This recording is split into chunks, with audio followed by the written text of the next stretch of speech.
All right, HDA fans, what is going on? We are here for the Week 8 Super Stream.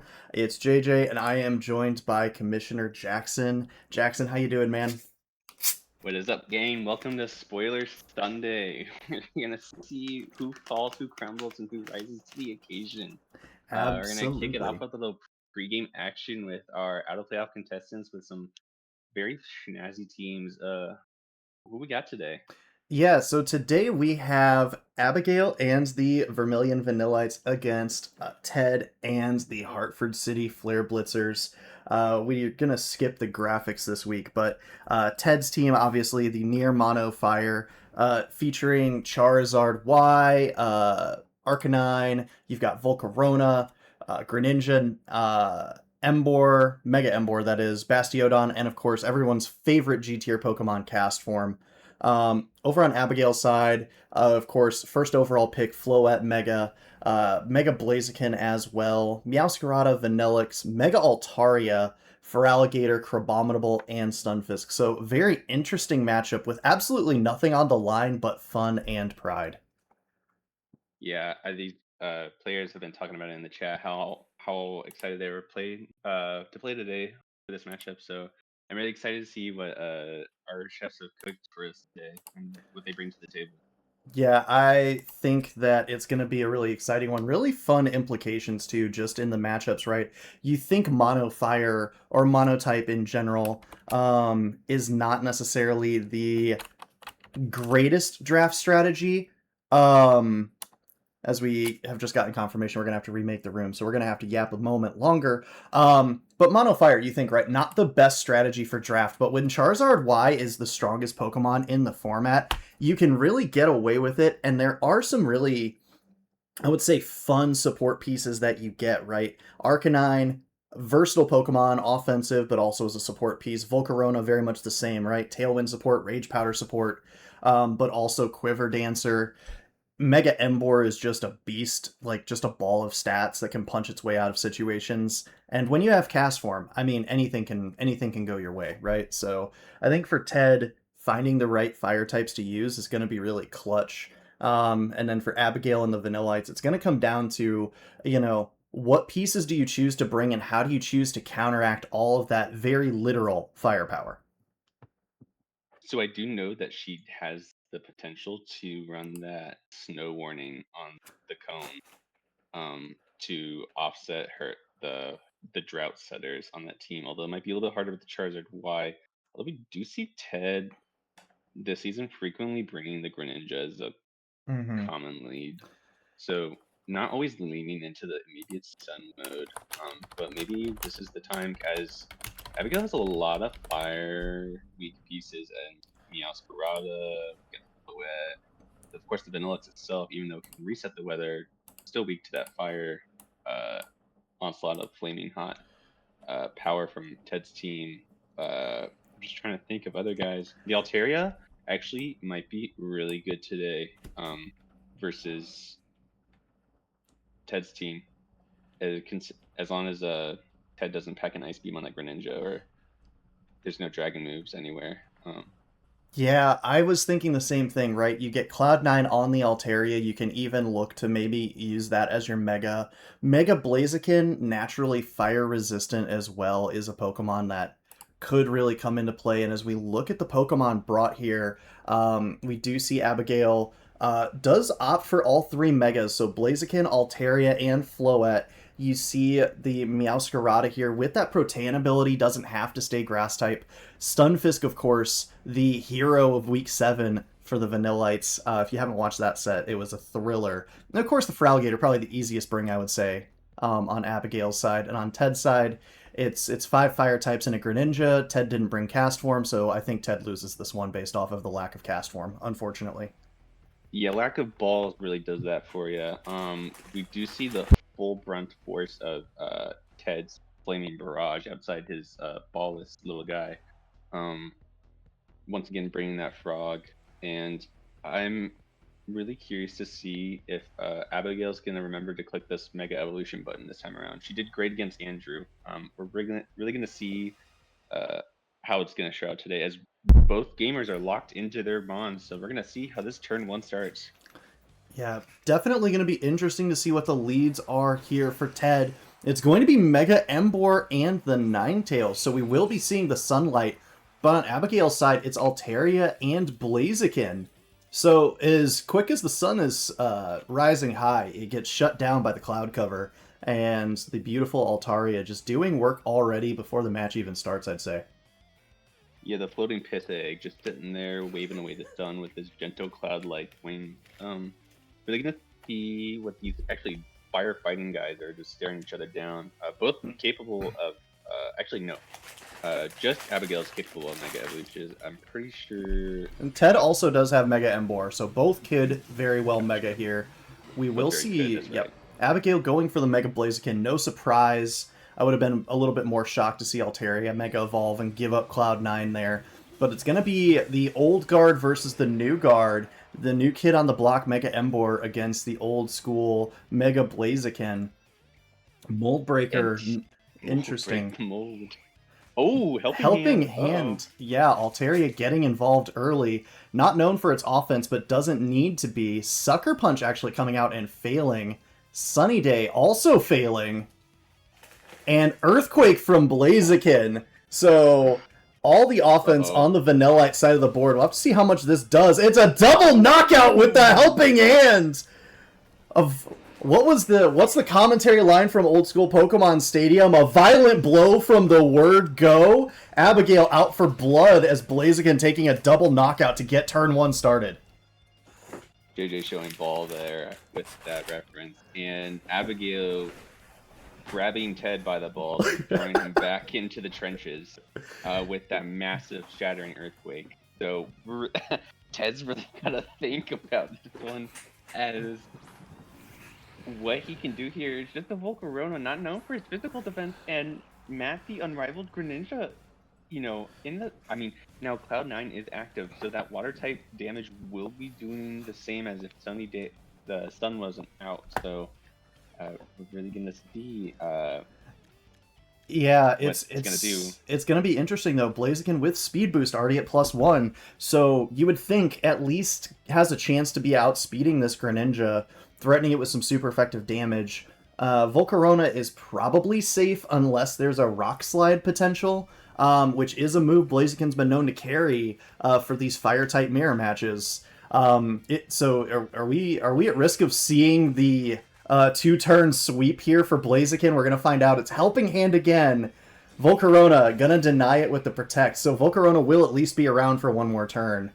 Water Shuriken, Cloud9 maybe working against Abigail here. We'll have to see. 1 hit, 2 hit, 3 hit, 4. But no, the Blaziken hanging on.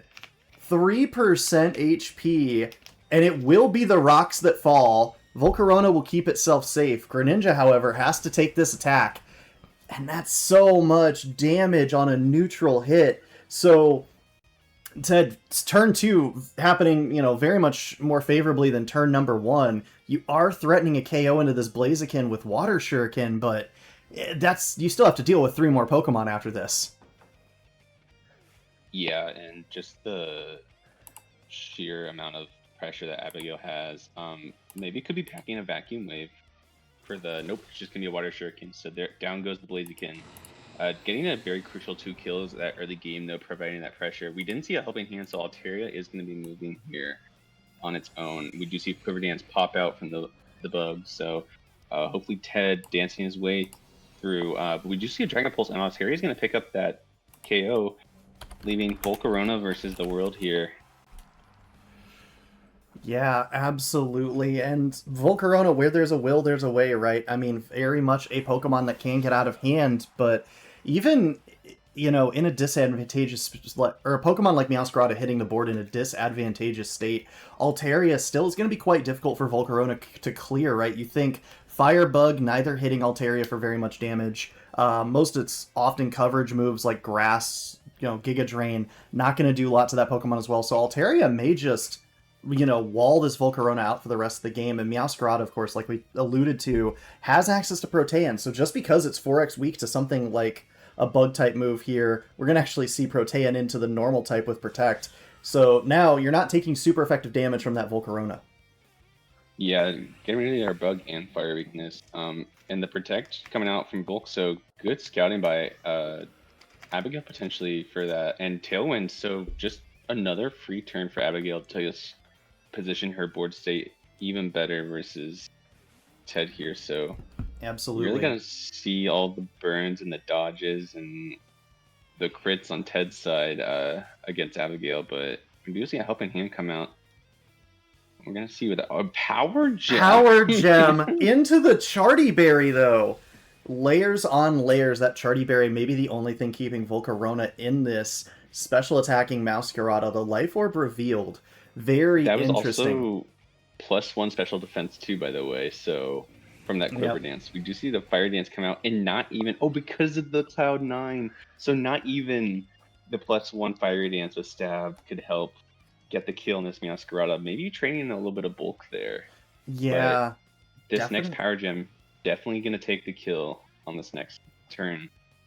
Yeah, you could perhaps maybe go for a double protect, try to stall out the Tailwind, but even then, that seems like a gamble of long odds. It will be a first protect here from Volcarona, keeping itself safe. Power Gem from Meowscarada. We will be seeing another move revealed from the Altaria. It's just the Dragon Pulse into that slot. So, yeah, you have to think maybe Ted just buying some time to think through a potential Game 2 adjustment in a situation where you're really, really concerned about just losing some of your best Pokemon from the word go, right? That Blaziken Earthquake just absolutely devastating his side of the board. Oh, yeah, no, and hopefully maybe Ted thinking about if he's going to have to Sun Up either way, why not just bring the Megazard? Although we did see the Rock Slide, so maybe next time, you know, avoiding the Earthquake, but at risk of the Rock Slide. And we do see the Power Gem pick up on that Meowscarada, so 1 kill for the Meow, none for the Volk, as Ted's down a game to a very oppressive performance by Abigail. Yeah, I think if you have some techs for that Altaria, you really need to lean into them here. But it's tricky, right? Something like the Greninja with an Ice Beam could potentially be really, really nice into it, but then Protean turns you into an Ice type, and suddenly one of your very few rock non-weaknesses becomes weak to the rock type. So it kind of feels like for Ted, you're between a rock and a hard place, so to speak. Pun slightly intended, obviously. But yeah, for Abigail, very good game 1 game plan. Blaziken and Altaria just putting in so much work. And of course, not even having to reveal the 4th Pokemon, right? Meowscarada more than capable of cleaning that one up in the end game as well. So we'll have to see if there's any adjustments on Abigail's side. For Ted, I think you absolutely need to do something different, right? You can't lead 2 Earthquake weak Pokemon into this Blaziken, but even then, right, your options are so limited that maybe that's not even enough. Yeah, maybe leaning into the Greninja like he usually does. He probably didn't want to play too true to his usual playstyle. Although, even if he does lead into the Greninja, maybe Abigail switches up and chooses to go into the Mega Altaria, creating that Fairy Pressure, and now having that Pixelate, and potentially we saw as a special attack, so maybe it's carrying that Hyper Voice and just being able to rip through the Greninja and possibly the Emboar, as it takes that fairy damage neutrally as well. But I'd really like to see how Ted adapts to this. Yeah, maybe Volcarona with that Charty Berry could also be another tool to use, right? You know that it can probably take at least one of those attacks. And it is going to be a switch up, but it's going to be the Arcanine and Charizard. Ted going old school with the Gen 1 classics. And it's Altaria and Meowscarada here for Abigail. So Charizard immediately under a mountain of pressure. We know about that Helping Hand Power Gem play. Meowscarada probably the fastest Pokemon on the field here as well. So it's going to be very difficult for Ted to find room for these 2 fire types again. As we also saw the Protean come out, so Helping Hand Power Gem will just turn into a Rock type too. So creating that resistance into Ted's flaming hot team, you know, where it's gonna be so pivotal. So maybe Ted calling out if Abigail calls up the Protect and Charizard to get the Sun Up with the Mega Evolution, and Flare Blitz the or attack the Meowscarada, but maybe Ted will call that with a Solar Beam here. And nope, no Mega Evolution from Ted. Just gonna be Raw Zard, and then we do see Helping Hand come out. There's the Protect on Zard. Do we see a Protect come out on Arcanine? Nope. And straight into the Charizard. So we're gonna see that. Oh wait, nope. Spoke too soon. Oof. And we just see. Oh wow! Instant one hit KO onto the Arcanine. Yeah, that's the karma for me for speaking too soon. Sorry, Ted. Multipliers on multipliers. Same type attack bonus, Helping Hand boosted, Life Orb boosted Power Gem from the Meowscarada, and Arcanine melting like paper in the rain, just absolutely disappearing. And now, I mean, Greninja does threaten with that Water Shuriken here. Of course, Meowscarada with the Rock type now would be taking super effective damage. I don't know that Greninja is going to be able to clear it before it gets a chance to swing at this Charizard, though. So it's going to be really interesting to see how Ted and Abigail choose to play this turn, as Meowscarada is actually going to dip on out of there into the Feraligatr. Best way to handle a Water Shuriken is to take a resisted Pokemon for it. And yeah, can't imagine Feraligatr, 6%, 4%, and only 2 hits at that. So Feraligatr, incredibly unbothered. Roost from Charizard, actually, to keep itself topped up there. And Dragon Pulse, that's a 2-hit knockout from Altaria. So Altaria out for blood in this one, not just as the support, but doing a fair bit of damage into that Greninja. Yeah, it's just now Ted, being that base water type, gonna have a hard time finding pressure into the team as he swaps out to reset that Protean typing straight into the Volt, because we know it's more specially defensive. So, and here we see a Mega Evolution, although it's not gonna matter with the Cloud9 active unless maybe Ted calling out a Mega on Abigail's side, but I don't see why she wouldn't just keep it as a base Altaria. Yeah, we do see a Rock Slide come out into a double quad. That's a very fast Gator. Absolutely. Ooh. And Charizard just gets deleted. Volcarona with the Charty Berry does hang on, but Abigail wisely going for the Dragon Pulse. No need for the Helping Hand boost. And yeah, Ted getting taken to school. He's learning his multiplication tables. 4x super effective on both of your Pokemon is never a board state you want to find yourself in. And for Abigail, obviously displaying some time spent in the builder, searching Rock Slide, searching for Earthquake, searching for Power Gem, searching for all of these coverage moves into the fire types. And that searching obviously been rewarded with some incredibly commanding board states. Yeah, very well prepped by Abigail this week, as we do see the Rock Slide miss the Volcarona, so another turn for Volk to sit around here. We do see Weather Ball come out. Is going to be a normal type, as it's going to be a neutral Weather Ball going. Ted saying, you know what, you can cancel out the sun. I'll do a little bit more damage, although that not being too much. We just see Giga Drain absolutely suck the life out of that Feraligatr. Oh, it was a crit. That makes sense. There we go. And, bringing it back, and the Dragon Pulse coming out from Altaria, finish up that Greninja. So now 90% of the time we're going to see this game wrap up here the next turn.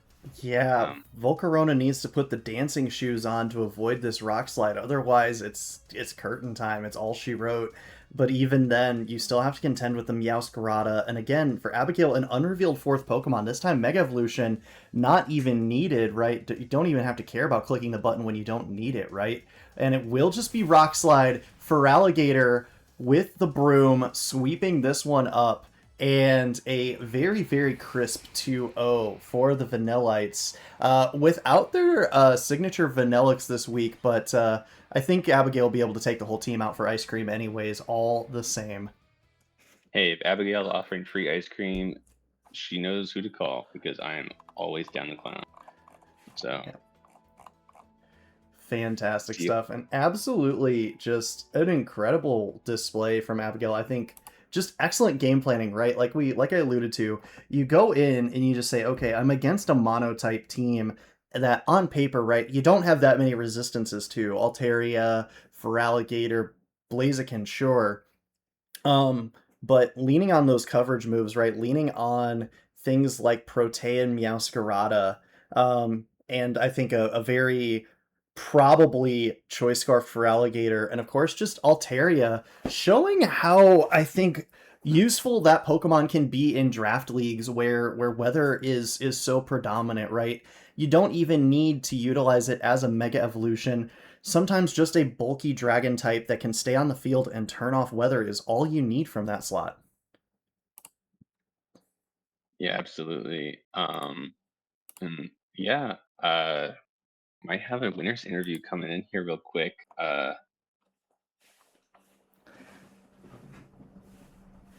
See if we can Yeah, guide we'll her. have to see if Abigail is down to chat about that game plan because that was absolutely phenomenal. And of course, we are now joined by none other than our winner, Abigail. Welcome to the stream. Congratulations on that win.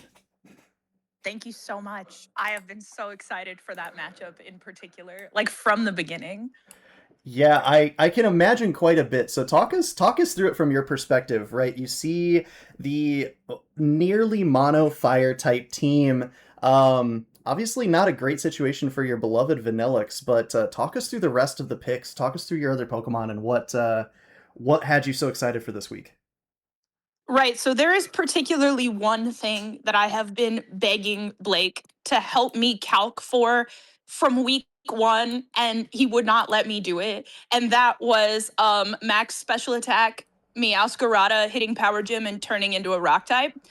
There's been several times I've wanted to do it. When I draft this team, there were several really stupid mechanics that I wanted to use.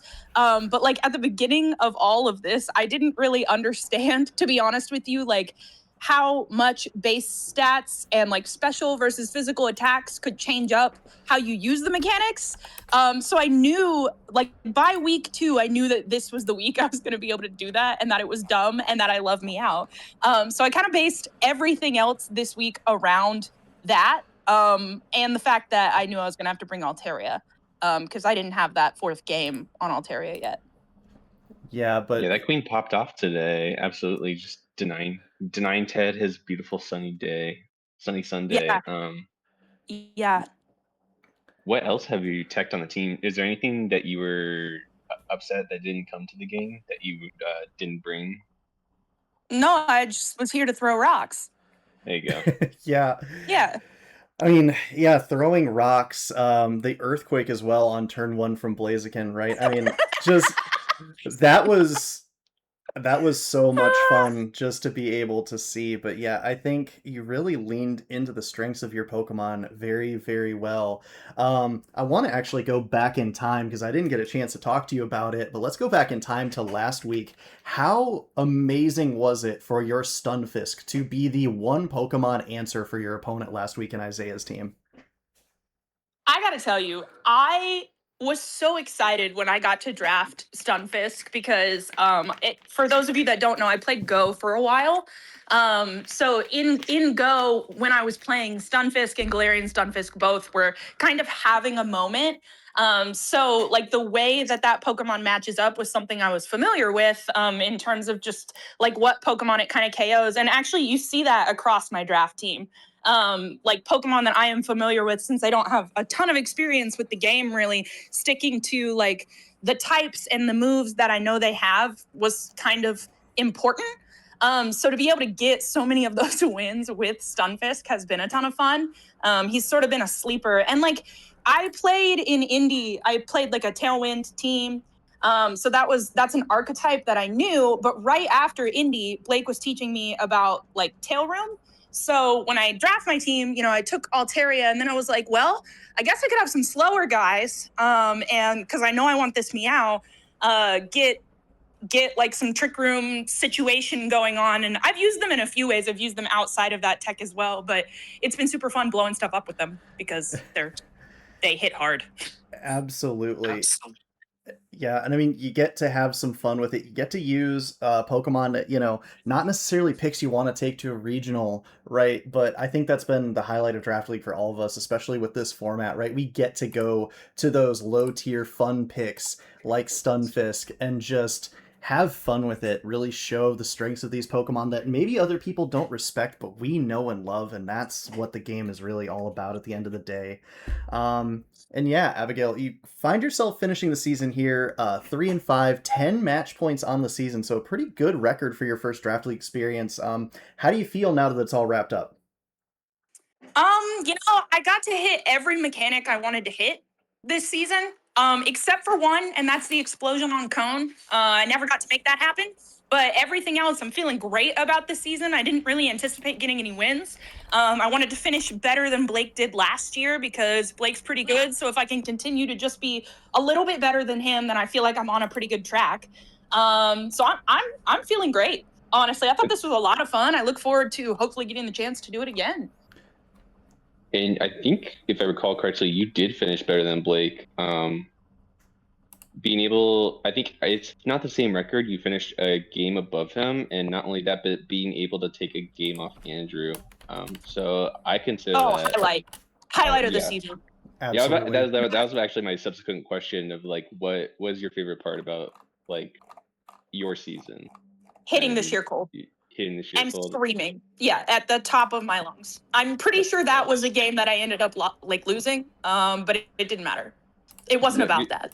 You're here for hype moments and aura, and that's what we I am. all truly desire. Yeah. Yeah. Mm-hmm. But yeah, you guys Absolutely. have done a great job. I mean, at the beginning of the season, I think it was the second week against Austin. I was the stream match and I literally forgot how to read. I was so nervous. So I feel like we've come full circle, you know?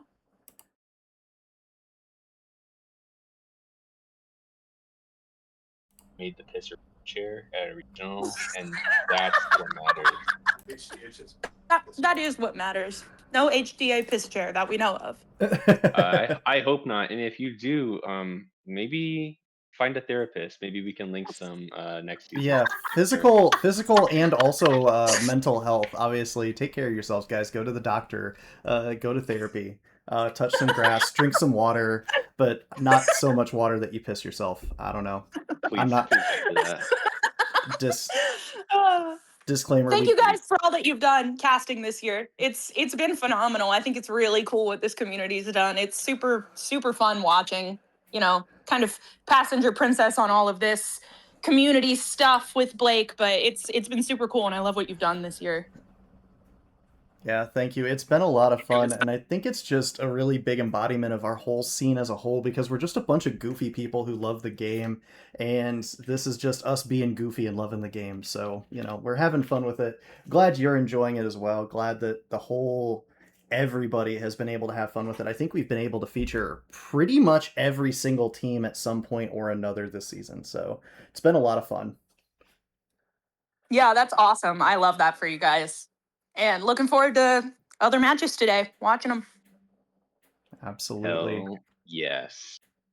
Well, you have any other words, Abigail, before we start this stream party? Nope. I think that's all from me. Thanks, guys. Yeah, thank you. Thank you for playing, and I had a blast. I really had a blast. Good. That's what matters. It's the fun, and I'm just glad you have fun. Hopefully everybody else does too. So I really appreciate it. Yep. Bye, guys. Boy. Bye-bye. All right. So a lot of fun stuff in that matchup. Gonna be taking just a minute here to get set up for the stream extravaganza. Figuring out the best way to get everything lined up here for the stream. But yeah, Jackson, if you want to stall for me for just a little bit, maybe some words of wisdom from our beloved commissioner before we get rolling with the reveals of how Week 8 has played out for those of us with playoffs on the line. I just want to. So maybe we could do a little Q&A right now with everybody watching, if that's something people are interested in. Anybody have any questions? Any fun, enticing? It's been scritching my my little lobe, meaning to ask, or just curious, put them out there, and we're willing to answer those questions, as long as they're not too personal, I mean, obviously. question number one, I think on everybody's mind is who's replacing Chat GPT as the schedule generator next season? So we will be using our sweatshop. I'm kidding. Uh, we, I mean, just anything but that, because I did have people notice that that made me notice that the schedules kind of overlapped with people adjacent to them on their roster, and I was like, "Oh, you're lying." And so I had to I had to look at it. This was like halfway through the season too. I was like, "God damn it." So definitely, maybe I can do like challenge or something. Not sponsored, but no sponsors. There's no sponsors. If you want to sponsor, donate to HDA by giving a free food. I don't know, whatever. Point being, um, will not be using ChatGPT because I was like, it's just reorganizing names. There's no crazy harm in it, and apparently it's too stupid to do that. So that's on me, though. We do have a question from Mr. MJS. What Pokemon would you serve your family for dinner? Ooh, that's a good one. Funnily enough, I had a joke prepped for Abigail's matchup about the snow crab Crabominable. Um, about how that could end up being a tasty little snack for those fire types. So I would say the crab probably. I hope he tastes better than he looks, but snow crab legs definitely can be a little bit of a treat. So that would be my answer immediately, just off the cuff. I mean, honestly, what about Tatsugiri? It's just sushi. It's nigiri. It's sushi. Yeah, Tatsugiri So would be a good one as well, I would think. just You could hope it doesn't go all commander on us. Yeah, you could definitely have a lot of fun with that one, I would say. Um Trying to think who else looks obviously Oinkalone, the regional mammal of Generation 9, right? Who doesn't love bacon, right? Would Prosciutto. you do would you do Oinkalone male or Oinkalone female? That's tough. See, I don't really I haven't studied the animal husbandry habits of the Faldea region to be able to say if there's a dramatic difference in one or the other. Um, so, hmm, I would probably say Oinkalone male simply because I have a shiny female Oinkalone and not a shiny male one, and so therefore I'm going to be discriminatory towards the one I don't have a shiny Pokemon of. Well, we heard it. JJ's Web. The boy pigs will be eaten and the girl pigs will be preserved. So uh, there's an answer to that question. I also think I don't. Is it if it's specifically dinner? Maybe not this, but you know, maybe if you take away Applin's apple, because it is just a little dragon guy inside an apple. You take away his apple, it's just an apple. You can just eat it, Mm-hmm. right? So Yeah, like, you could definitely snackle on the apple for sure. I mean, we've all made the jokes about the cone, but Vanillix as well. Anyone from that line, more of a dessert treat, obviously, but a little bit of ice cream does go a long way. So that's another one that I think you could definitely look at.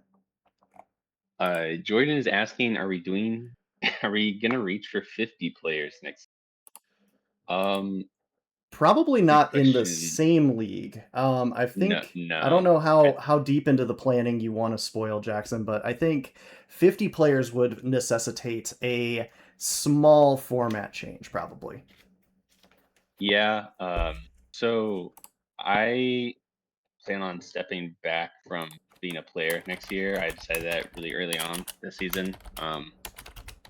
After the season, so I can just focus on developing everything. And so I think the plan is so more people can be involved because I felt bad about having to exclude some people just because there's such a limited roster of Mons, and so like there's so little we could do. Like this was the bare minimum we could do with like amount of Mons per team, and have the most cohesive league, in my opinion.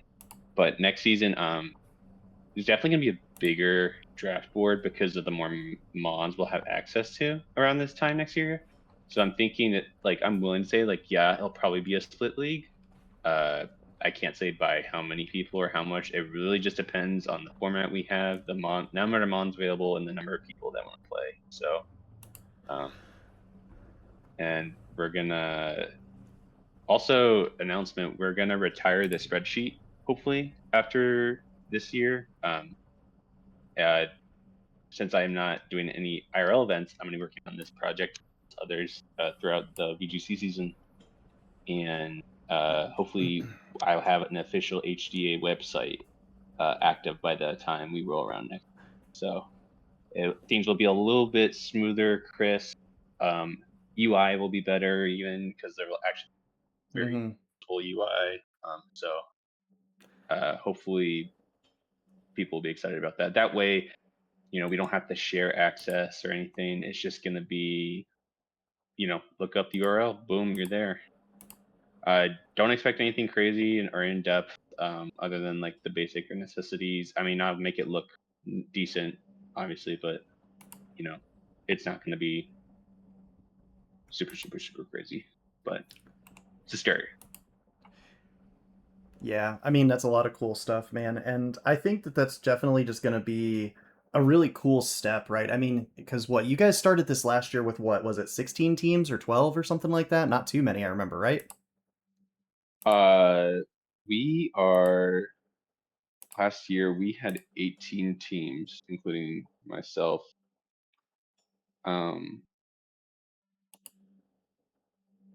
Just I think it was like one single, like there was not even like no conferences even.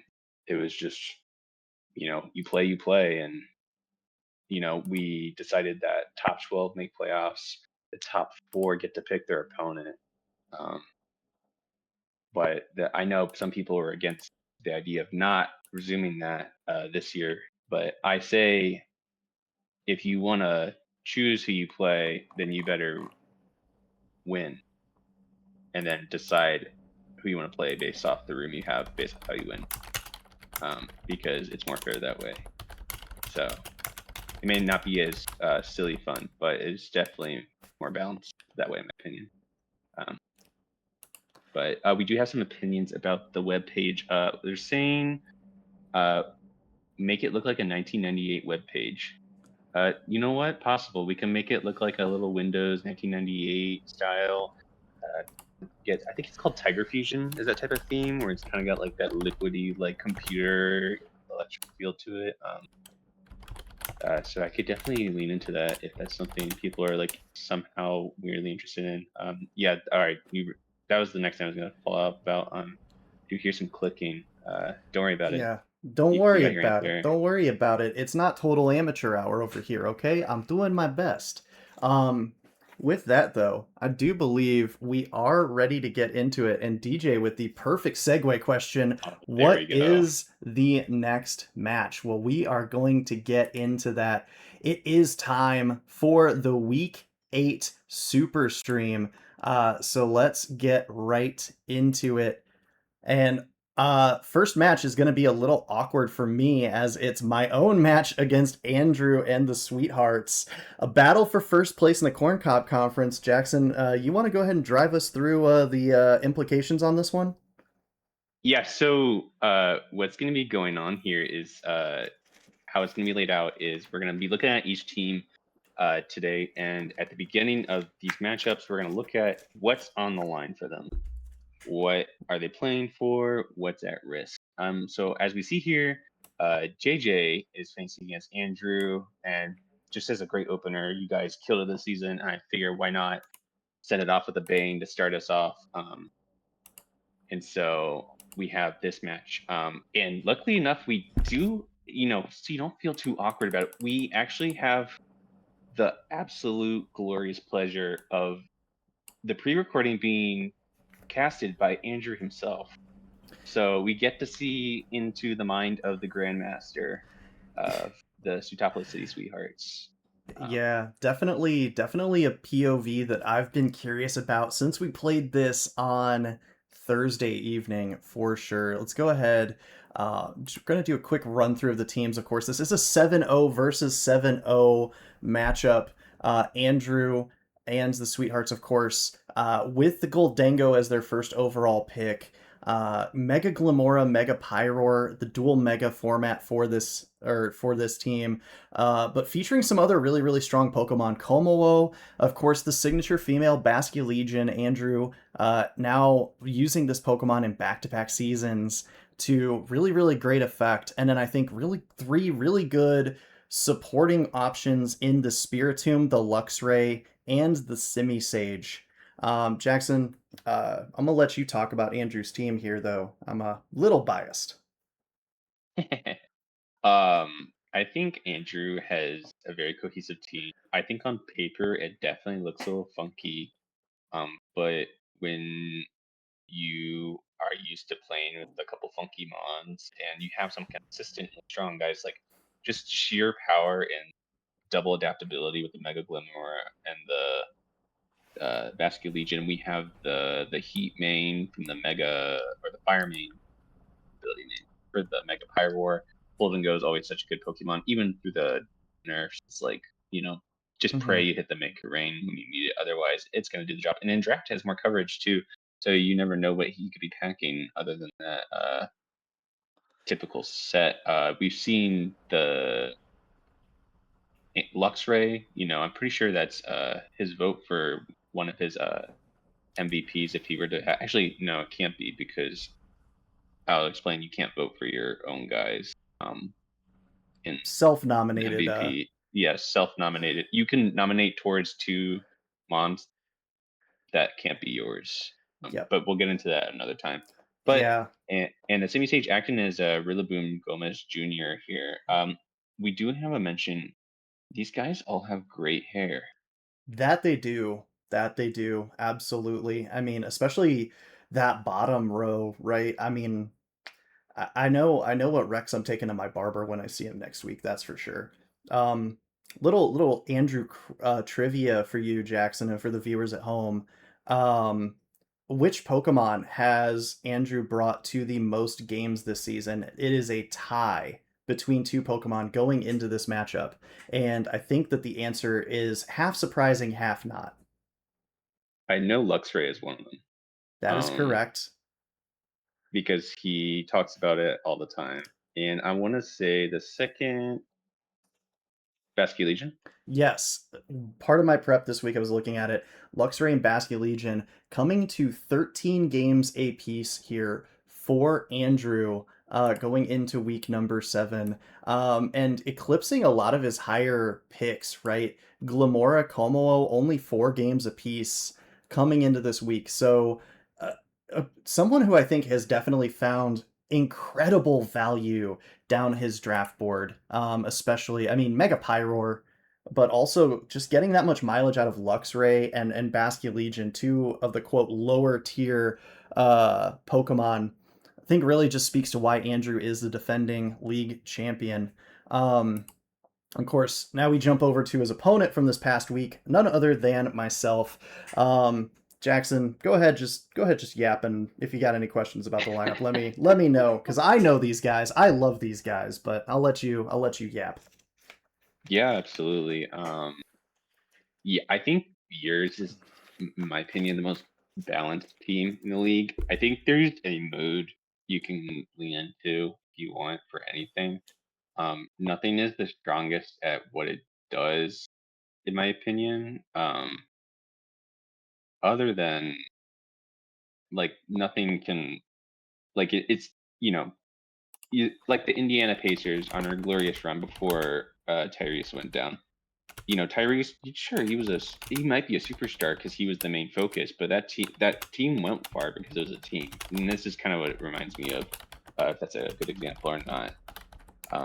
They're just all very cohesive together, all very functional in their own different ways, can run different types of sets, can pull different surprises, have very strong draft abilities as we've seen in the Frisk. Multi-skill is great. Inner focus is great in case you, before a Mega Evolution, get the fake out. You can run pure, bluff the Mega on the D-Knight even and run Mega Phalanx in the back. Like, there's so much you can do this team. Yeah. And I think that's probably the coolest part about it, in my opinion. Yeah, you really kind of summed up the whole squad in a nutshell there. Mega Dragonite was kind of the first Mega Evolution I played around when Champions came out, and even just like goofing around with it, in the context of like rain teams, I think something that I realized about it really early on was how versatile of a Pokemon it was, both as like, you can run it as a special attacker, you can flex it as the physical attacker and not Mega, or you can run a mix set, and that really kind of being my first pick shaped the whole draft philosophy of I wanted Pokemon that were versatile but had really strong strengths I could lean into at the same time. And I think that's pretty much a trend across pretty much everybody on the team. Mega Dragonite winning worlds would absolutely feed families. Shout out to Blake for the absolutely phenomenal take. But yeah, we're going to go ahead and get into this one and check things out from Andrew's point of view with this one. And I gotta say, shout out immediately, Andrew. I love the Fire Emblem references, and I love how many of them we're going to get here.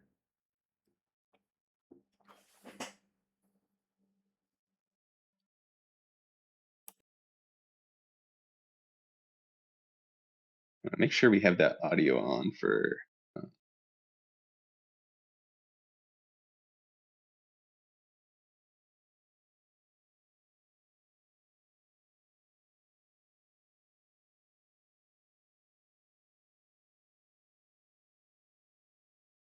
Yeah, I'm not sure why we don't have Andrew's audio here. I'll try to triage that on the fly.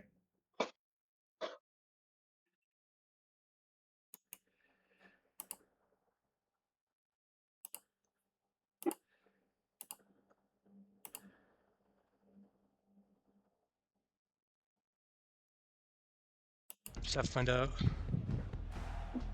But Luxray looks great. All right, there we go. Looking good. Okay, cool. I think if Luxray can just like get 2 webs off and maybe get a burn off or something, I think we can have it set up that Como can come in and win.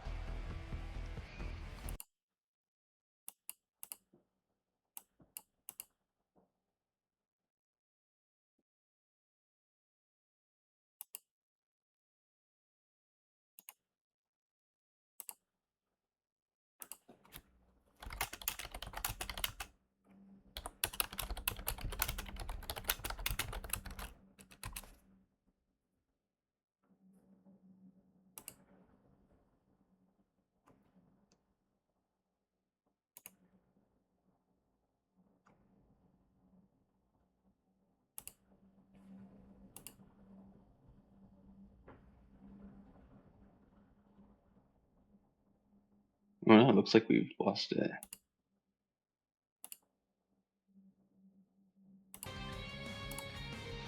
Okay, there we go. That should be our audio. Find it's really nice to win off of that. Plus this gives Luxray stuff to do next turn.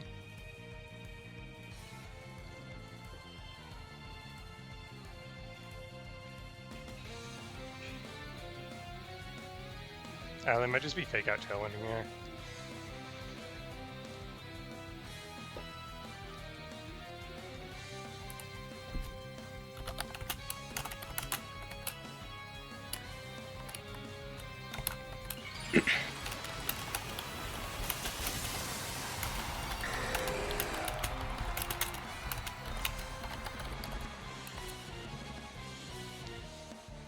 I'm faster, I land that move. It's not gonna kill Simipour, but kind of fine leaving on the field. Did a lot to Dragonite. Oh my gosh, that's a ton of. Is that a crit? Not a crit, that just did that much damage. That's crazy.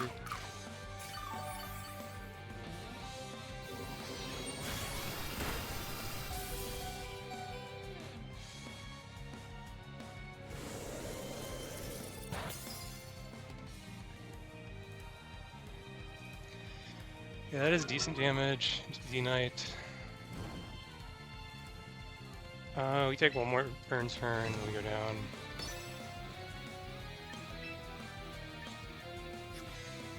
I'm wondering if Web plus Shadow Ball picks up. But I think because I think I just Ice Wind again. I think that's doing more and it keeps info.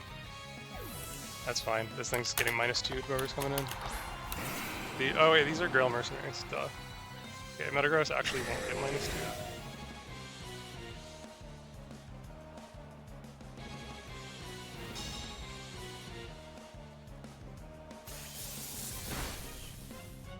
That is decent damage. I did not look at genders.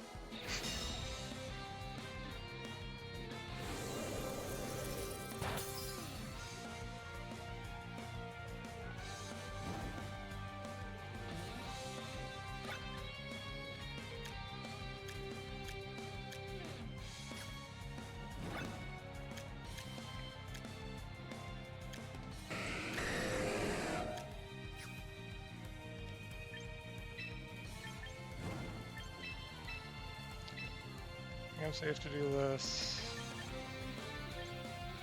I think Metagross took enough damage.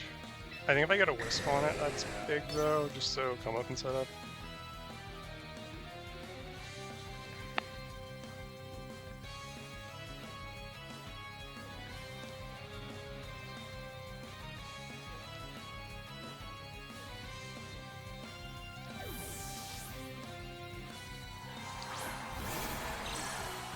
I don't know how I feel about this burn. Okay.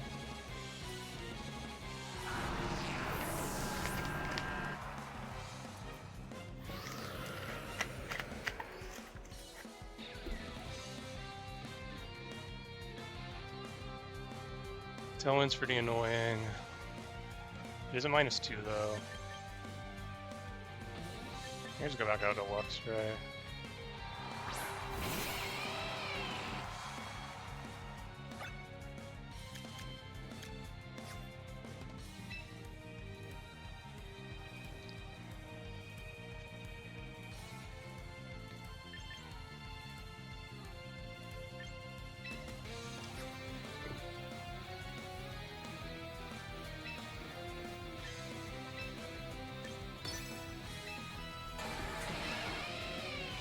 Yeah, if I can get another speed drop on it, I think I'm fine.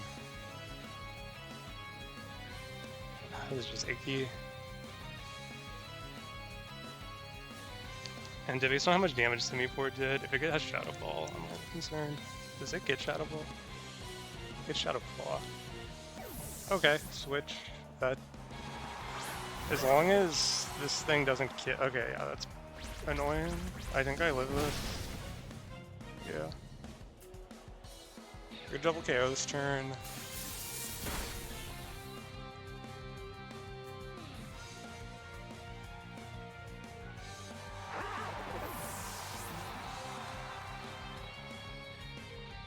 Okay. I don't know if it. I don't know if I like this or not. Okay, we get it anyway.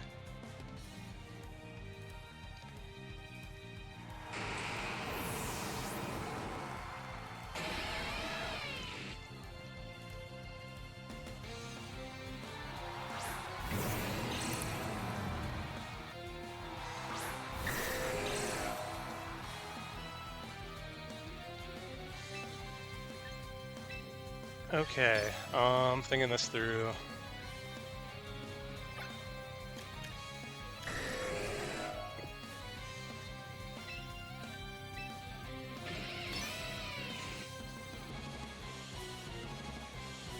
If I get the KO on D-Knight this turn, I double protect next turn. I think I might live a Pulse, depending on how they're trained. If they double Bask, good play on them.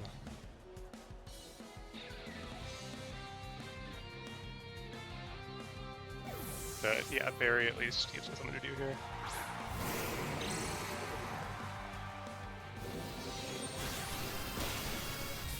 Okay, we do not live. Oh, this is bad then. I don't know why I thought I lived that. Okay. This is a little dicey.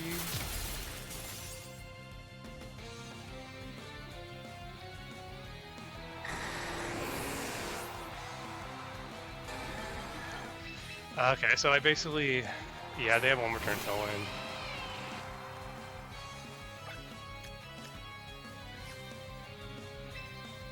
Probably just gonna. So I need to. I don't even know if I think I live Night Slash. I should have ult switched too.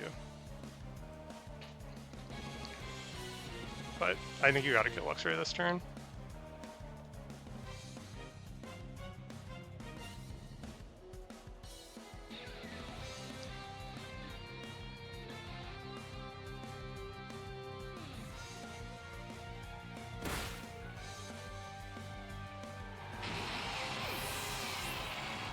I'm wondering for their choice though. Yeah, it's nowhere near enough damage. Yeah, I need them to be like choiced or get a crit or something.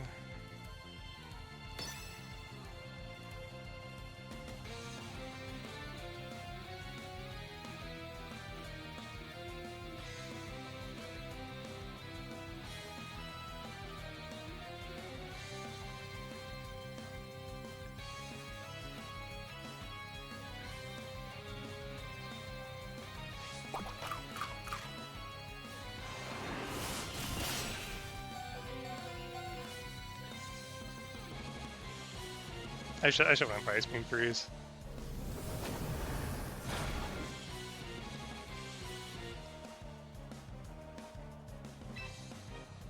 Because yeah, it's not jet range. Dang, that sucks.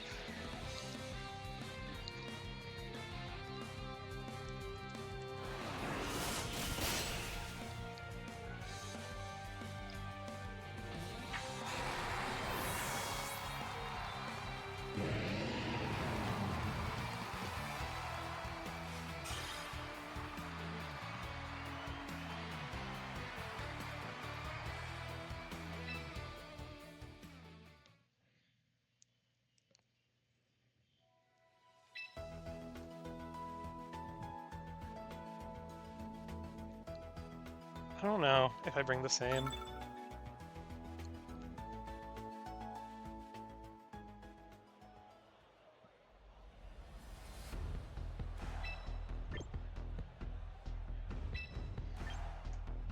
I guess I like how much pressure all these put on.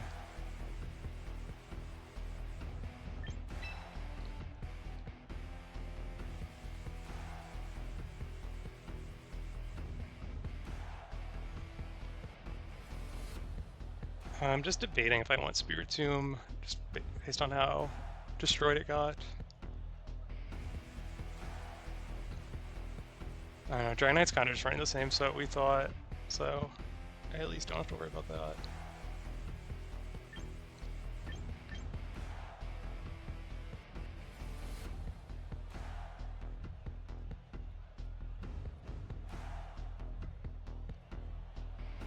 I don't know, knowing that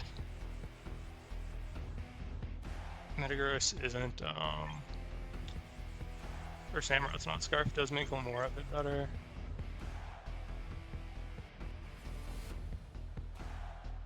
Just trying to think of what I lose if I drop Spirit Tomb.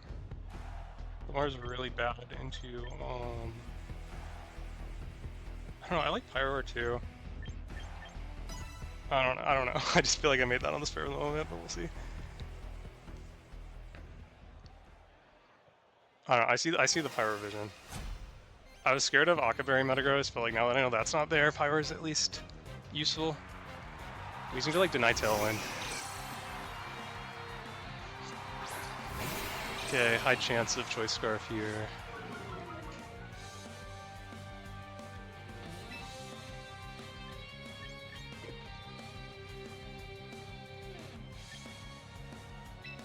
What do I want in?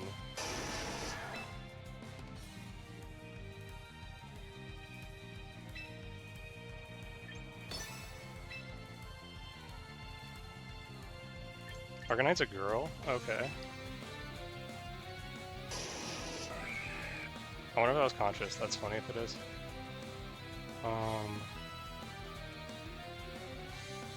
Yeah, I just want chip on this. I need Arcanine in jet range.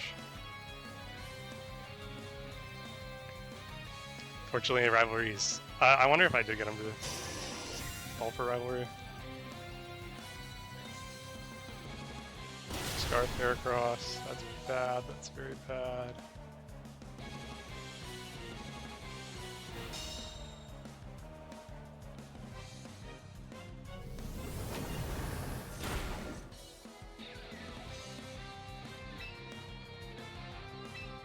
I think I just do this. You can come in.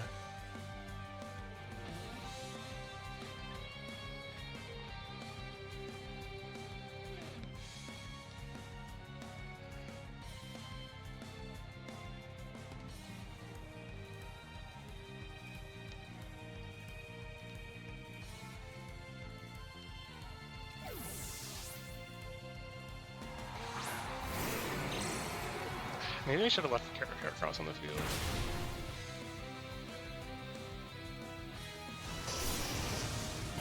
Okay, that's pretty chill, honestly. Life Orb.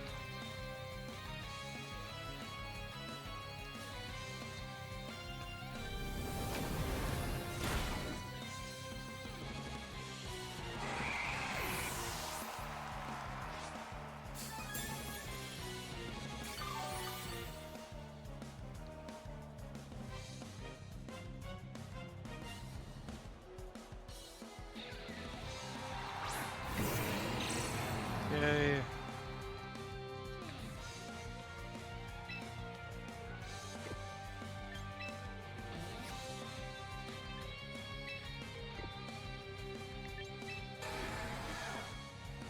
I think there's a good shot Dragonite comes in here.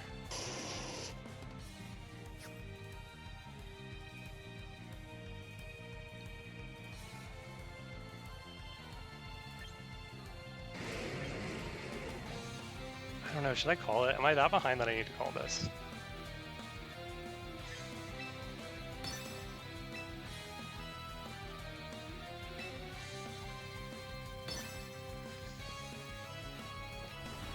Okay, it's not gonna do anything.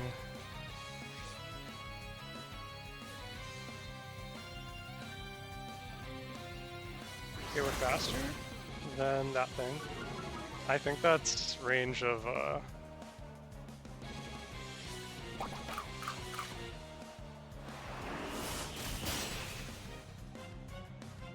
crit. No, I just took a lot of damage.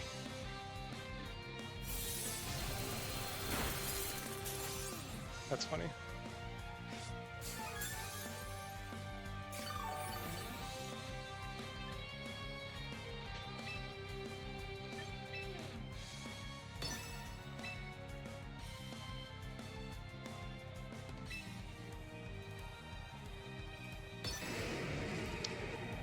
I'm worried about Sucker Punch here. I think it's probably 3 attack, which sucks.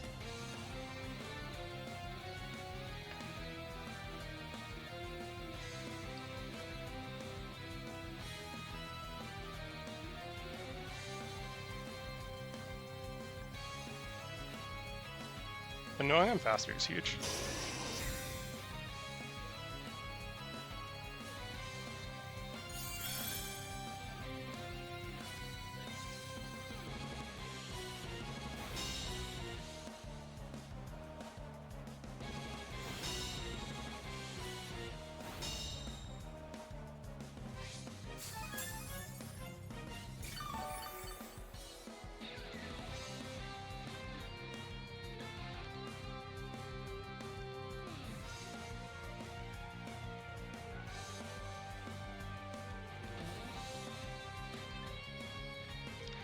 Probably dying to Sucker Punch.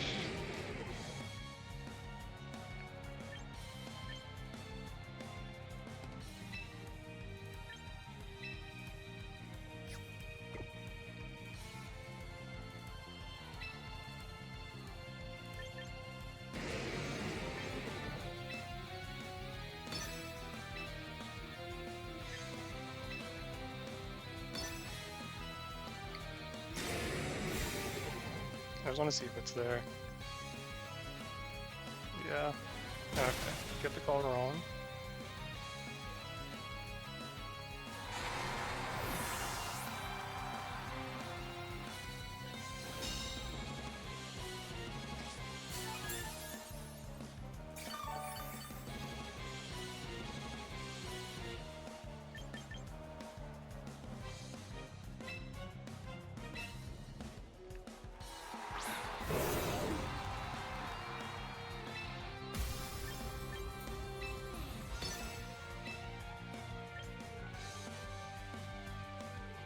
I think I live sucker now, like crazy.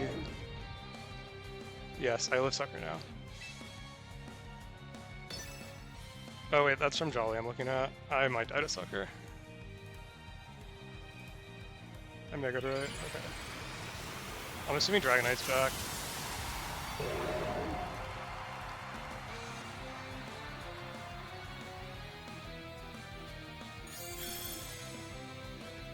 Yeah, this is fine as long as I hit.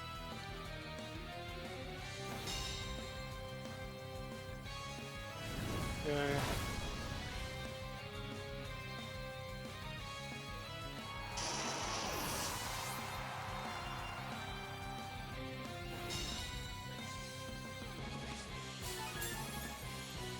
I have Hyper Beam pressure into that next turn. Let's do that. Okay.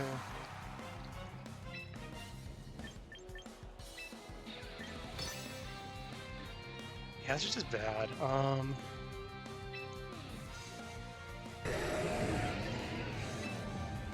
think I set this up. I have just enough HP, and I get around sucker. If he kills me, he kills me. We at least learn the speed interaction here.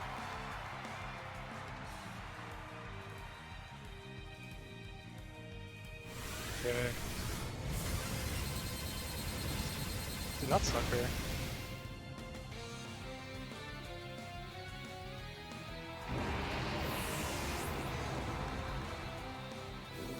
Okay, that's faster than us.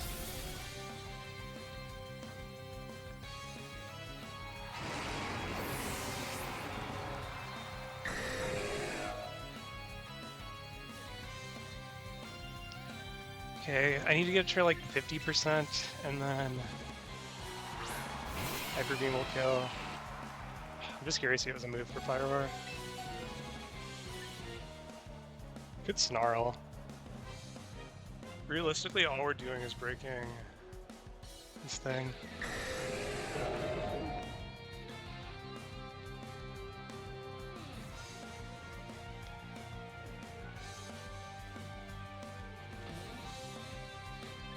But yeah, it's gonna be. I'm gonna need like 3 hits on him. I think it's doable.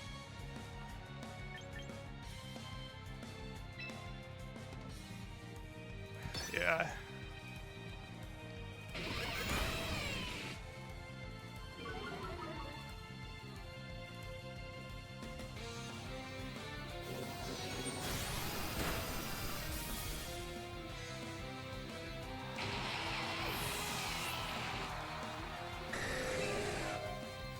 Okay, I think I need to like Heat Wave and Hyper Beam maybe.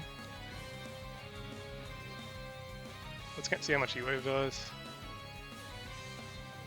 I don't think I take 3 hits. Okay, there's 1.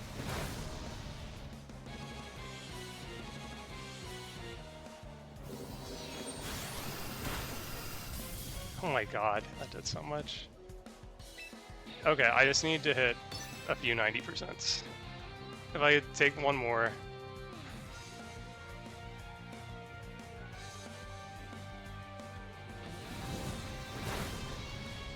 Okay, Hyper Beam range. Okay, that's something. Please. Okay. And just need to get hit this Pyroar. I don't think that's Heat Wave range, so oh wait, they're both 90 anyway, okay. It's Hyper Beam time.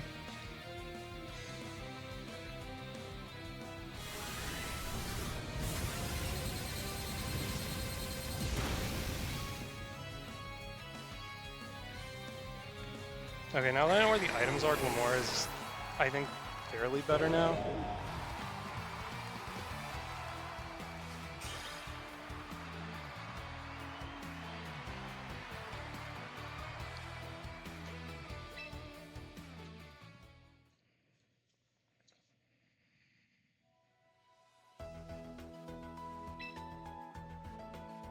Come on, did well.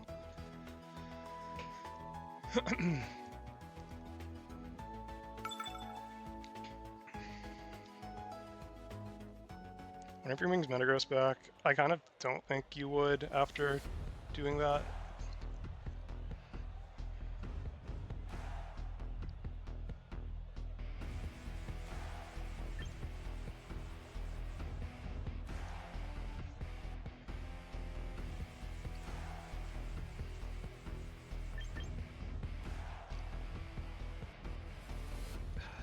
Heracross is just a problem though.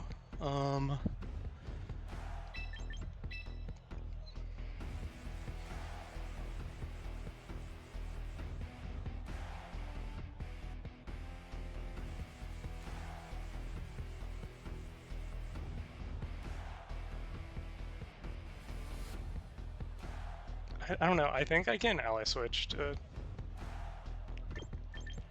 get an early lead. I'm like wondering if I should Clang, because if they go with that lead again, I have Clang pressure.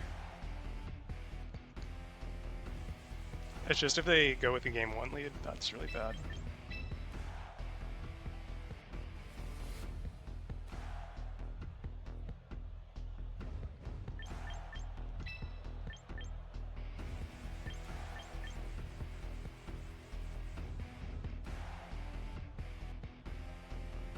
I'm gonna drop Vascular Legion. I think I am. I don't think Metagross is coming. Plus I have Flamethrower. All my Pokemon have moves for it, except Gloom.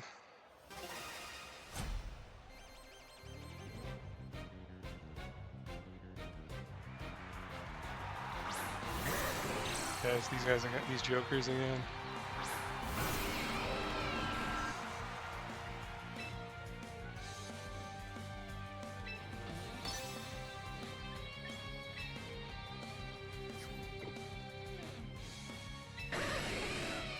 I wonder if they just fake out Tailwind.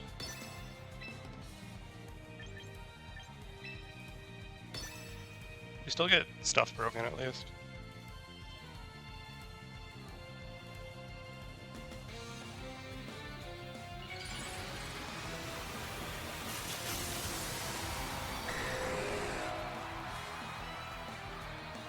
I wonder if Metagross is back then. That's bad. Okay.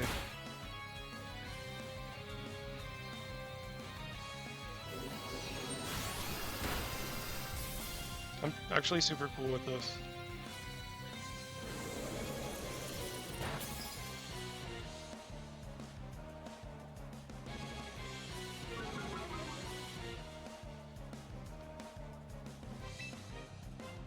I don't know, it's just probably Protect Tailwind or something, you know? I still think I gotta do it again though. I could have Volt switched out. I think that may have been better.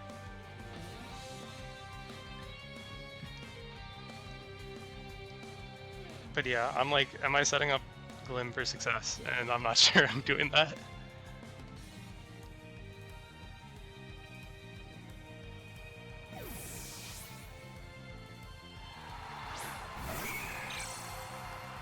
I think this is fine. We didn't get Tailwind.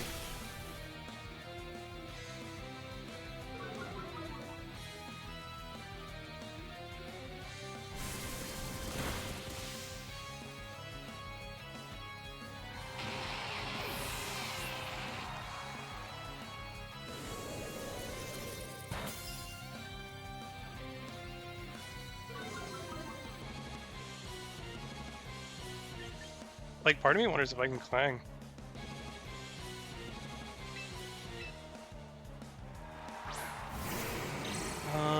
Trying to think worst case scenario out of this.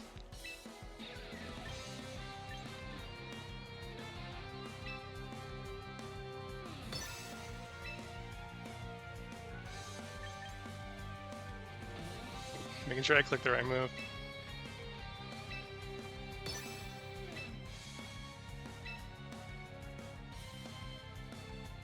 Okay, let's do it. Okay, this is Metagross. Dragon, Samu, okay.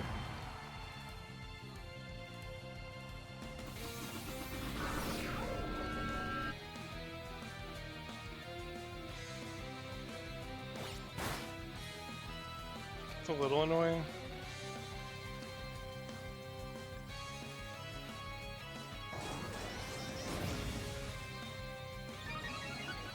Did Luxray die? Or did I? Oh, Luxray died, right? I'm not crazy. Yeah. Okay. Let's get a Wisp on this thing.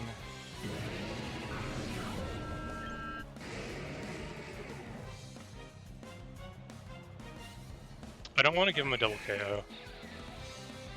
Is the thing.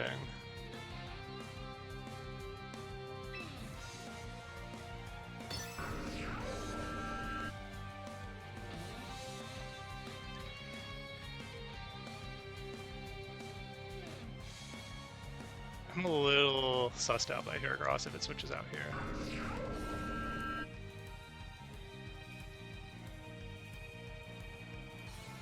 Okay, Heracross can switch, that's great.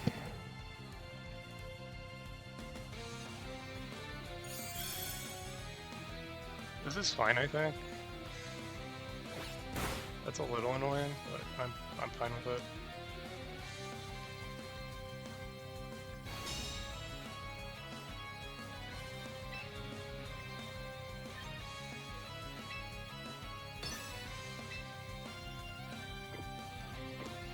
Yeah, I think I want to Wisp you and just Clang, just so I'm not under threat of dying to you next turn.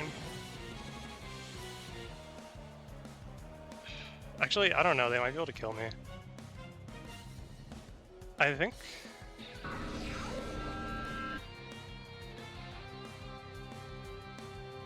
Yeah, I don't know, I should have just killed that turn, Clang that turn.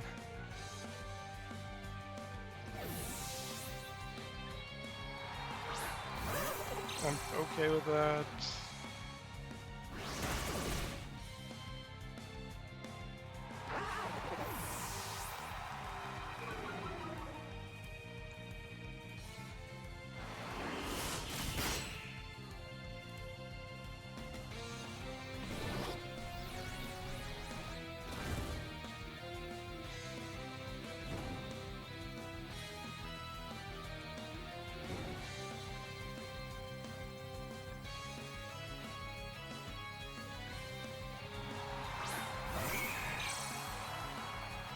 I think Lamoric has a way to win this. Leaning up in my chair. Heracross probably CCing. I'm neutral.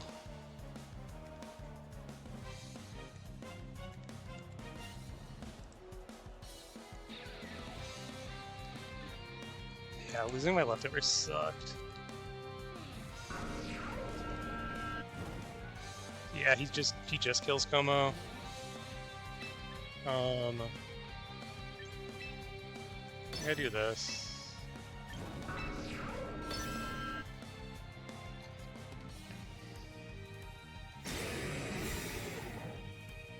I know Ally Switch is on the table there, I just don't want to get called. What is this? Okay. That's a neat move.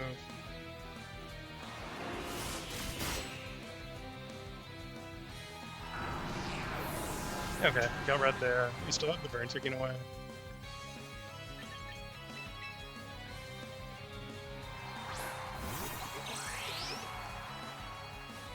How much does Pounce do? Pounce. Does like 10%?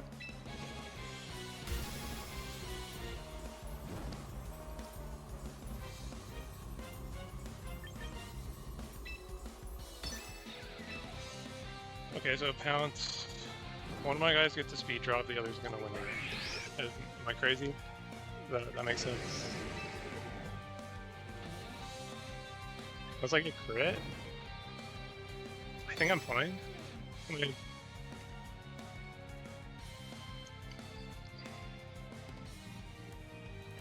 I don't think they can. Como's okay. I think we. Well. I think we're fine. I don't think they get to do anything.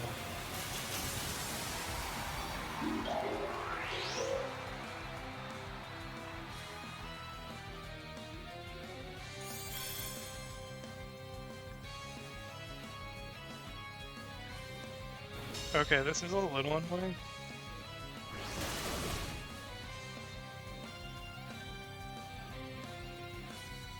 We know all of Samurot's moves. It's also going to die in like 2 turns.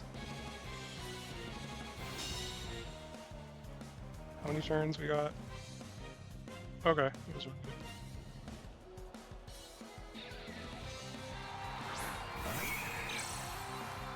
I can just protect here. Everyone's faster than Samurott, and Samurot's Sucker Punch is useless, right? Unless it has like, does Heracross learn Feint? It does learn Feint, so I could lose. But yeah, because Como's going to beat. Como's going to win the game if it attacks. I guess I could lose. It'd be KO's Como. And then, like, I don't think Aqua Cutter crit kills Glamora, though. So I think we're okay. Okay, I think we won.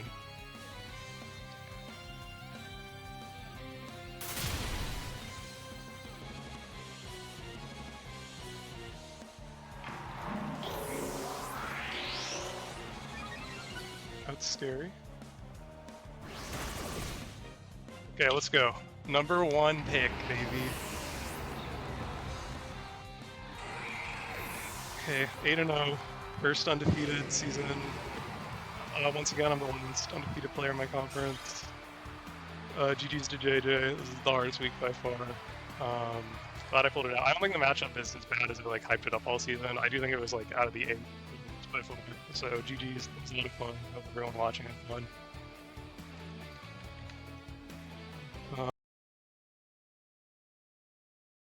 Yeah, so that was the end of the undefeated season for my team.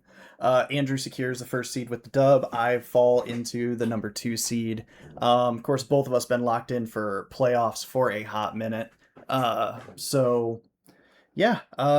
Jackson, anything to add on top of that one before we slide to the next one? No. You guys just killed it. That was such a good game to watch.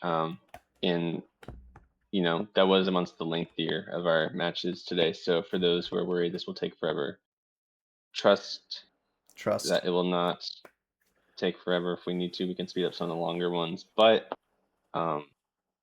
you know, this is just the start, obviously. So I know there's worry, but don't worry. There's a lot of matches. Like this next match actually coming up, we have a very quick one. It is Blake versus Nick, actually. So we will transition to that one. Blake is because he is 5-2. If Austin loses, he is potentially playing for the 3rd seed.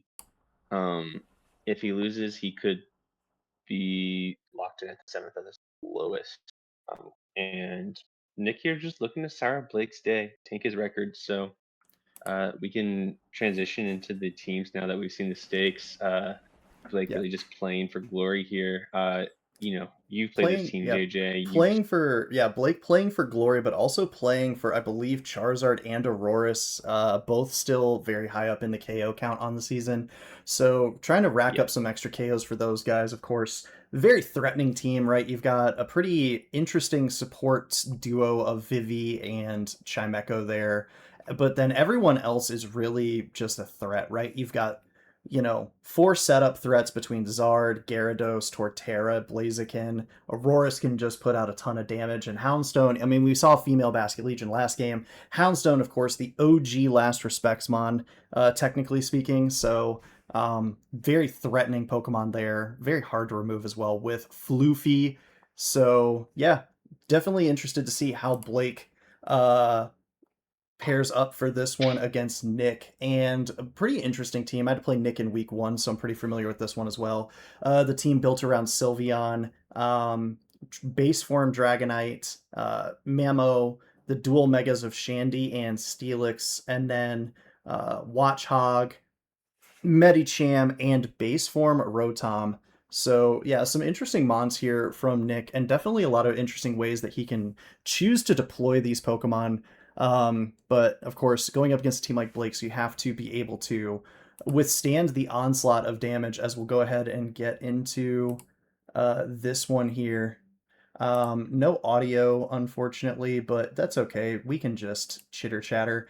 And yeah, we're gonna see pretty signature say break moment here, as it's Charizard slapping the belly, Pollen Puff going over from Vivian, and it's gonna be, looks like Tailwind setup here from Nick as well. Not Mega Evolving Chandelure. So these Pokemon, obviously Charizard at +6, just threatening so much damage onto this board. Vivian can also support with some speed control assistance as well. It looks like Nick has also revealed the Rotom at this point. It will actually now be Chandelure Mega Evolving, so it looks like we get in right after the swap. But yeah, definitely a board that I think favors Charizard here. Dragonite can threaten some damage, but with that Rage Powder redirection, Charizard's going to be nice and safe. Shadow Ball will finish off Vivi, so a little unfortunate there. But now we just get to see how much damage Breaking Swipe Charizard can do, and that's just a double knockout. We saw this against Spitzy.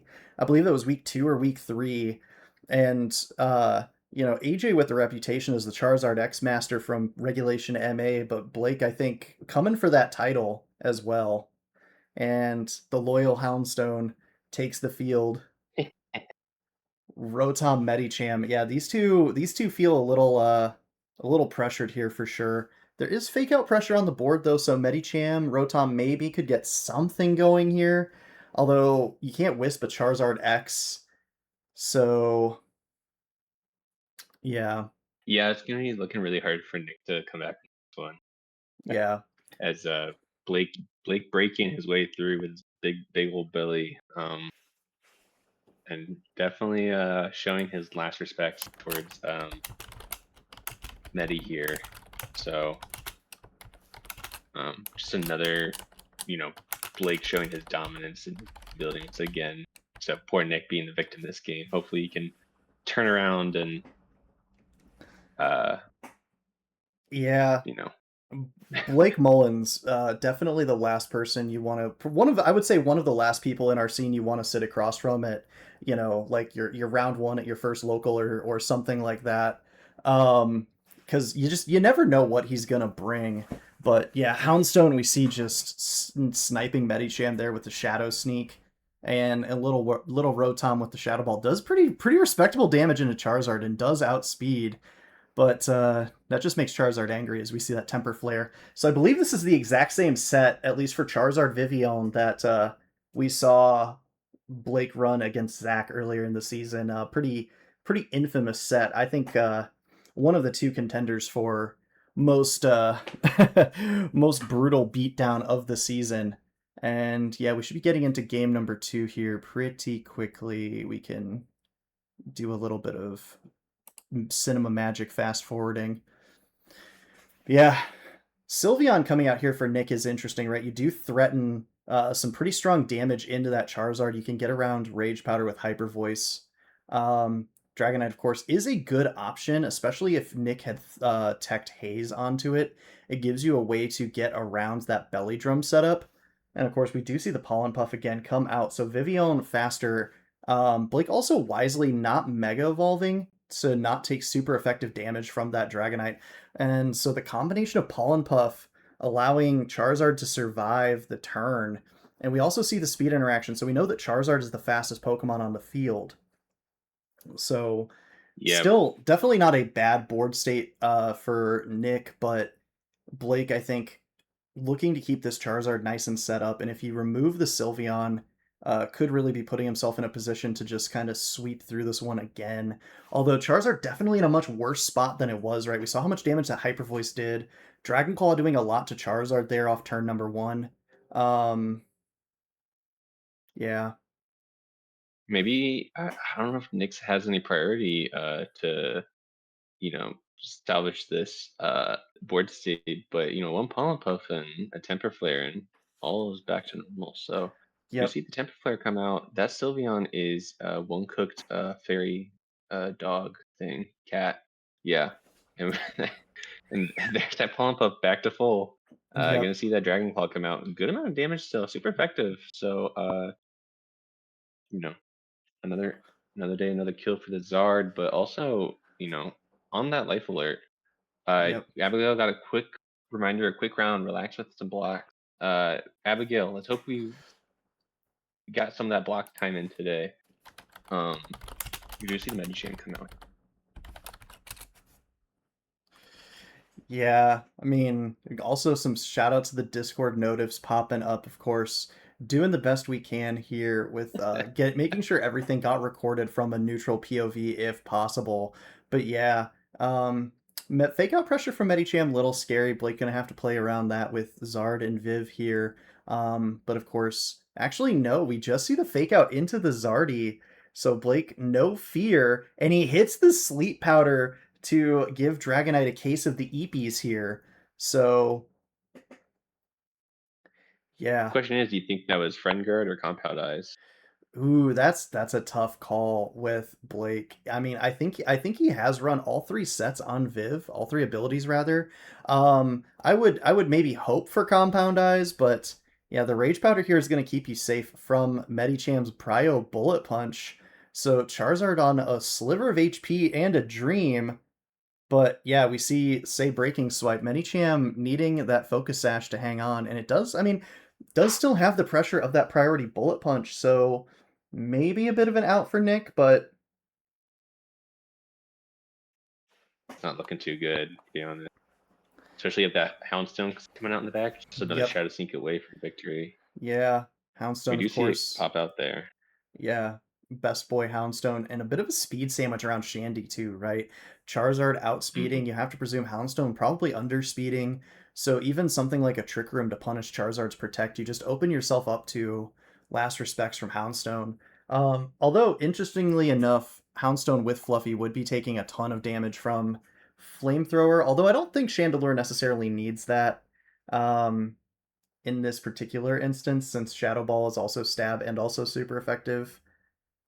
Bullet Punch just going into the Protect, Shadow Sneak into the Medicham. I think we saw that Shadow Sneak take out Medicham last game as well.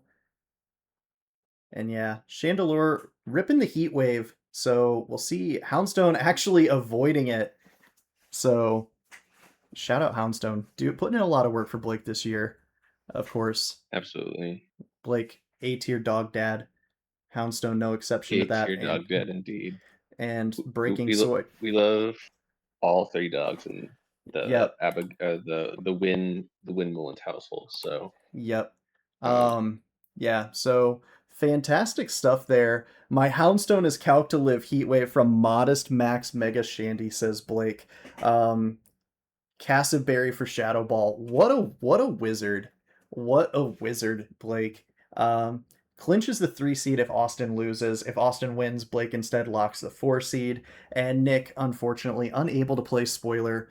Believe we'll be wrapping up the season at a 1-7 mark, I believe. So, shout out to Nick. Hope you had fun this season. Hope you will be back for next one as well. yes, thank you for playing. Definitely fun to see the team from Nick as we go ahead and get to the next one. It's actually going to be Nick's friend Craig and the eepiest of dreepies. Craig, if he wins, looks like somewhere between 5th and 7th seed based on other outcomes. If he loses and EJ and Isaiah win later on, he is out of the playoffs. contention. Meanwhile, Maddie and the HC Heracross looking to contribute to Spoiler Sunday. As we see Craig, another team that I've got a bit of experience with playing him in the regular season. Really, really strong Trick Room core between the Farig, the Mega Mawile, and the Mega Abomasnow. Course, surrounding it with some pretty interesting pieces. You've got Pikachu for fake out pressure, Zoroark to just do Zoroark things, Goodra being Goodra, Clawcher actually I think probably the most underrated Pokemon for Craig this season. He's really used it in its coverage options with Mega Launcher, and of course Espathra, the Edna mode, kind of just chilling. Does offer some interesting switch ups to the team, right, between Speed Boost and Baton Pass, but also just Lumina Crash. Kind of being a late game win con with the special attackers like the Farig, the Clawcher, the Abomasnow. It gives this team a kind of a deceptive fast mode. Switching over to Maddie's team, of course, the other Basque Legion in the league, Basque Male, pairing that up with Sable Guy, Base Form Scizor, Belly Bolt, Mega Pidgeot, the lone Mega on this team, but then Alakazam, Diggersby, and Fortress. So a lot of fun mons on this team. I believe we actually saw a Fortress making a deep run in VR yesterday. So that was kind of cool to see. I don't remember how far it got, but I remember seeing a Fortress that was very deep into the tournament and had not taken a third loss. So that's pretty cool. Yeah, we'll go ahead and get into this one, Jackson. Any mons that stand out here really from either side for you? Sorry, I'm just working difficulties. I think I said, but I want to say Basque is the best mon in Regulation M-B, of course, and just providing that priority weather control to enable a multiplier city with adaptability and water move, or just creating a swim moment could be really, really, really, really strong. Also, just defensive coverage with Will-O-Wisp, screens, Encore Quash for the slower mode, because there's a lot of slow pieces on this team. He could also Tailwind for faster mode, or Skill Swap, Trick Room. Actually, no. Yes, Trick Room with Alakazam is a possibility, but there's a lot of things as we are going to get into it here. Yeah, we do have game audio. Andrew.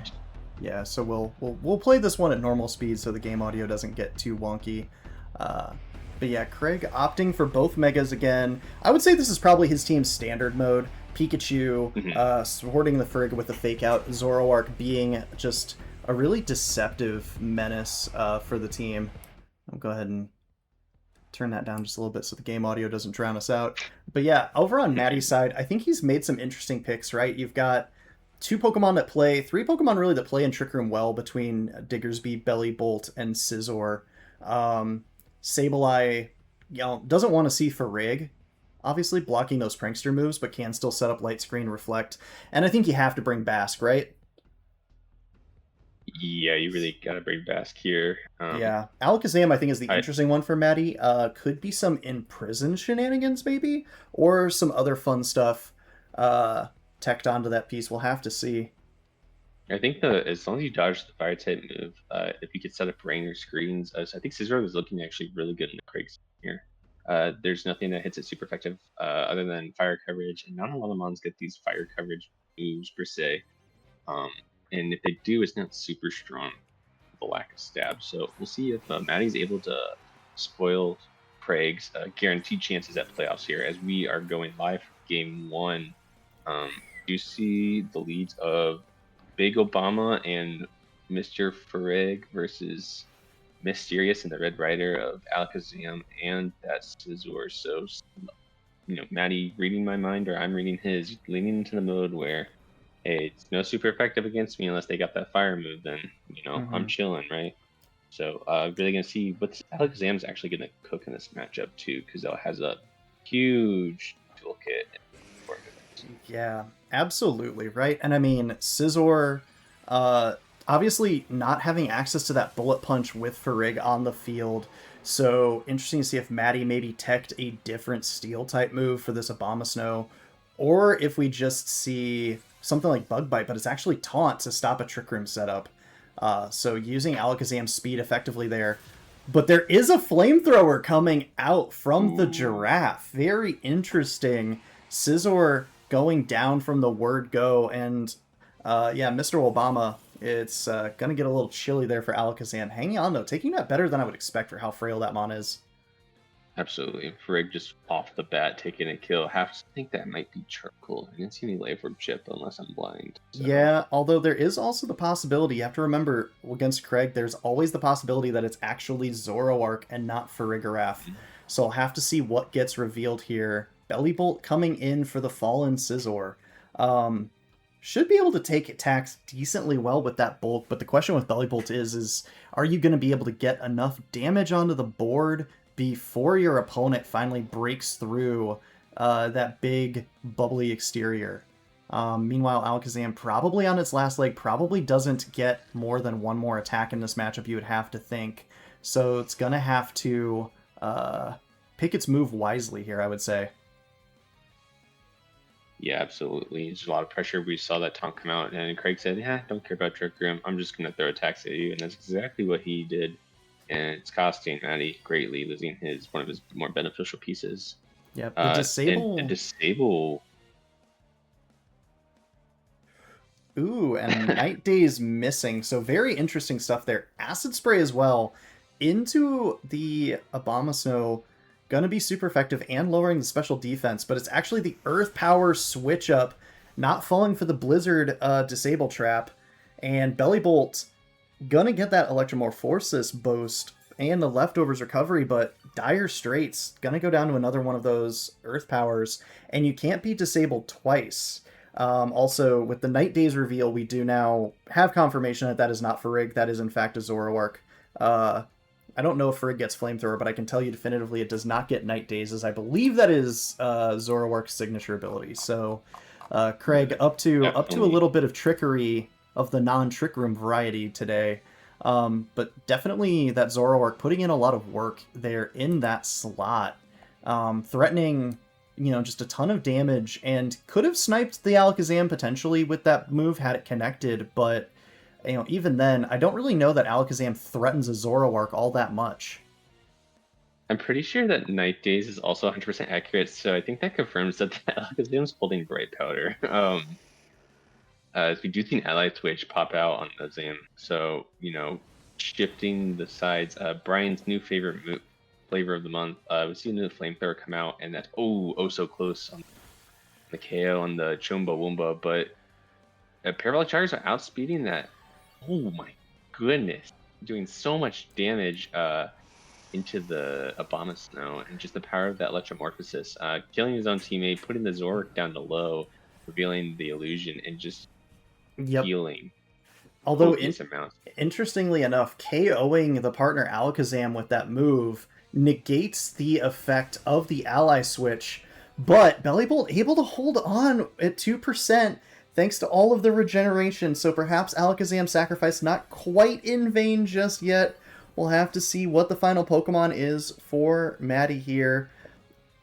If he has access to something that can eliminate that Zoroark, it's going to be the Diggersby here, Beach Bunny. Not a Pokemon that really loves to see Abomasnow staring it down. You have to think Zoroark may be able to finish this one off. We also have had confirmation Night Days 95% accurate, so Craig just very unlucky. The trade-off for having a 40% accuracy drop chance. So yeah, interesting to see the speed interactions here as well, though. Zoroark definitely the fastest thing on the field, but we don't know about that Diggersby and the Abomasnow, and Diggersby does have access to coverage moves like the Fire Punch. Could even just decide to rip an Earthquake if it wants to get some spread damage. Maybe Rock Slide available to it. Rock Slide theme of the day here, theme of Pokemon Champions, really. It's actually Quick Attack coming out to finish off Zoroark. So that Pokemon will go down. Abomasnow going for the Wood Hammer.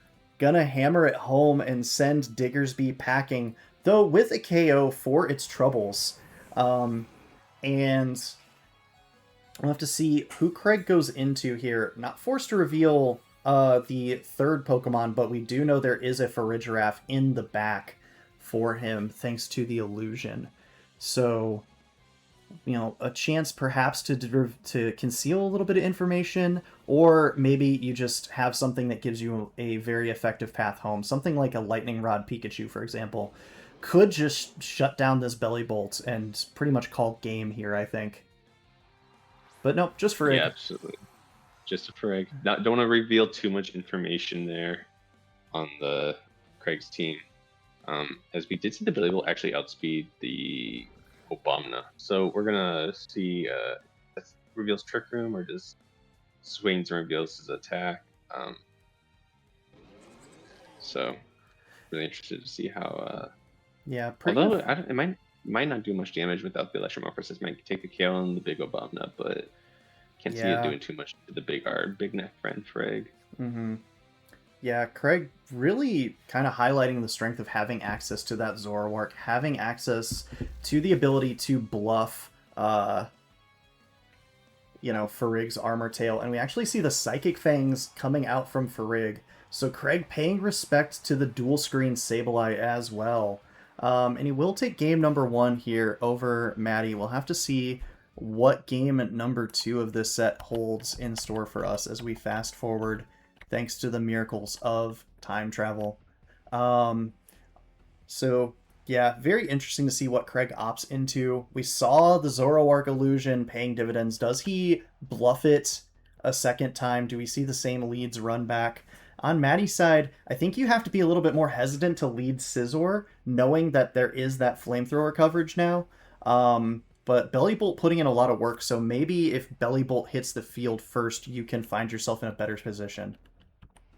I mean, if he's packing screens on the Sableye, as long as he doesn't think it's Farig and he think it's the Zoroark, or Zoroark's not present, or whatever, you can just put up that screen in front of the Scizor. Maybe if he's built it faster, he can get a bug bite off into the Farig to eat its berry, but also do super effective technician damage as well as putting that screen up. So maybe it can live that non-stab flamethrower.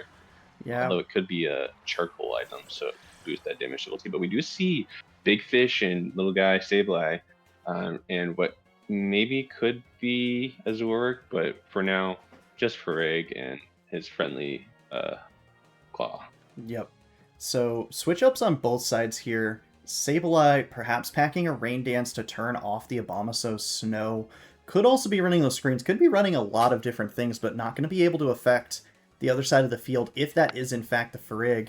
But you do always have to respect the pressure of Basket Legion. That adaptability boosted Wave Crash could be further boosted by something like a Life Orb or a Mystic Water. Light Screen is going to go up, and it is going to be the Night Days coming out revealing Colbur Berry on Basque. So not likely to be a Klotzer there. Basket Legion, though, taking that attack just fine, and it's a Liquidation reveal into Farig, doing just over 50%, but the Giraffe will get the Trick Room up. And so now if you're Basket Legion, you're in a bit of a speed sandwich. The Farigiraf will underspeed you. You have a chance to swing at this Klotzer, but don't really know what moves you have available to affect it, since Last Respects has no stacks currently. Yeah, it's just really hard, and as we saw, that Zoroark is close to the field, although with the light screen, still doing decent damage, and gonna die to that Night Days, if it lets that Zoroark stay alive, as it, that Sableye doesn't have a move, and the Sash, Zoroark, then gonna die, but there is a Protect coming out, just to get another Reflect up, so just extra support for down the line, no psychic moves to come out, to break that screen, so the good call, the double up by Maddie there, protecting his fifth for another turn before is potential to lose that. Yeah, absolutely. And now under this Trick Room, right, you have to find a way to keep your pieces intact, not give up too much ground to Craig, but also you can't give him free switch-ins to these Mega Evolutions, right? Mawile, Abomasnow, able to threaten so much damage on the board. Sableye is going to go ahead and get on out while the getting's good, and Diggersby, a Pokemon that's going to be able to affect the board a little bit better, as we see the Klotzer switch out into the Abomasnow. So that pressure is now on, and we actually saw a mix set from Abomasnow last time. The physical Woodhammer and then special Blizzard. Reflect and Light Screen will get taken out by Psychic Fangs, and it's actually just a liquidation into the big old Abomasnow, who takes that attack pretty well thanks to the defense boost from the snow. I mean, taking less than a quarter for the adaptability stab liquidation from snow and the resist for Abomasnow stats is actually not bad. Great swap here by Craig, and preserving his precious diamond eyes. Matty is, but in Peculiar State is now our 44th president and a giraffe are now staring down what looks to be a metallic praying mantis and a really dirty bunny. So we're gonna see Mr. Big Obama come out, hopefully for a third term here soon in reality. But for now, just another snow warning. And we do see the helping hand come out. So looking for absolute havoc and protect, keeping it safe. Just one more turn. The bunny's digging in the sand, finding a way around it, and the blizzard does come out. There's no screens, as we saw Psychic Fangs were taken down because of the Psychic Fangs into the Basket Legion. The helping hand, blizzard almost a 2-hit KO. It's a little too close to call it a potential roll, but we do have one more turn of Trick Room and 3 more turns of snow here. It's going to depend on how that Scizor is trained, right? Not the most specially bulky Pokemon, but if you're just saying, okay, I don't need to worry about speed, you know you want to invest to survive things like this Abomasnow, Scizor can put a lot of pressure onto it. Wouldn't be surprised to see a lot of HP and Spadef investment for this matchup in particular. Diggersby going to get on out, going to go back into Sableye. Not the bulkiest of Pokemon, but will be able to hang in probably for at least an attack. And Craig just going for the helping hand here. You got a friend in me, says Farigiraf, and the Blizzard coming out, Sableye hanging on by a thread, but Scizor, yeah, definitely not even a roll, as it's Bug Bite to finish off the Farig and remove the pressure of that Armor Tail, perhaps opening up a avenue for the Bullet Punch and Quick Attack, and it will be stealing the Citrus Berry, so a little snack for Scizor as well, gonna get some of that HP back. Now, Trick Room is up now, which means, is that Clawitzer, or is that our friend Zorwerk hiding with that potential flamethrower as shown? And even if Light Screen goes up, I don't think Zorwerk's really going to eat that. And, you know, that Sableye KO range obviously at the 1 HP, so, you know, Matty has to be insanely careful about how he plays this game out, as Craig is hungry with the claw, and he's ready to maul. Yeah. Priority moves like that Bullet Punch may be Scizor's best tool to get some chip damage down here. Just gonna protect itself though, keep it safe. Try to establish which Pokemon is next to the Abomasnow. Meanwhile, a Light Screen for the road for the Sableye says, I know you have 3 special attackers, and it is gonna be the Flamethrower reveal. I don't think Clauncher gets that. Yeah. Blizzard will spell the end of Sableye here. Sorry, Crawfish. Crawfish. It's another crab. Yeah, but don't want to mislabel my crustaceans either. It's true. Gotta put that minor and aqua biology to work, man. Come on. Listen, today is not the day I come out as a crustacean phobe, but you know, I don't plan on it. So hopefully today's not the day. But we do see the Sableye go down for Matty as that Protect came out. It's a very difficult state. Well, we do know that Farig is down, that Bullet Punch is live, so we actually, other than the Bug Bite, haven't seen another attack come out. We do see the Protect from the assumed Clawitzer, but definitely Zork after the Flamethrower reveal. Quick Attack coming out from the Beach Bunny, trying to get that double priority damage, and actually noticing, #noticing everyone. Bunny's faster than the Mantis, so maybe Scarf potentially, because that Mon is typically not very fast. Yeah, very interesting, perhaps, some gamesmanship there from Matty, knowing that, you know, if I'm fighting this game under Trick Room, trying to set certain speed interactions for his Pokemon, but yeah, Clawitzer keeping itself safe there, threatening the Flamethrower, which would easily remove the Scizor, but at this point, if Craig wants to rip a raw Blizzard, he could just get a board wipe with that as well.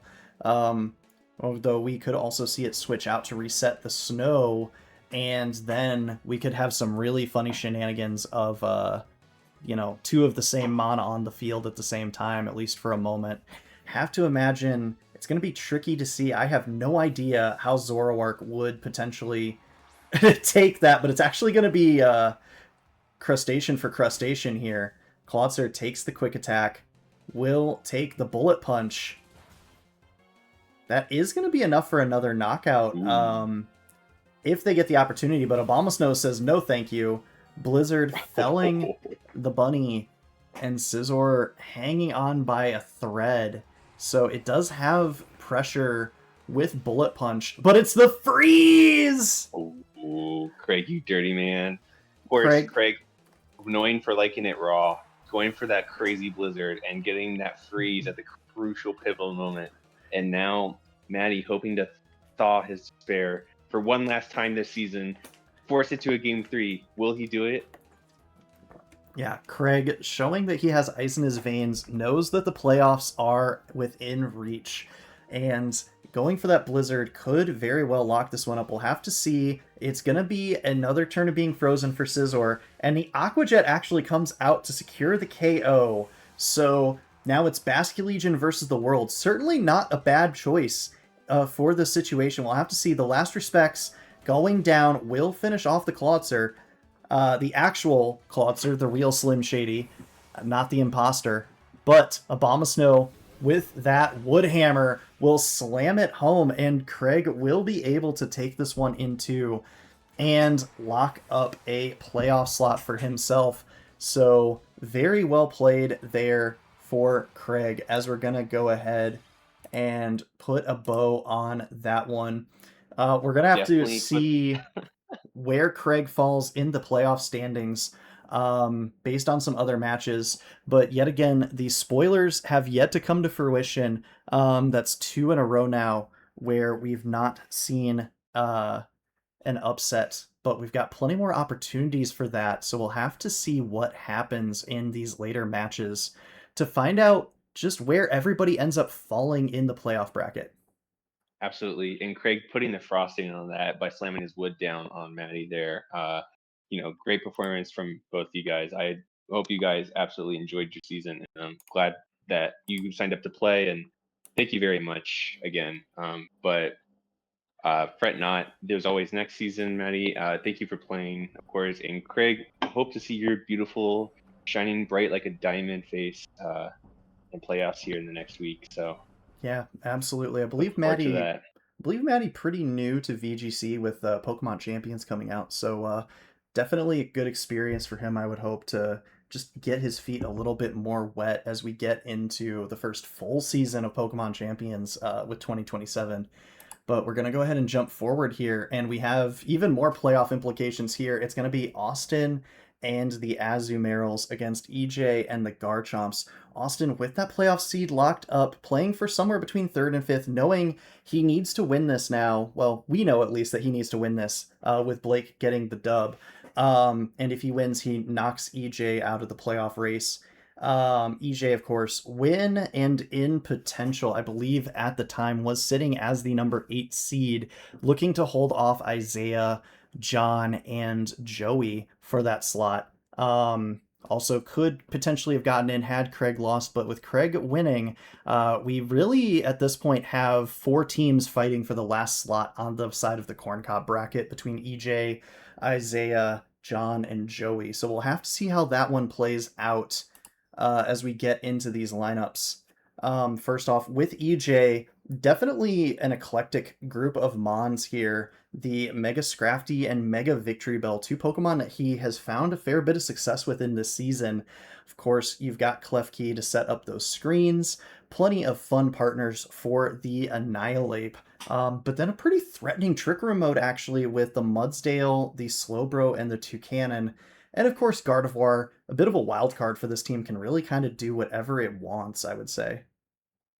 Yeah, I mean, EJ definitely showing off the prowess of Mega Victory Bell in draft, just like utilizing that in and out ability to the fullest. Like the threat you have of just removing a piece just sheerly by dying is absolutely crazy. And being able to force slower game state it's a weird way in the tempo control. So I think that's maybe the coolest part EJ's team, other than the Mega Scrafty with the double intimidate. I've recently used Toucan in another draft, and I will say that guy's got a kit. So maybe EJ might cook with it this week, maybe not. Yeah. Definitely have a little bit more respect for that guy now after using it. But as we pivot over to the other team now, uh, Austin Choi, loves being called Dr. Austin Choi. He's not here, so I can say that.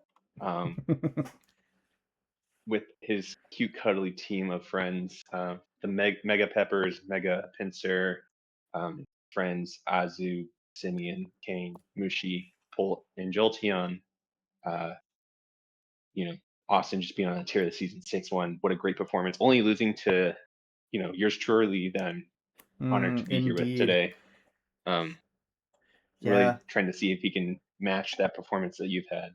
Yeah, Austin, I think, really kind of playing to his own strengths with this team. You see a really good variety of speed interactions from the super speedy Dragapult and Jolteon all the way down to a pretty potent Trick Room mode with Musharna and Azu, but then just solid Mons all across the board in between. Scoville, and even could come as a non-mega if you wanted to leverage the redirection with Pinsir in its mega form with that Aerialate. Certainly threatens a lot more damage than I think people would realize, and a bit of a value pick at the bottom end of the board, as we're going to go ahead and jump into this one Okay. and get things going from Austin's perspective. We'll see how entertaining I can be.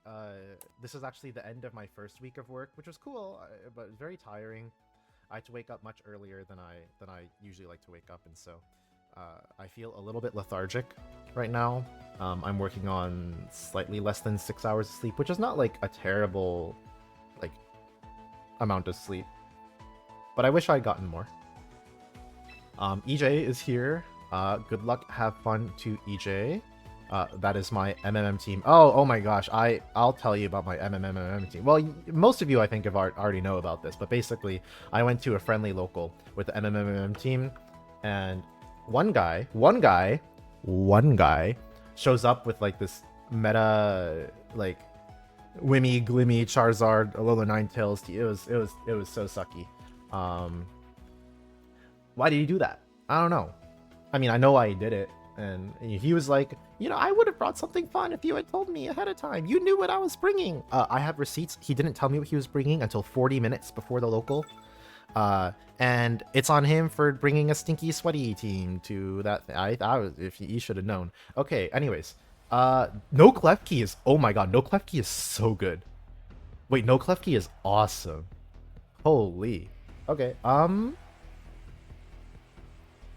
okay, so I can get rid of the Klefki that I had here. There is the double, potential for double Scarf stuff. The Scrafty did come, which is a little annoying, and he has Mudsdale as the last guy. So no Slowbro, no Klefki. I think that might be the best case scenario. So Jolteon has, literally no reason to come anymore.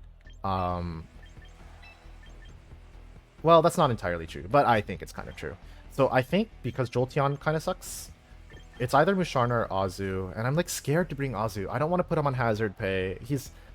Okay, so he's on the MVP leaderboard, currently tied for 6th, 7th, 8th place with 16 kills, but he's winning the tie breaks.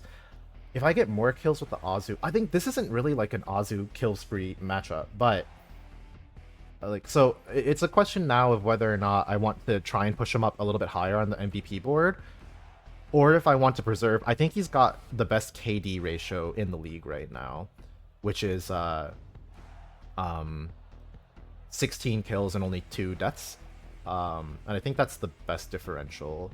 But I don't know that anyone is pretty. There's some that are at 12. Okay, we'll bring Azu because I think I want to push him. Well, we'll see, but I think I have some text that I think could reasonably catch stuff off guard. Having no Klefki means that... Well, okay, this means that my Pult is a little bit worse because he's going to intimidate it. Now that, because I'm running Infiltrator because I expect a Klefki to do stuff. Okay, this is fine by me. What I'm going to do is Wisp the Toucannon and fake out the Victory Bell.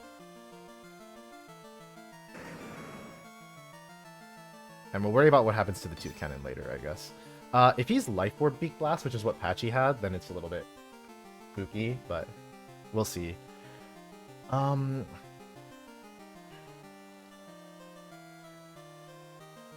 Yeah, I mean, I could go all in on just spreading some damage, but I think the Victory Bell is a little bit more worrying. I have Skill Villain in the back, which I think is okay into these guys, especially once I burn the 2 cannon. Skill Villain not looking so great. Yeah, Jolteon's not looking so great.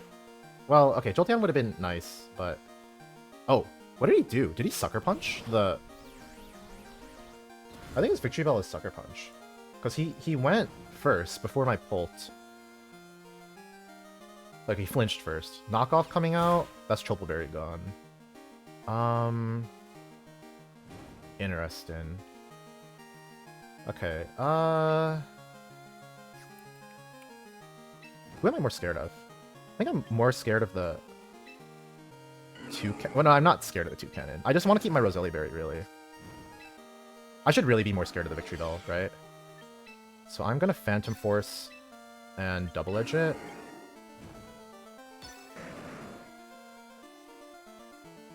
And the 2 cannon we're just gonna let sit and take burn damage over time, I guess. But let me go ahead and add Sleep Powder, or Sucker Punch to the, to this guy. Double Edge comes out. Good damage, so that's actually really nice, because Innards Out isn't gonna do all that much to the Kangaskhan now. Sludge Bomb comes out. Reasonable damage to the Kangaskhan. Poison is a little bit annoying. And is this follow-up into... Nope, okay, cool. The knockoff misses there. So, Scrafty coming in... Oh, well, I think maybe he doesn't have Scrafty if he's megaing Victory Bell, right? So, this Ghost move into that slot is going to be pretty nice. Kangaskhan I can save for Fake Out. Because very likely what's going to happen is he's just going to knock off the Pult as it pops out. So I think I actually like the idea of saving Kangaskhan. Oh, no, I think we can get damage into the 2 cannon right now. Actually, no, I'm going to save Kangaskhan. So there's no way he puts a flying move into Kangaskhan this turn. Just so we let Victory Bell just drop. Oh, okay, perfect. So we get Skill Villain in for free. We get a Moody boost. Wonder why he's... Okay, Sucker Punch. Oh, into Kangaskhan, I see. Yep, so he does have Sucker Punch. Good to know. And Phantom Force comes out, takes the KO on Victory Bell. We're not going to take all that much from Innards Out. We're actually still out of range of a Gardevoir Moonblast right now because we have the Roselli Berry still. Special Defense Rise, Special Attack Drop. Special Attack Drop is a little bit annoying, but Peach, the Gardevoir, comes out. I would like to see if this is Scarf. He does trace Moody, which is pretty funny. We are going to Phantom Force.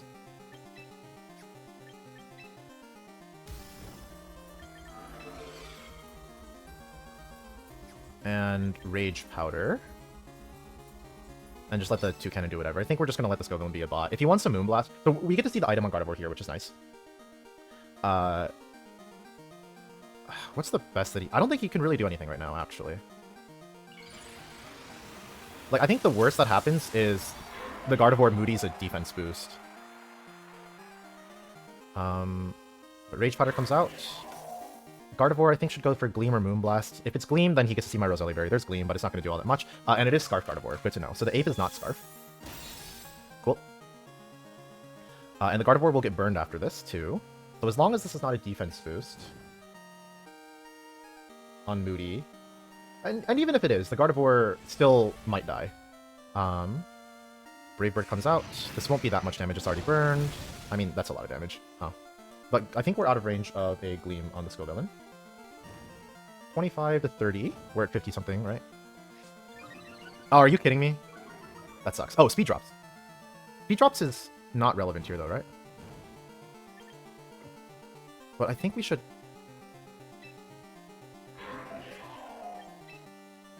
This should be fine. So this probably won't KO now. Unfortunate. Oh, I should have attacked the 2 cannon then. Oops. Well, okay, I didn't know for sure that this wasn't going to KO, but Gleam comes out, KOs the Pult. That sucks. If we had Pult around still, like if we didn't get the defense boost, we could have just Rage Powdered, and then we would have kept Pult around one more turn. But Giga Drain comes out. Take care of the Gardevoir. And this also means the 2 cannon is going to take a little bit more Brave Bird recoil.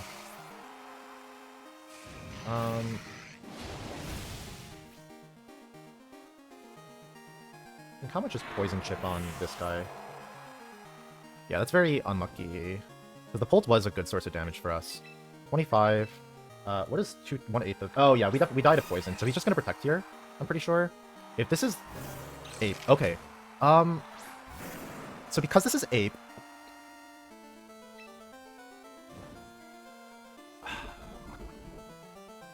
I think he's inner focus. I really do. But I don't know that Ape has, like, anything to KO the Azu. So I think we can do his Perish Song, and we're slower than both of these guys. And double edge the 2-cannon. Well, I guess he can... If he wants to Final Gambit the Azumarill, then that's fine, because we're just going to KO the 2-cannon first, right? Protect Final Gambit the Azu is pretty bad, actually. I don't know if I have a way around that, actually. Okay, Poison Jab comes out. As long as this isn't a 2-hit KO, I think we're okay. Don't poison. Okay, yeah, I think we should be... As long as he doesn't poison, I think we win. Why do I say anything? Why do I say anything? Why do I say anything? So we KO the 2-cannon here. Yeah, Pult would have been really good to have. Just the Moody Boost on the Gardevoir really sucks. So we... Yeah, we're gonna die after this. Perish Song comes out. Now he knows that I'm Perish Song too. So I have to protect. Hope that the next Poison Jab doesn't kill, but I'm pretty sure it... Poison Jab.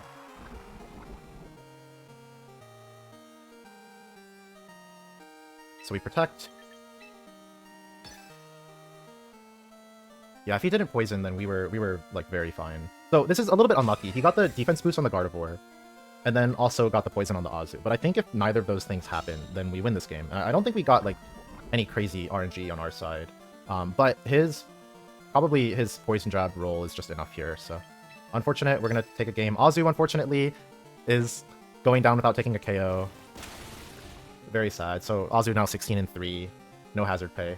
But I do like the Pokemon that I brought. I do think they were pretty solid. I think Musharna is really the only guy that would have, like... But then Musharna, I think, doesn't do that well into, like, the Ghost moves from 8, because my Psychic is probably... Well, it probably doesn't KO.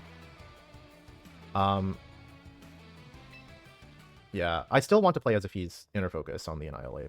But honestly, that wasn't a terrible game plan, because, like, we did get... like, we just got pretty unlucky to lose. But now he knows my tricks.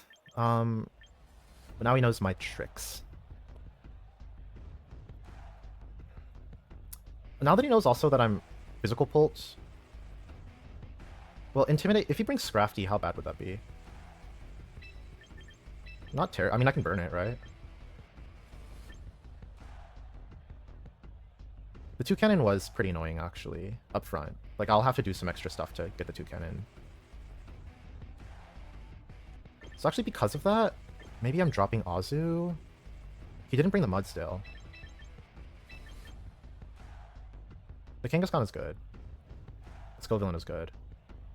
This guy is just good. This guy's only good for the 2-cannon, though. He, like, doesn't do anything after that. Like, literally nothing. Other than... Yeah, He's just... No. Can I do this? Just spread some burns immediately? Then he's just gonna... No. Yeah. Because then the Victory Bell lead is just a little bit spooky. So I think I'm just gonna start off with this. If he leads 2-cannon, then at least makes Phantom Force like, easier to click. So I can do that on turn 1, fake out Phantom Force instead of fake out Wisp. I mean, I can always Phantom Force the next turn too, but we'll see. Same lead.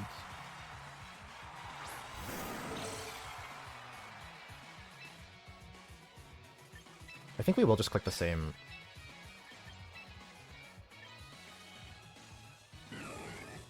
Well, he's like Sucker, Sludge Bomb. I mean, this is so safe, right? This is just so safe.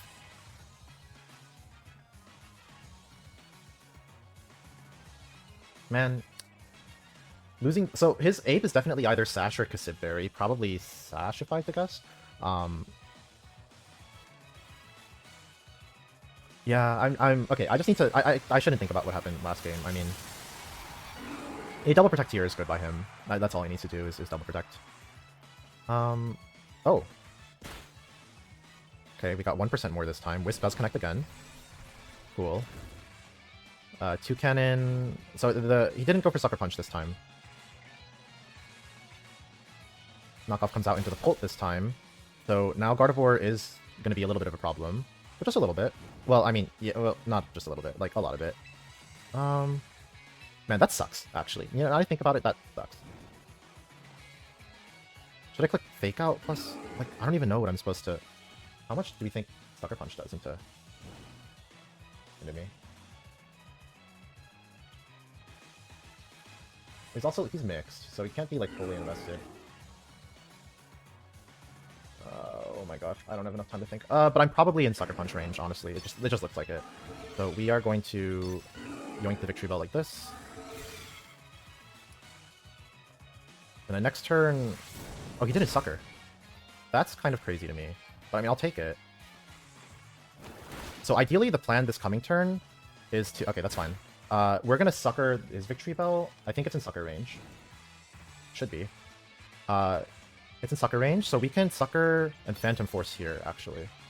And regardless of who he brings out, he has to worry about it fainting next turn. So this will drop the Victory Bell. Innards out. Not enough for the King's Con, which is great. Phantom Force. And Toucannon missed the pull. No, that's fine. Free switch.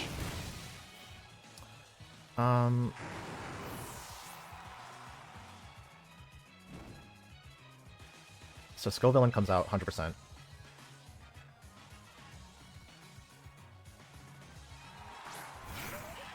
Okay, cool. Ape comes out. So let's think about this turn, because I think we can die to a double up. I don't know what item he is on the Toucannon yet. I'm just gonna give it Sharp Beak. But he's burned Brave... Oh, not Beak Blast. Brave Bird into Scovillain. He's burned double from the Ape. Probably picks up.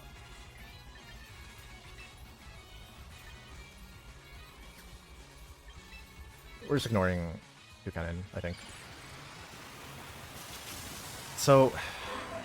Oh, I should have Flamethrowered. Because if he's Cassidberry, he probably lives this double up then, right? Phantom Force comes out. Dang. Flamethrower is just correct. I'm Giga Draining for health. But the health doesn't matter because I'm fast. Because he's gonna kill the Pult this turn. Oh man, Flamethrower is just better, huh? Well, Flamethrower might not have KO'd. Oh, he's going into the... Okay. So I actually did make the right play. Oh my god. Stop! He's burned. Giga Drain. Doesn't KO. Bolt will live knockoff from this Toucannon. Brave Bird? Oh, I live this. Yeah. Okay, cool. His Ape is 14 down to... Okay, this is perfect, because I'm pretty sure Gardevoir is last. So what I can do is Phantom Force here. Oh, no. So I need to kill his Ape this turn, basically. And then hit the Gardevoir next turn when it pops out, basically. If he protects his Ape, then good on him. Okay, cool. So we should live, I'm pretty sure, we should live Poison Jab right now. Because he's burned. We KO the Ape, and then when the Gardevoir comes out next turn, we get to Phantom Force it before the Gardevoir attacks. And then how much is Toucannon taking from Azu? Ice Beam. Okay, cool. That's fine. So as long as this last guy... If the last guy is Mudsdale, then I think we lose. But he's been playing as if... I think he's been playing as if it's Gardevoir in the back. But I think Azu will get to clean up the Toucannon at the very least. Yeah, perfect. Sap Zipper, doesn't matter. Nice. And we know it's Scarf. So I think we can just Ice Beam. Okay, I don't want to reveal Ice Beam, though. I don't want the Azu to die either, though. We'll reveal Alluring Voice. I think this is more reasonable. So in case we ever need to sit in front of the Victory Bell, we can Alluring Voice. And this is also going to make him less likely to bring Scrafty, which I think is good for me. So Gleam comes out. Not enough. I mean, you should just be hitting the Azu, I guess. I should be protecting Azu. What am I doing? Well, not necessarily, but... And I really should have been doubling the Gardevoir here, too, just in case. But he is Scarf. I mean, this we know. Toucannon will go next. Knock off. Down goes Pult. Toucannon's actually doing a lot of work. I think I might actually do a Jolteon lead next game. I'll only add Webs instead of Terrain, but Alluring Voice comes out. Okay. We will make the right play, which is Protect. And we'll let Azu take the KO next turn, because he doesn't die to burn here. And this would be a Pult KO, actually, if Toucannon were to die to this, but... Oh, we're Sap Zipper. Dude, you saw this already.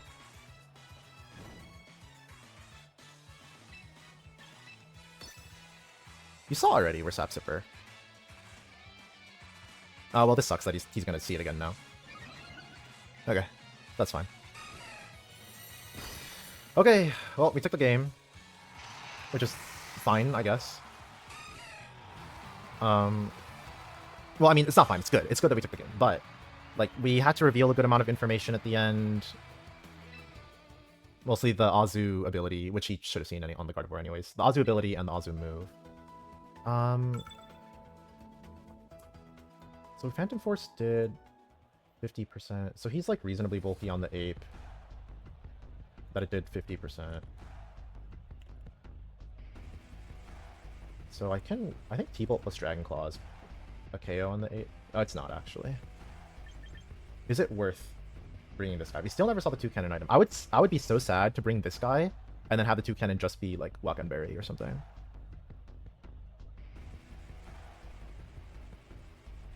This guy leading is not terrible, right? It's like big damage into Victory Belt. It actually doesn't KO with 1 Psychic, which is nice. I'm pretty sure Musharna live like Brave Bird plus move from the Victory Belt. It might. Can't double protect.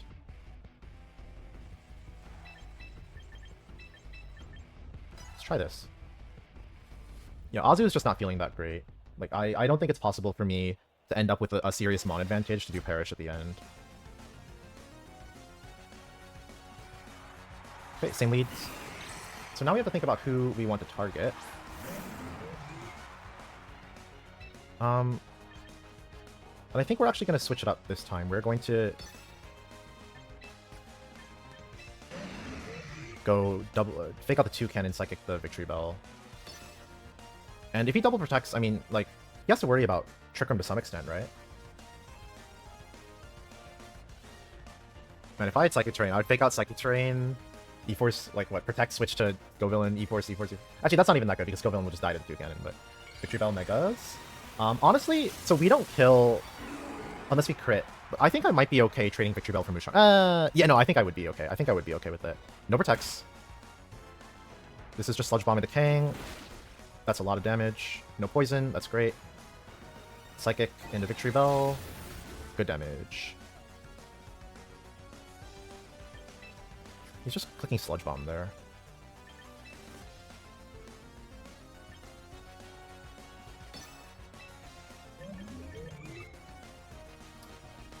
If 2 cannon dies to double edge, I should double edge there. It's unlikely. It's pretty unlikely.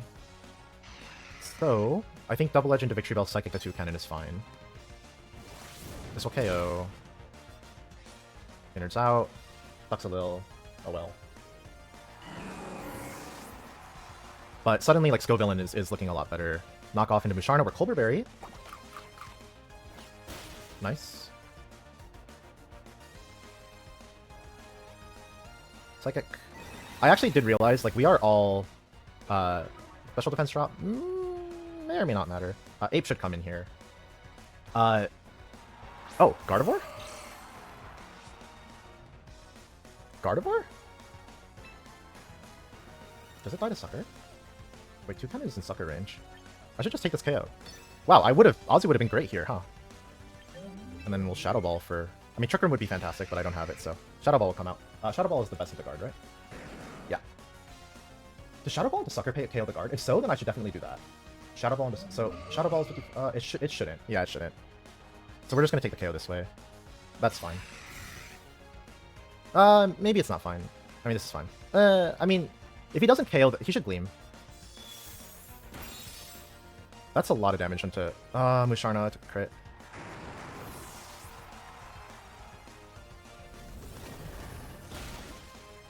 Okay. Gleam. 52 to... So it's unlikely for the Musharna to die this turn. So what I can do is... We never saw the speed interaction between Scovillain and 2 cannon, did we? I don't think we did. So because of that, I think I want to bring Pult in. And we saw the 2 cannon just protect. And we're just sending this double. I don't think there's anything to think about. I mean, we're Roselli Berry, so we live this. He just needs Gleam to KO the Musharna, but if he's timid max, it's 5 out of the 16 rolls, so slightly less, like 37.5%, right? Or 31.25% to KO. So Gleam comes out, Roselli Berry, so as long as he doesn't crit or get the high roll into Musharna. Okay, perfect. So we're left at 5. 59 down to 5 means he got the 54 roll. He got one of the 4 lowest rolls. Well, not the lowest roll, but the second, third, or fourth roll. I mean, I think that comes around again. It's fine. Shadow Ball comes out. KOs the Guardy. And there should just be one left, and I think it's Ape, probably, right? That's Ape. So what we do is Phantom Force effect.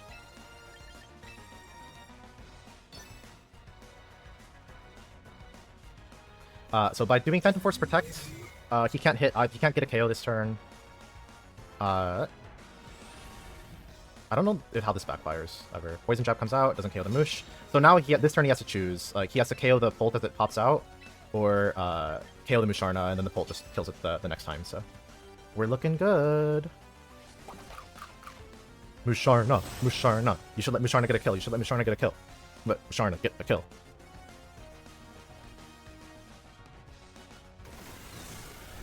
No! EJ hates fun. Dude, it's kind of weird to be like talking like that after how stressful game 1 was. Like how stressed I was after game 1, because like it was like, again, I lost only because of a series of unfortunate events. Yeah, let's see what we get. But like losing, it was still somewhat close, I think, and like game 2 wasn't necessarily a blowout either. So like knowing that this is not like a crazy one-sided matchup for either of us. Spadef, defense, wonderful, good job, Scovillain. You've really outdone yourself this time. Yeah, I think I was happy with my team build in prep. Musharna came in clutch here for winning out game 3. That was awesome. Good job, Musharna. But like this is like it was tough. This was, I think, one of the tougher ones for me to build for, because I think EJ had a lot of tools to shut down like the stuff that I would normally want to do. Yeah, I think we're pretty happy with how it went. I mean, Azu gets 1 kill. 1 kill, 1 death, which, I mean, most things are getting 1 kill, 1 that's like even, right? So Azu's now 17-3, so we move it up on the MVP leaderboard, and we still maintain our plus 14 whatchamacallit? Our plus 14 differential on Azu too, so I think it's still the best in the league, which is great.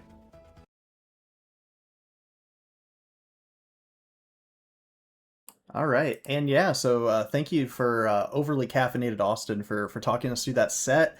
With that win, Austin does clinch the 3 seed. In EJ, the fate is no longer in his hands. Joey, John, and Isaiah all could potentially contribute to him missing playoffs. But we'll find out more about that as we get going. Jackson's going to hop off here for a bit, and I'm going to be joined by none other than Zachary Spitzer for this next one. Zach, how you doing, man? I am doing all right. I am ready to watch some Pokemon take place. We've already seen some really good sets up to this point. I know we got some more cooked up here, especially this next one with AJ and Joey. Really excited to cast that one. Yeah, of course, AJ, pretty wide variety of seeds he could fall into depending on the the outcome of this one.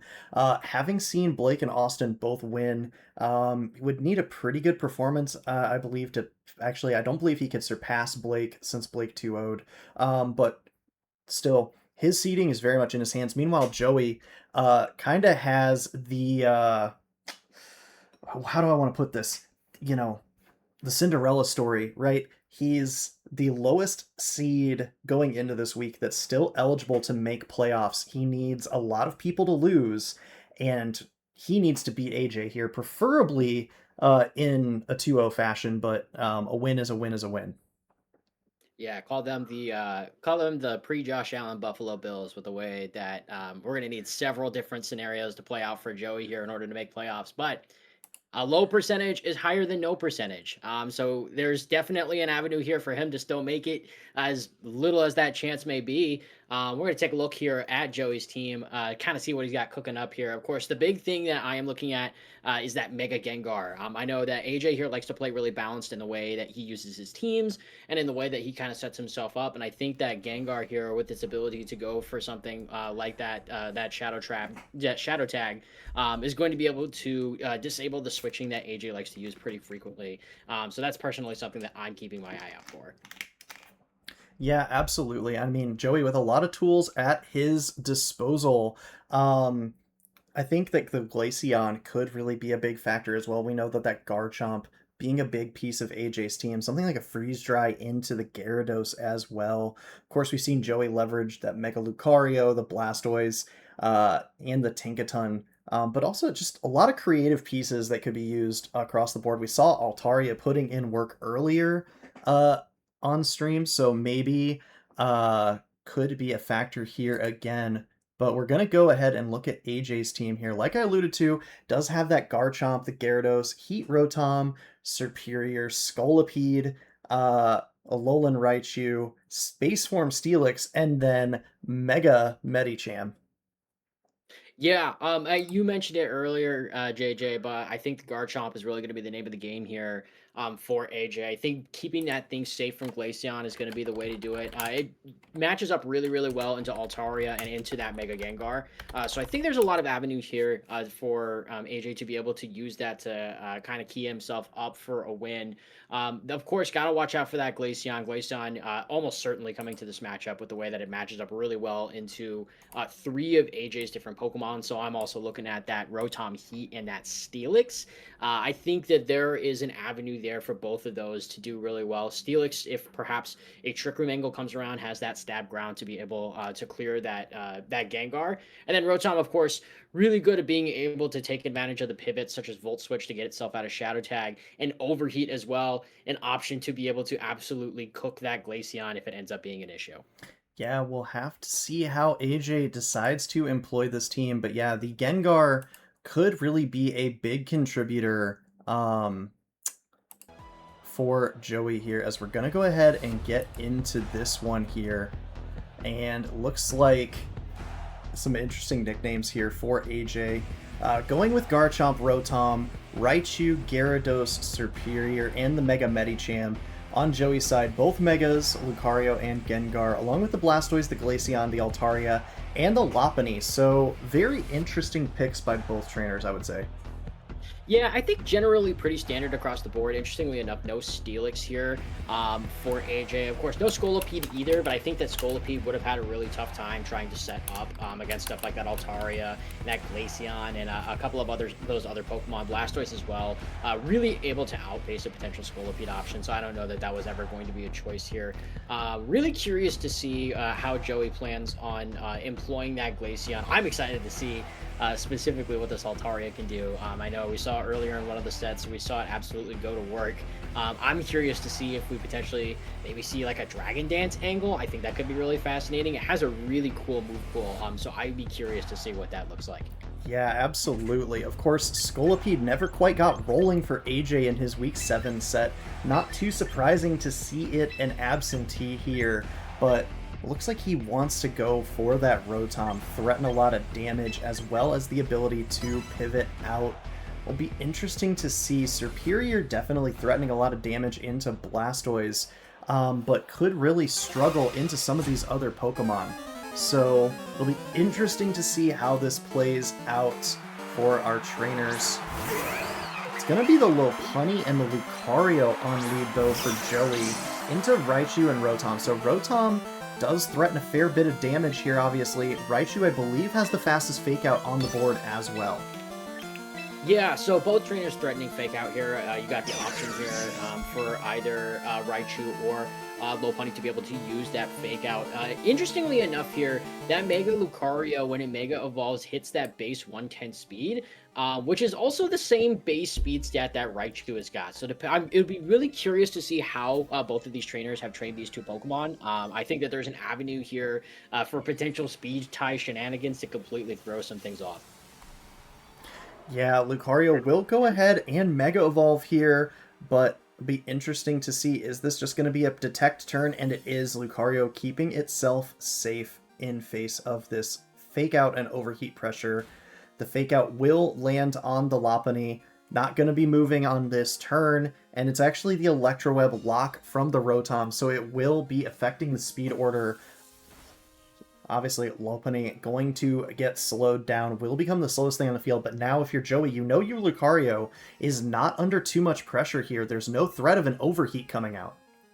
Yeah, you're in pretty good shape at this point. Now, we do know that Joey doesn't necessarily have the information that we do, that this is Choice Scarf Rotom. So if you suspect that Choice Scarf Rotom might be the play here, then you know that you'll be able to potentially scout out for like that Electroweb. You know that your Lucario is in a much better spot and have the opportunity to be able to swing with some big time damage here. Of course, I'm kind of curious to see what the Lopunny ends up doing here. It seems like it's not really able to threaten that much damage on the board right now, and I feel like it could potentially be in a vulnerable spot. Yeah, definitely could. The Electroweb will come out, double speed drop again, and it's going to be the Psychic here from Raichu, but Lopunny hanging on by a thread, 2% HP, to retaliate with the Giga Impact, revealing the speed. It actually still outspeeds the Lucario. Interestingly enough, Raichu holds on with a Focus Sash, and Lucario's going to go for that close combat, and that's going to be a clean one-hit knockout into the Rotom as well. I'm gonna be completely honest with you, JJ. I'm a little confused by the speed tiers going on here. I'm wondering if that play there almost suggests that either this Lucario is trained to be really, really slow, or maybe there's like a Choice Scarf angle that we could potentially be seeing with this Lopunny. I think that's a potential angle we could be seeing as well. We saw in that prior turn that it flinched before Rotom had a chance to move. I think the previous indication there might have been that Lopunny was going for Fake Out, but it could very well be the case that we're looking at a Choice Scarf Lopunny right now. So really fascinating way to get a ton of damage down. Half of AJ's HP gone in that first turn.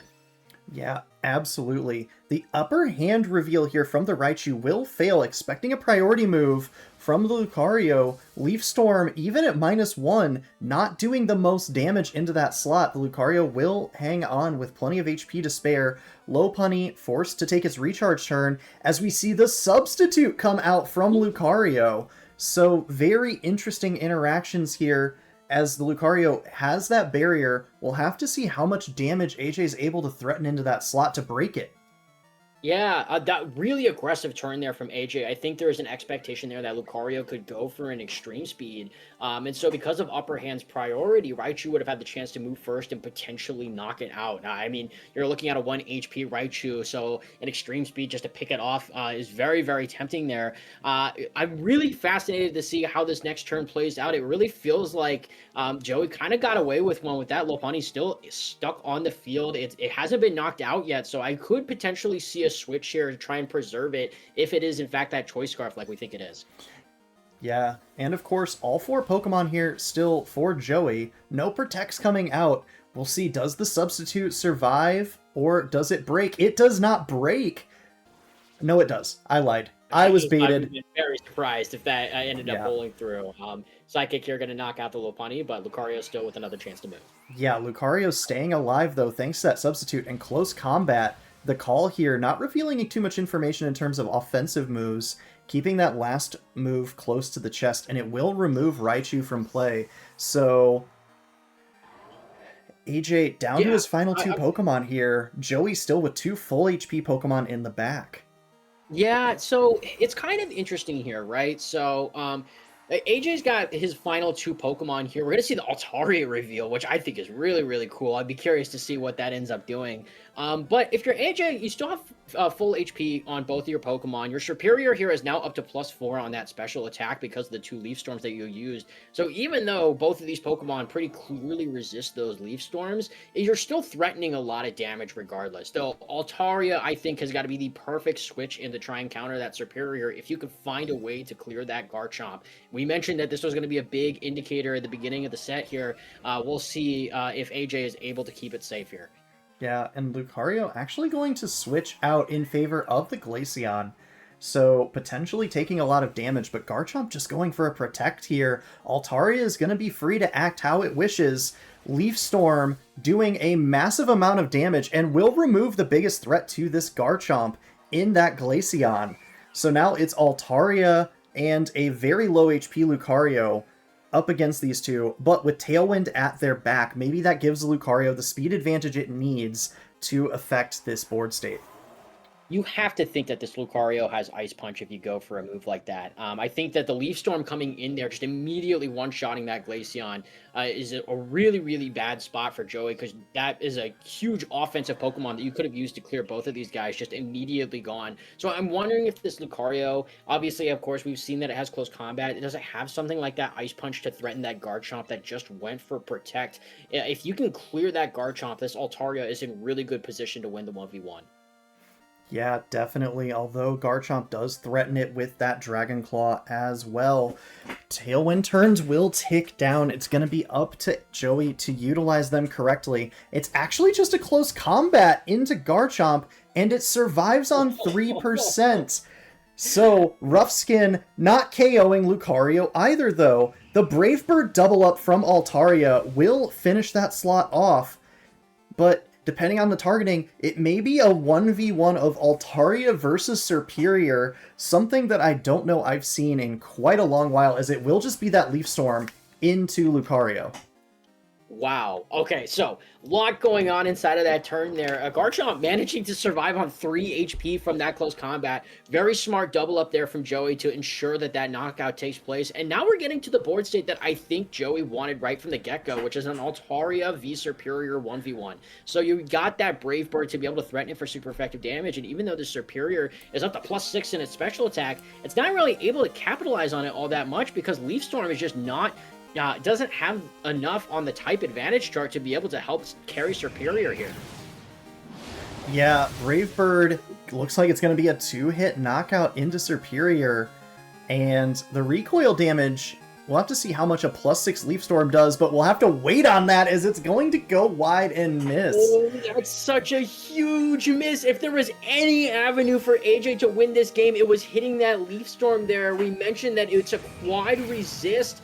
It would have helped out to potentially knock out that Altaria, but of course, Leaf Storm's 90% accurate. It has that 10% chance to miss, and that could not have possibly come at a worse time for AJ there. If there's any avenue for him to win, it was to hit that +6 Leaf Storm, but no dice. Joey's going to take this game 1 off of that miss.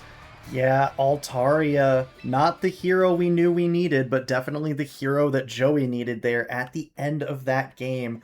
We're gonna have to see what the Game 2 adaptations are from these trainers as we get into team preview, and we'll get a little bit of a glimpse at what AJ has in store. But yeah, Joey, I think, I was definitely expecting Lucario to be the sacrifice Glaceon just to come in and able to clean up with something like Ice Beam into Ice Beam, or perhaps a Blizzard. But no, knowing his Pokemon, knowing he could rely on the Altaria there, yeah, definitely an interesting one. Maybe also, I don't know, it's going to be interesting to see how this Game 2 plays out. There's a lot of factors. AJ, of course, only revealing the Leaf Storm on that Serperior, and it does get some Dragon-type coverage, so that could have played to Joey's approach as well, as we're going to see Altaria and Lucario against the Rotom and Garchomp here. So switch-ups from both sides. Have to imagine Altaria is probably going to be looking to set up a Tailwind again in the face of the Electrowebs, but facing a ton of damage from something like Garchomp plus Rotom. Yeah, I think you have to be really happy if you're AJ here with the leads. I think this is a really, really tough spot. As you mentioned, Altaria is probably looking for an opportunity here to set up a Tailwind, but I mean, you're looking at a potential Dragon Claw coming through from this Garchomp, along with that Electroweb. It's just a really, really tough board state, so the targeting here is going to be really crucial if Joey's going to hope to get himself out of this one. Yeah, AJ, go and charge your controller, dude. Come on, get it together. But it will be the Volt Switch into the Altaria, doing a quarter. Plenty of damage. Rotom will go on and get out while the getting is good. Which Pokemon does AJ want to switch in here? It will be that Gyarados. Definitely a good choice. Going to pressure with that Intimidate into the Lucario. Now that there's not the option for an Inner Focus Dragon Claw, all she wrote for Altaria. Going down to the critical hit, not entirely sure that that mattered, And early advantage is going over on AJ's side as we watch the Life Orb recoil tick down and close combat into the Gyarados. What a defensive switch, but that's a massive amount of damage from the critical hit in response. Yeah, that had to have been a huge critical hit there coming through for Lucario. Otherwise, if you're AJ, you're looking at a -1 close combat that probably isn't going to deal all that much damage. It was a really good defensive switch there to get around the close combat from the Lucario, and you have to like the turn 1 play of the Volt Switch and the Dragon Claw into Altaria, not giving it a chance to set up that Tailwind to get the speed advantage.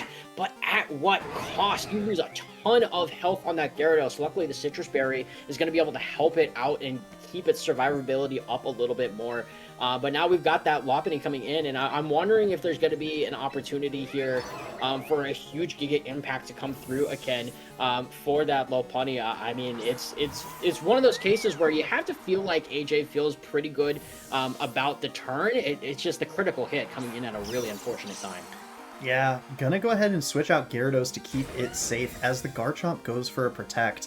Wants to be able to have access to that Intimidate later on, and it's the triple Axle reveal from the Lopunny, gonna be threatening quite a lot of damage. Raichu, however, will hit the board with Fake Out pressure, so not a guarantee, well, probably a guarantee that this Garchomp is staring down 2 Ice-type moves with Glaceon coming in for Lucario.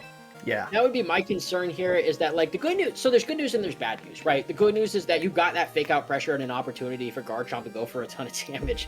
The bad news is you're staring down a triple Axle and a likely Ice-type attack from that Glaceon, so your Garchomp is just in a really bad state. I think you just kind of have to hope here at this point that you're going to be able to get some value out of that Garchomp before it inevitably goes down. A really good switch here coming out from Joey, and that Dragon Claw, just a fantastic switch from Joey on that turn to preserve that Lopunny. Yeah, Lucario gonna take that a lot better than Lopunny would. And now Glaceon gonna rip the Blizzard. No need for Snow as he double connects. And it's gonna be the Sash on Raichu, keeping it around. But Garchomp does not like cold, does not like that Ice-type move, and will go down just the cleanest of one-hit knockouts. Rotom, though, gonna come in on a pretty advantageous board state here, threatening overheat into both slots. Wow. I mean, listen, that Blizzard did an unbelievable amount of damage. Nearly cleared the board, and we got the Life Orb reveal coming through on that Glaceon. So Joey recognizing, as we did, that Glaceon's offensive output into AJ could be really crucial here. But now, of course, it's potentially staring down an overheat. Now, the drawback here for AJ is that he, once again, have to get the targeting correct here because overheat will get that special special attack drop there when you try to use it, so you have to be able to use your targeting properly here. Looks like Joey once again playing it defensive, trying to see if he can get that damage reduction.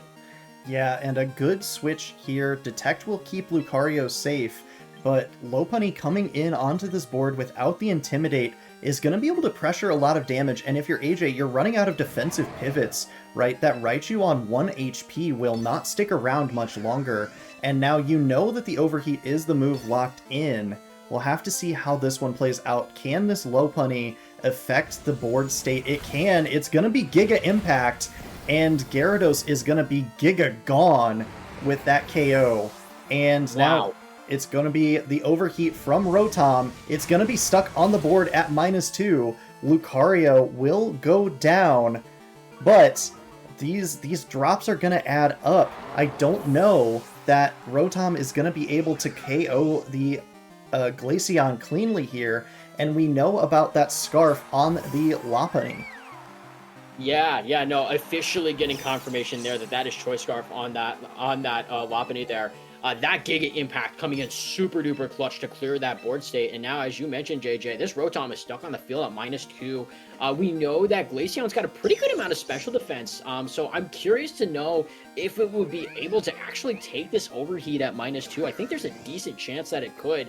But this Lopunny does not have an opportunity to be able to do anything during this turn. So I think there has to be an opportunity here for AJ to take advantage of that fact. And it looks like, based off of the targeting, that's exactly what he's going to try to do.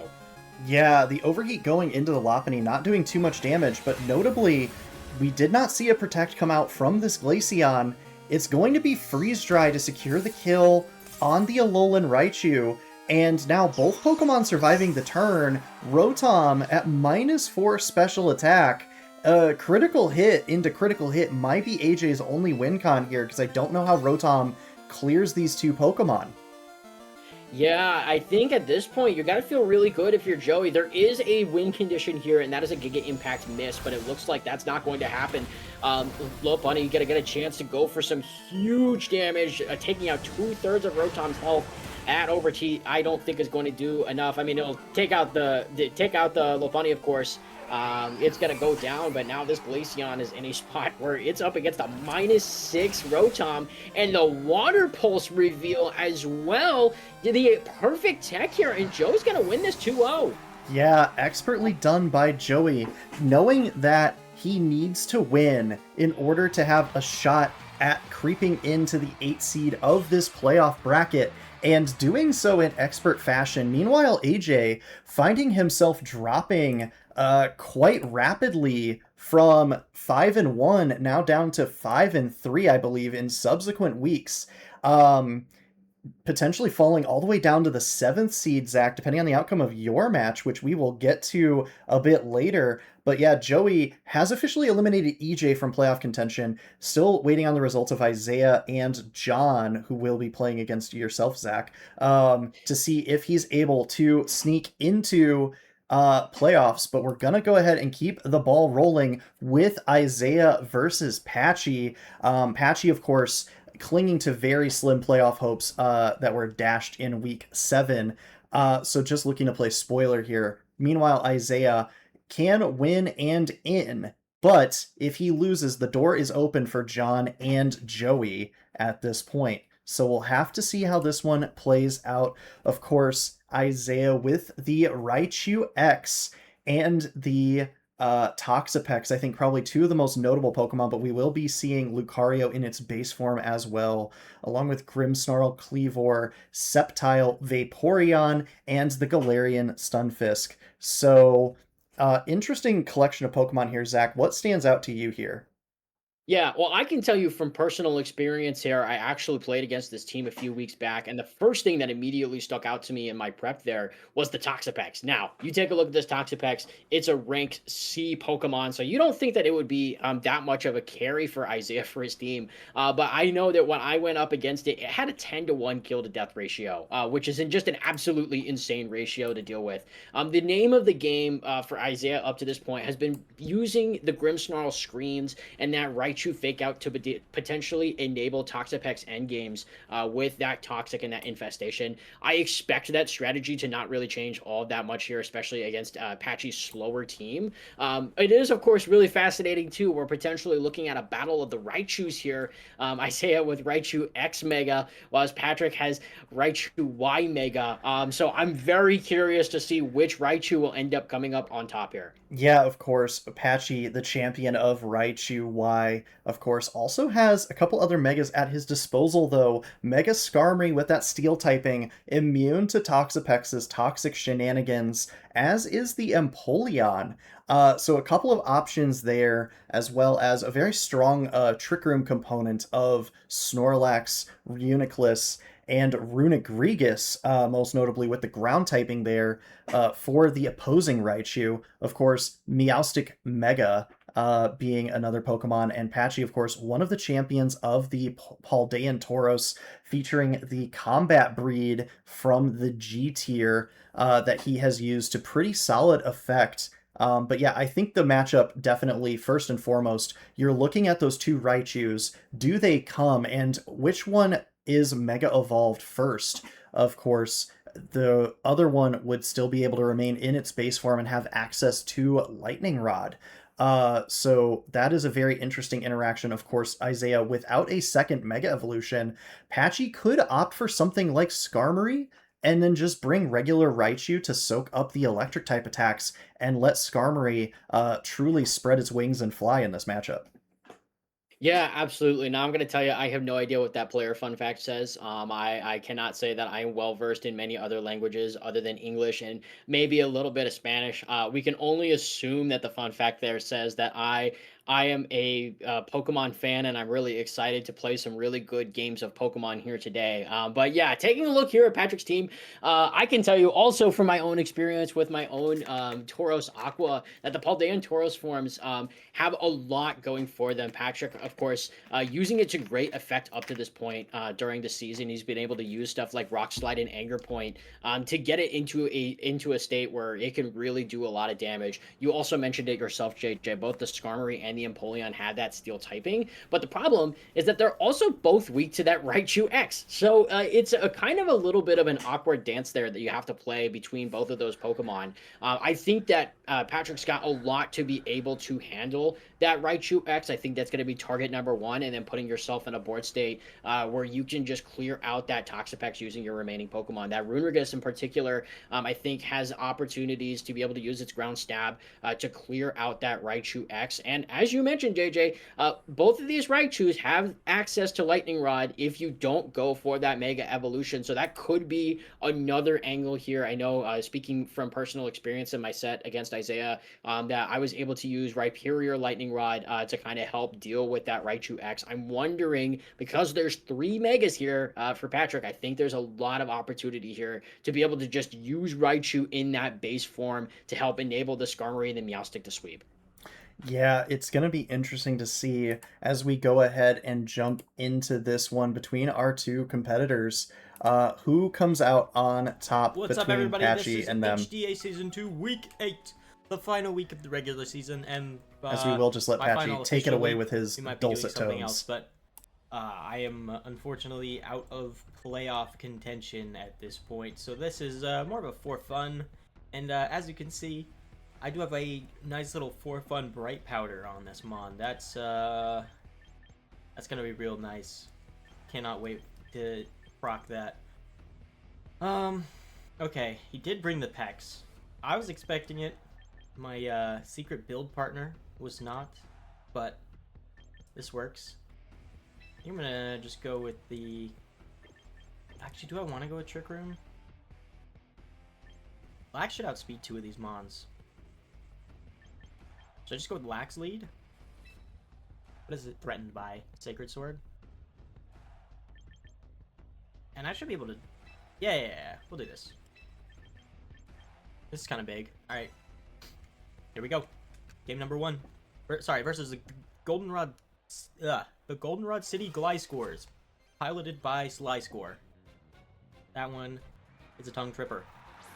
Level 6 Goblin and Seeds of War. Cool. I was kind of expecting the that guy on the left to make it an appearance. Kind of just makes sense. I think we're gonna stay little mode and go for a fake out. Bink!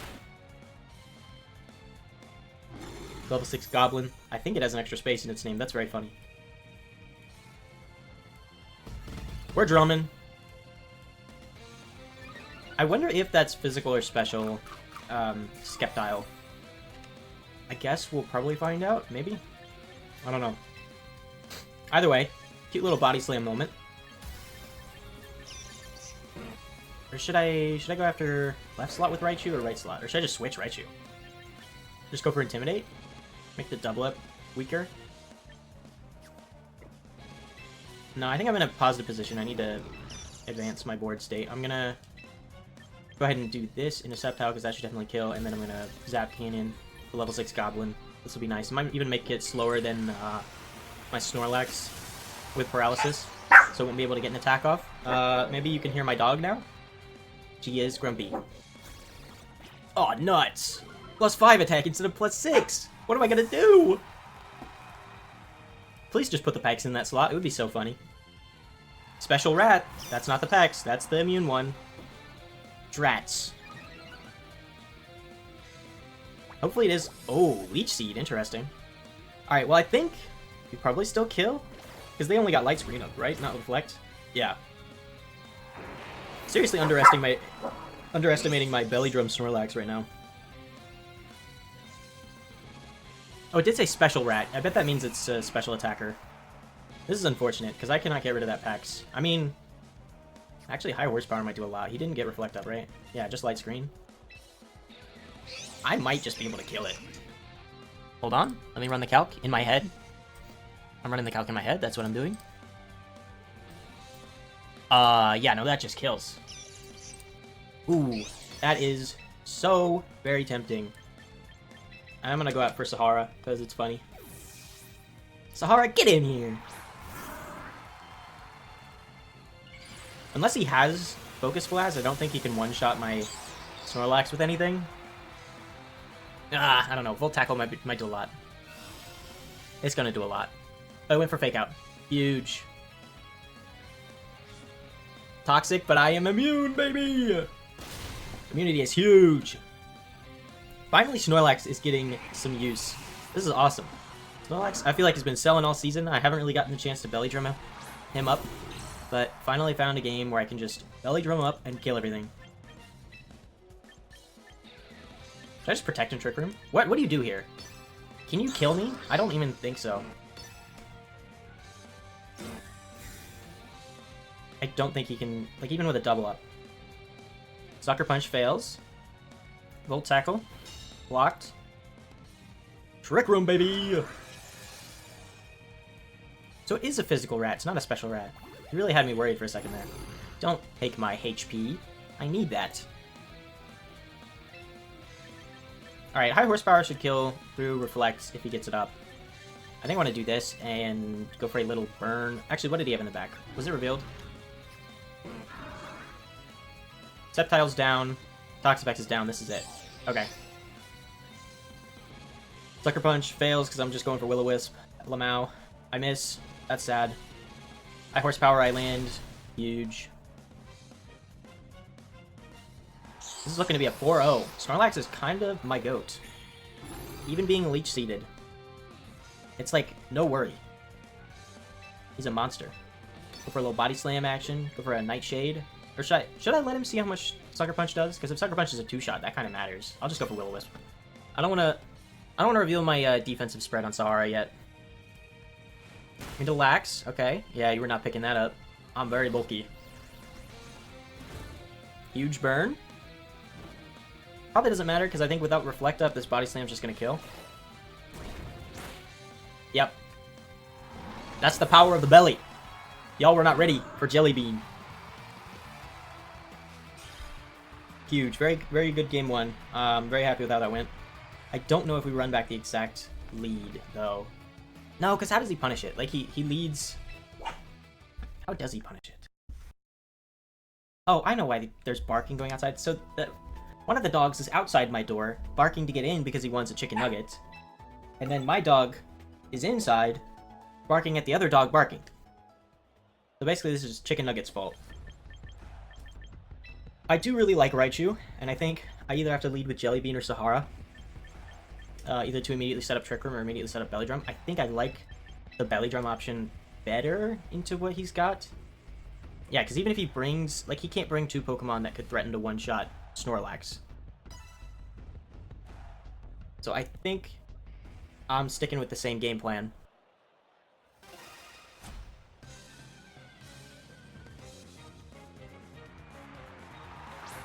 Kratos! Yeah, I kind of figured. There's no way it's immune to Fake Out, though. Doesn't have an ability for that. I'm surprised he didn't bring the Lucario. The Lucario was really threatening in, like, practice. But we'll Fake Out there. That's good just in case there's a Sash going on. And nice chance to Belly Drum.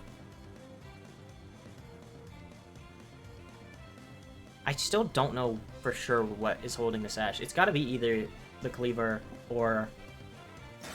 Oh, just protects. Okay, so that's not Scarf. That could be the Sashmon. Could be... What else would it be? Life Orb? Could be Citrus, I guess. Oh, we're going slow? Interesting. Don't know how much that helps you, though. Eat my yummy snack. I mean, at half speed, Cleavor non-Scarf. Snorlax just outspeeds it, doesn't it? Half speed, like a max of 145. Oh, wait, no. No, it would have to be so slow to be outsped by Snorlax. Yeah, I didn't invest enough speed for that. Since it can't protect this turn, though, I could just immediately go for the damage. Should I leave Snorlax exposed? I think not. Okay, no switch into Raichu X this time. I honestly didn't mind proccing the Lightning Rod last time. I mean, I know the bait is like, he's just trying to get me not to use Zap Cannon, but like, I really like using Zap Cannon. You feel me? Light screen goes up. It does have close combat, not Sacred Sword.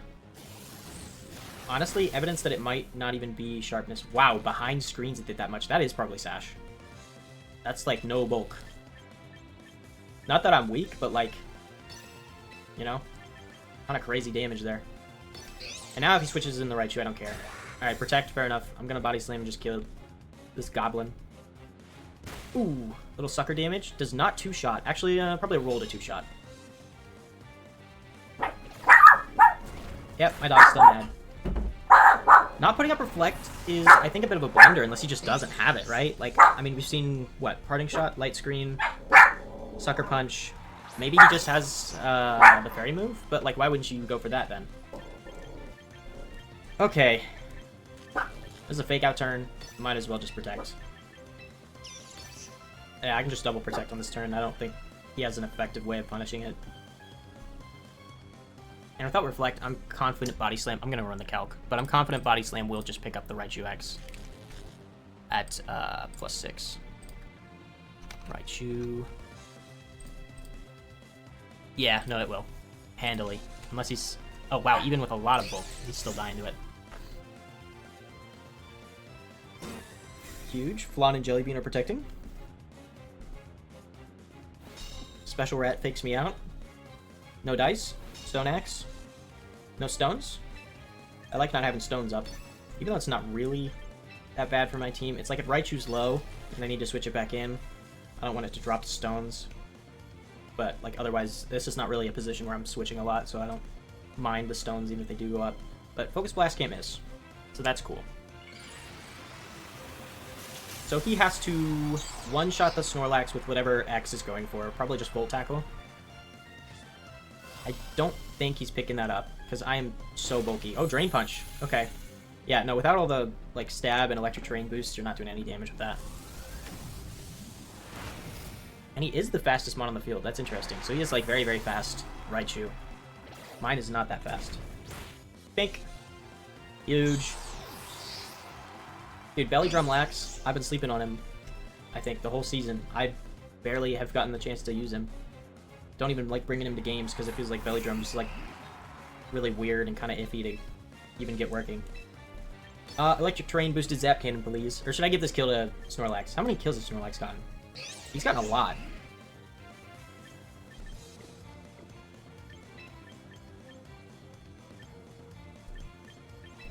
Yeah, let's go out for Sahara. I want to get this kill on Snorlax. Raichu has no chance of making first place, even with a few kills in this set. Dang it. At least I can't be poisoned. Immunity is actually huge. I'm glad I got use out of it. Bink. No poison. I'm gonna do a funny. Reveal ally switch. This game's already over. I'm up 4-1 mon.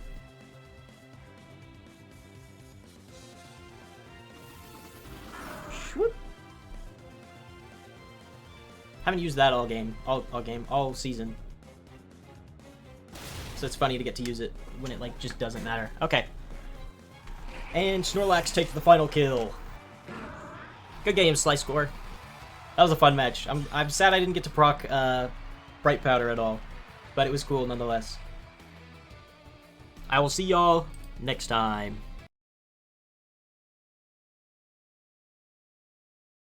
So yeah, Patchy, congratulations. You did actually, I believe, get to proc Bright Powder on that last turn, but yeah. So our first successful spoiler of the day, and with that, Isaiah is out of the playoff picture. So I believe that means that Joey and John now both are the players who have the potential to sneak into that 8 seed. We'll have to see how the match goes between Zach and John, which I believe is in fact what's queued up next. So, Zach, you get a front row seat for this one, just like I had a front row seat for my matchup against Andrew. The stakes for John must win 2-0 or else he is out of the playoffs. And you are looking to shut the door on John's playoff season, or playoff aspirations, I should say, and boost your own draft stock or seeding stock as well. Yeah, that was kind of the game plan for this week. Was basically good news is I got playoffs locked up at this point. Not really too much that I got to worry about there. But I'm not exactly giving John the free win here. I got to make sure to make his life a little bit difficult, and the seeding still matters for me, right? So I think dropping down to the 7th seed would not have necessarily been a very fun experience for me. So yeah, that was my mindset heading into this matchup. Yeah, be very interesting to hear your thoughts on why you would not want to be the 7 seed after this one, Zach. But yeah, we're going to get to John's team here. Of course, the triple mega option is real for him here. He has access to Mega Frostlass as well as the Mega Camerupt and the Mega Beedrill. But I think the team really built around the Milotic and Weirdeer and a bit of a Trick Room mode, of course, featuring a couple other guys like Appleton and Embor, as well as the Lycanroc. So lots of options, lots of different modes available to John. Speed's on the slower side, but definitely has some fast modes as well. Yeah, so I'll just give you a little bit of a preview here. I like to, of course, put out my weekly videos here on each of these matchups. There will be one that's coming out for this one, and what ended up taking place here. A couple of things that I wanted to highlight as part of my analysis for this matchup.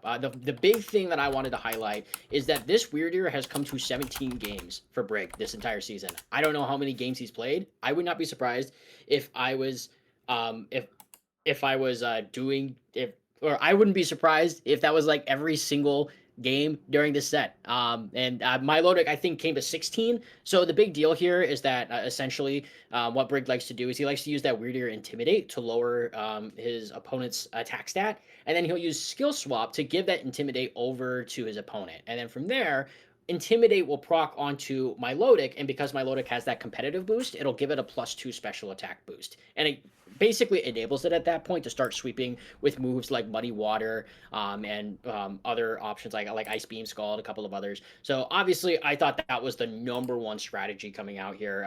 I think also the Lycanroc didn't get a ton of coverage for Brig over the course of this season, but one that I thought was really likely to come here because of its really positive matchup into my Mega Delphox. So that was another Pokemon I was keeping my eye out for. The other kind of super secret strat, and I want to give you a little bit of insight here, JJ, because last season I actually played against Brig, and it might have been the last regular season game of that season.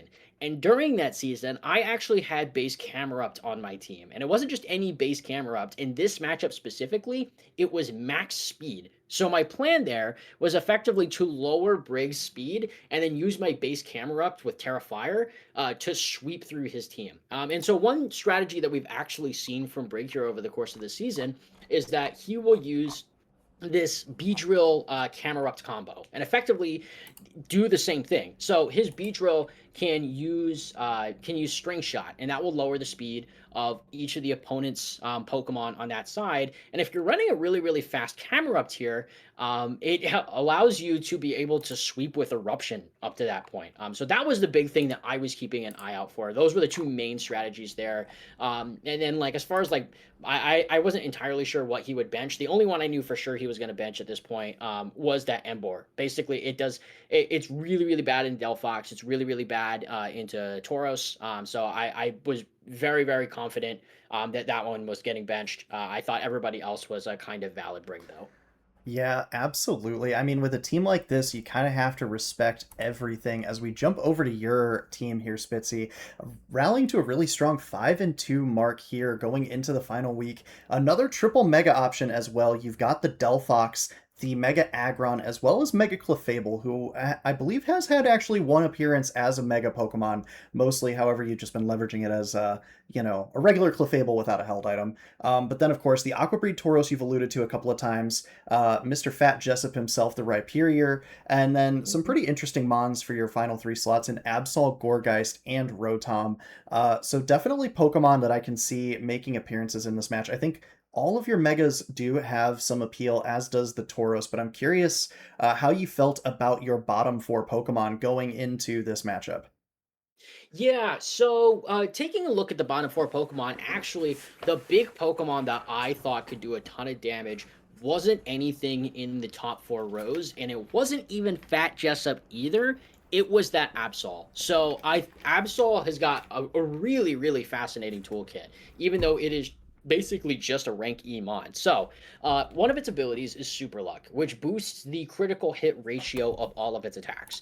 So what you can do with with regular Absol here is you can combine that with 2 different things. You can combine it with Scope Lens, which also boosts your critical hit ratio, and then you can also boost it with high critical hit attacks. So that's moves like Night Slash, Psycho Cut, Stone Edge, and a couple of others, all moves that I've used over the course of the season. And when you use these attacks, they're guaranteed critical hits. So I knew at this point Intimidate was going to be something from that weird era that I was going to have to respect, and I wanted to respect it immensely. So I knew that with Night Slash boosted, with critical hit boosted Night Slashes, I could do a ton of damage to Briggs' team. So Absol was like the #1. I know for a fact I'm bringing this Pokemon this week. Delphox, of course, was also a given, as was Tauros. I also really, really liked Gourgeist as well. Being able to scope out the items that Briggs got, I thought was really, really important. And so, spoiler alert, it does end up coming to this matchup. It also has some really unique kits here too. It has 4 different forms, so Brig has to prepare for 4 different forms. So basically, because of the size component, it has 4 different stat spreads that you can use with it. And so Brig does have to prepare for 4 different stat spreads, and I have 4 different stat spreads at my disposal. So I thought that there were ways to get creative with that, but it has an ability like Frisk, which allows me to scope out for items. It's got some priority with moves like Shadow Sneak. I can flip the dimensions myself with Trick Room, which enables my Aggron and my Fat Jessup. But yeah, I like, as far as bottom row, those 2 were 2 Pokemon that like I was fairly confident. I'm bringing these 2 this week. Yeah, definitely. Definitely not. Don't have to convince me to be a fan of a Ghost Grass type Pokemon with Frisk. As Fun fact, Trevin. actually, yeah, I had Trevenant on my list to draft for this season, and then you sniped him before I had a chance to take him. So I'm like, oh man, I don't know if there's going to be any other grass ghost type Pokemon that happen to have Frisk, and lo and behold, there actually was one Pokemon that fit that bill. So I scooped up Gourgeist before anybody else had a chance to. Yeah, definitely one of the draft picks. I'm planning on doing a like post regular season reflection and go back over my draft. I think the Trevenant pick where I took it is going to be one of my higher self-graded picks. Just Frisk so useful in Draft League for finding out where things like the Choice Scarf, like the Focus Sash, are, finding out where different resist berries, but then having that on a Pokemon with some heft that can set up Trick Room for your slower mons is also just really, really nice to have. I also agree with the Absol, right? One of those things you want to do is you want to get rid of that Weirdeer on the other side, and being able to crit through the Intimidate drops is definitely a good tool to have at your disposal. But we're going to go ahead and jump into this one and see how this goes. We do have it actually from John's POV this week.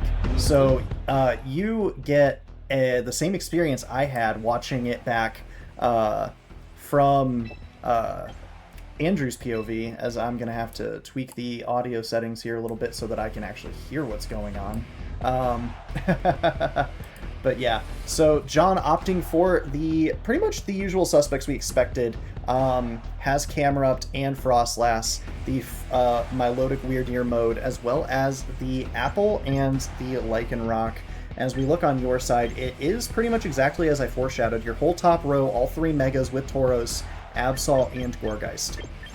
Yeah, I recognized here that if I could clear the Camerupt on this team, that Mega Aggron could be really well positioned into Briggs' team.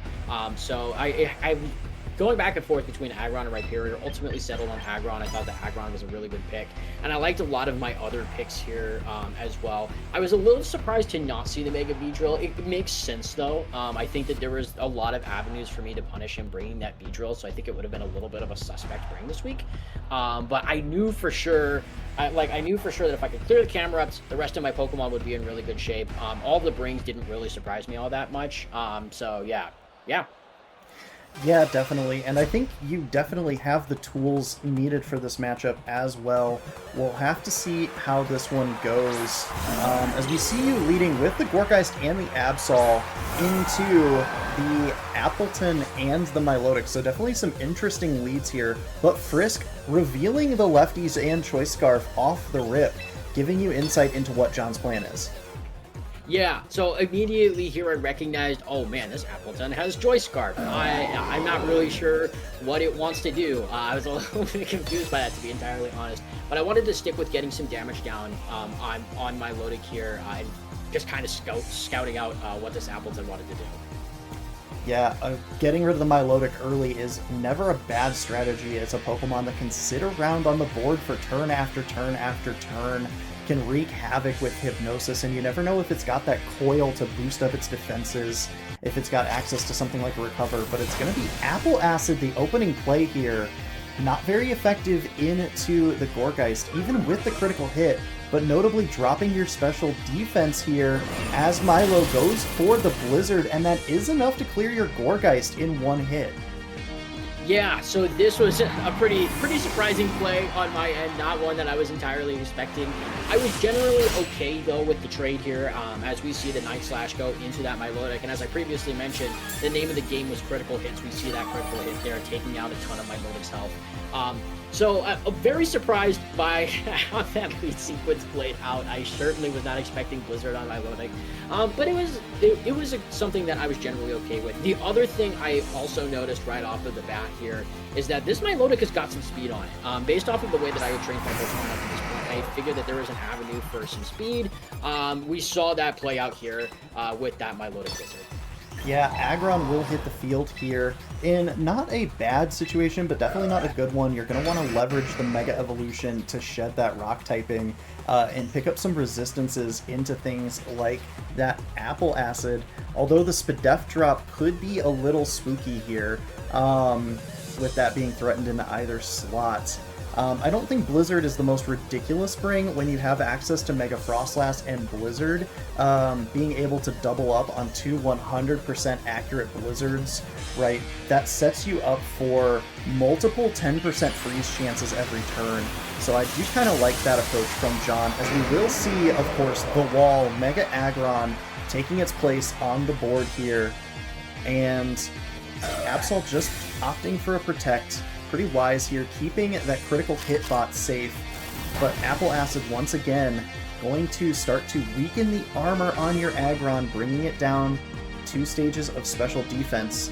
The Muddy Water not going to hit Absol because of Protect, but will be doing a fair bit of damage into Aggron here, dropping it down to 37, but no accuracy drop, thankfully, and it is just a raw body press to remove the Milotic and all of the pressure that it's exerting with those moves. Absolutely, yeah. So from here, my game plan at this point was to try and clear that Milotic. I figured, I wasn't entirely sure that Body Press was going to be able to pick up right off the bat. I thought it was going to need some help in the damage department. But it ultimately ended up working out for me. Milotic ended up getting cleared off of the board. And at this point, I'm really curious to see what this Apple Acid is kind of threatening here. At this point, I figure I'm in a pretty good spot. I've got the Aggron on the field. There's not really a ton of damage down on the field. So let's see if we can punish this Weird Ear here. Yeah, I think that's a very good call. Absol's situation has improved dramatically now. Does still have to contend with that Apple Acid, but Weird Ear, not the most threatening of Pokemon. I'm curious, I don't remember if we saw an Intimidate come out from it, or if John had opted for a different ability this week. We saw an Intimidate. Okay, so Intimidate does come down, but with the guaranteed critical hits, you will be ignoring that. Aggron is going to get on out to keep itself safe.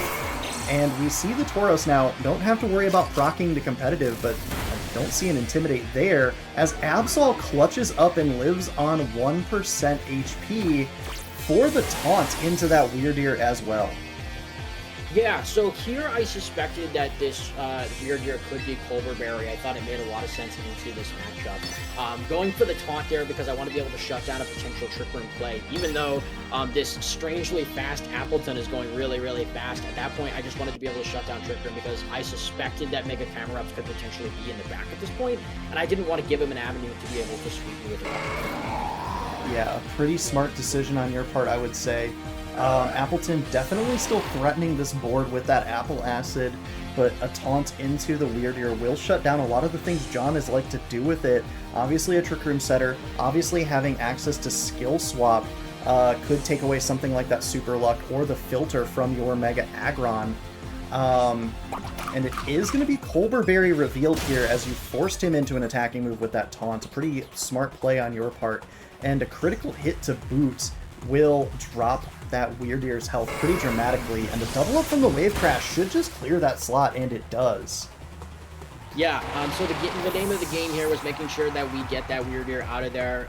The Sucker Punch was to potentially punish it in this scenario that it didn't actually have that Colberberry. But we saw it come out. The Sucker Punch, or the critical hit, ended up being really helpful. Ultimately, I don't think that it mattered at that point. So felt really good about that.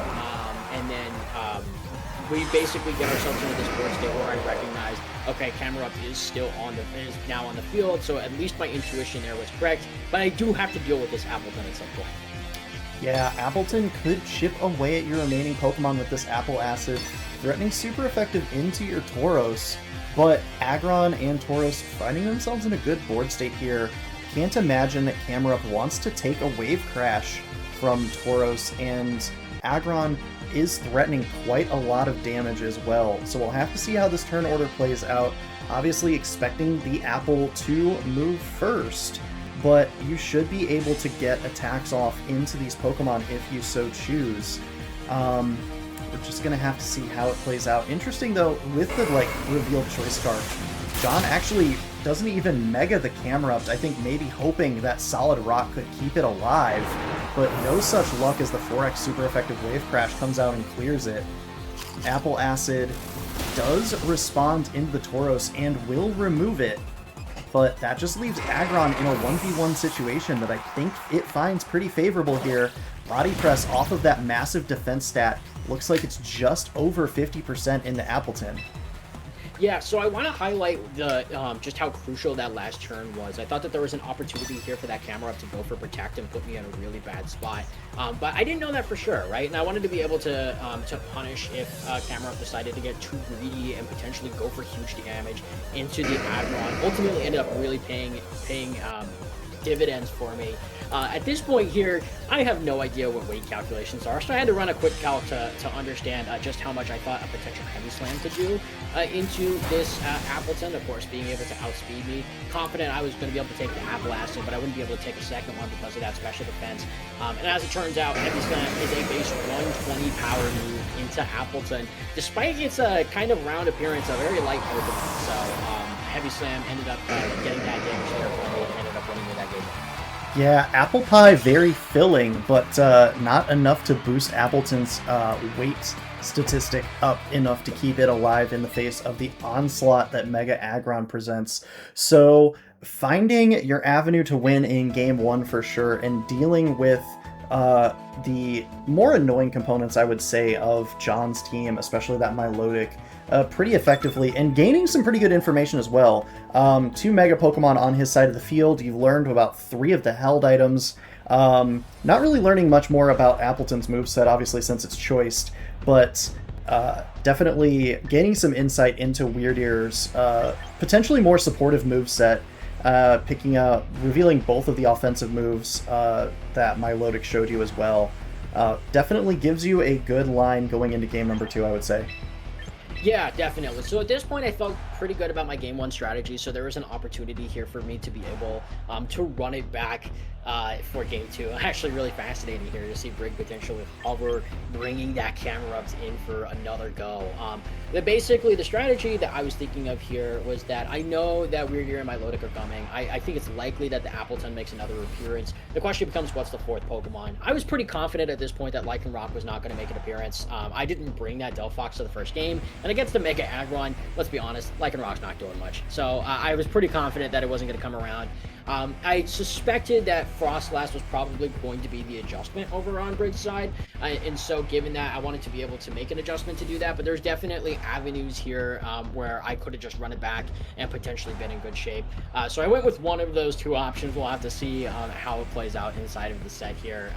But yeah, I think that was one of those sets where I think if I had gotten that wave crash call wrong at the end, I potentially could have lost. So there was a good avenue here for Brig to just say, I'll just bring most of my strategy here and just play it a little bit differently, and I can use that to try and get myself a win. Yeah, I think you definitely showed that Trick Room was going to be a difficult avenue for him to pursue, so it makes sense for the Frostlass adaptation.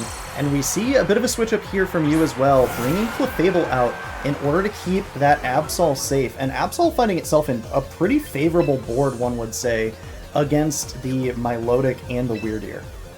Yeah, so pretty favorable spot here for the Absol. Unfortunately here for me, I actually was not too thrilled with seeing this lead.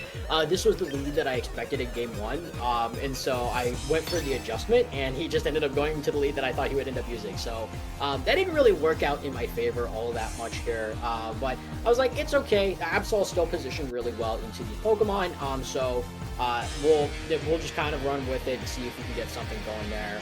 And I think my Clefable also has some opportunities here to be able to get some action. Yeah, Absol just going to protect itself and keep any shenanigans safe as Weirdeer's skill swap goes into that, not able to get anything off. No competitive boosts for his Milotic either. Muddy Water, not going to do a ton to Clefable, I would expect. Yeah, not even a 4-hit knockout based on that. And no accuracy drops either, as you just get a little bit of chip into Weirdeer, which a little bit can definitely go a long way here, I would say. Yeah, absolutely. The other thing I noticed here, that Weirdeer is faster than Milotic, and we already know that Milotic is faster than my Absol at this point, so I'm recognizing, okay, this can actually get really tricky if I'm not careful. But I see an avenue that I think could potentially win me this game if it ends up working out well. And so I recognize Clefable's not really doing much on the field right now. It gets a little bit of chip, but then Follow Me's not going to be able to help us out. We saw Muddy Water, we saw Blizzard at this point. So at this point, I ultimately opt to make the switch here into Tauros. Yeah, Tauros hitting the field here, finding itself in a pretty good board state, at least in terms of being able to resist the Milotic, as we do see the Super Luck and the Intimidate get swapped here. So, John, with that tried and true, will self-proc his own competitive. And we see the Muddy Water coming out here, and that is going to take Absol down to 1%. And double accuracy drop, that's absolutely rough. But you Night Slash into your own Tauros. I think you're fishing for an anchor point proc there, if I had to guess.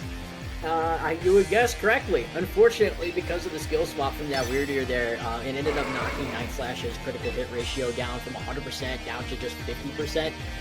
Unfortunately, 50-50 does not work out there for me. So at this point, I'm in a pretty bad board state. I thought that there was an opportunity there for Anger Point to be able to help me win this game from here. Doesn't end up working well in my favor. I thought it was pretty funny at the time, but I was like, okay, I got a double accuracy drop. Wasn't able to get the damage that I wanted to. I'm kind of in a bad spot right now, but I also recognize at this point that my Absol is kind of my key win here. So I don't want it to just go down for nothing. So this is the point where I ultimately decide to swap it out for Clefable. Yeah, Clefable coming in here, gonna be able to take these attacks pretty well, and you do land a pretty sizable chunk of damage onto the Milotic on the way out. Psychic from Weirdeer will clean up Tauros nice and neatly. So that slot does go down, and now Milotic at +2, single target Muddy Water into Clefable. We saw it do less than a quarter, now dropping you under 50%. Probably not enough to claim a knockout by itself, so Clefable will be able to stick around for one more turn potentially. Yeah, one interesting thing there, you see +2 and you think, oh man, I figured that would do more damage if a single target. But we do know that Clefable does get one ability that would potentially help out in this scenario, and that is Unaware. So Unaware coming in really, really clutch for my Clefable here. I recognize that this was potentially an avenue that Brig would want to take, and I wanted to be able to take steps to counter it. So part of why I ultimately opted to make that switch. Yeah, a very smart switch. Clefable sticking around with plenty of HP to spare. Not going to be able to do too much with the follow me, but is still going to be able to occupy a space on the board and potentially give Absol some room to work here. Weirdeer is going to get on out in order to reset Intimidate, and the apple will return. Milotic going for a Protect to avoid the Sucker Punch here. And Ice Beam, an excellent call, is going to catch that slug on the switch. I believe that is a Thick Fat Pokemon, though. Otherwise, I would have expected that to do even more damage. If that's a Thick Fat Pokemon, that's news to me. I was wondering why that did basically no damage on the switch hit. But I was so excited. I was like, yes, I've got the Ice Beam. I used it into that slot. I'm basically gonna one-shot this thing, and then it ended up doing absolutely nothing. Yes, Like, Appleton does have Thick Fat as its third ability. Ripen and Gluttony not really doing too much for it here, so Thick Fat I think makes a lot of sense for John. Always potential for you to tech some ice moves onto things like that Clefable. I believe Absol also does get Ice Punch, so another avenue he could have potentially seen ice moves coming from, as it's actually going to be Sweet Scent coming out. Yes. Yeah, so Sweet Scent here lowering the evasion, and I recognize here this is definitely a Hypnosis angle from the Milotic, and as we see that Hypnosis come out into the Protect. I wanted to Protect there to potentially scout out for a Hypnosis, and then we see the Ice Beam critical hit actually knocking out the Appleton on this, and if you can believe it, JJ, I was actually quite sad about this. I was totally fine with letting Appleton just spam Sweet Scent on the field, but unfortunately, that did not end up working out in my favor. I ended up inadvertently knocking it out instead. Yeah, now Weirdeer hitting the field untaunted and unbothered. Definitely a Pokemon that is going to be very annoying for you to deal with, I would say. And now even more ability for John to influence the board state. We'll have to see if you decide to play the Sucker Punch mind game again in the face of a potential Hypnosis, but with that Sweet Scent not coming out, there is a lower chance of that Hypnosis hitting your Absol. So a little bit of a mind game is what we find ourselves with here, I would say.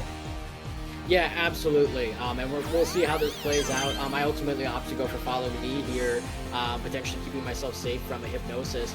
But as you see, I ultimately opt to go for Sucker Punch, and we play that Sucker Punch game.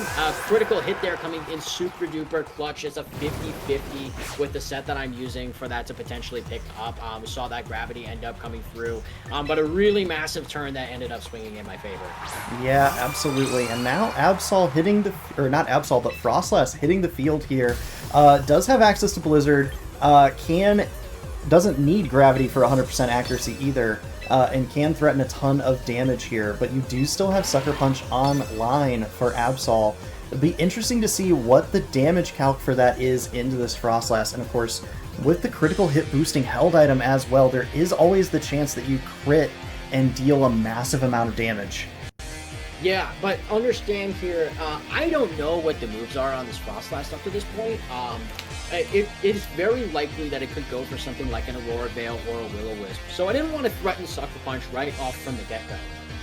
There is, of course, an opportunity for me to be able to knock it out with Sucker Punch, but I don't want to potentially miss a swing into that Frostlass with a Sucker Punch and have it return with a Will-O-Wisp that would knock out my Absol. So here I ultimately decide to play it safe. We're going to go with the Protect here from the Absol to try and scout out for what this Frostlass wants to do, especially if it is if it's a Will-O-Wisp, but instead it just goes for the Blizzard here, ends up knocking my Clefable not quite out, but rather low, and there ends up cleaning up the Clefable. Yeah, Psychic enough to finish off the Clefable as it goes down, and this will force you to your final Pokemon, but it's going to be the Delphox reveal here, so the speed advantage now dramatically swinging into your favor with this Pokemon, and you're threatening super effective Fire-type damage into Frostlass. Exactly. So at this point, I recognize that the board state is extremely favorable for me.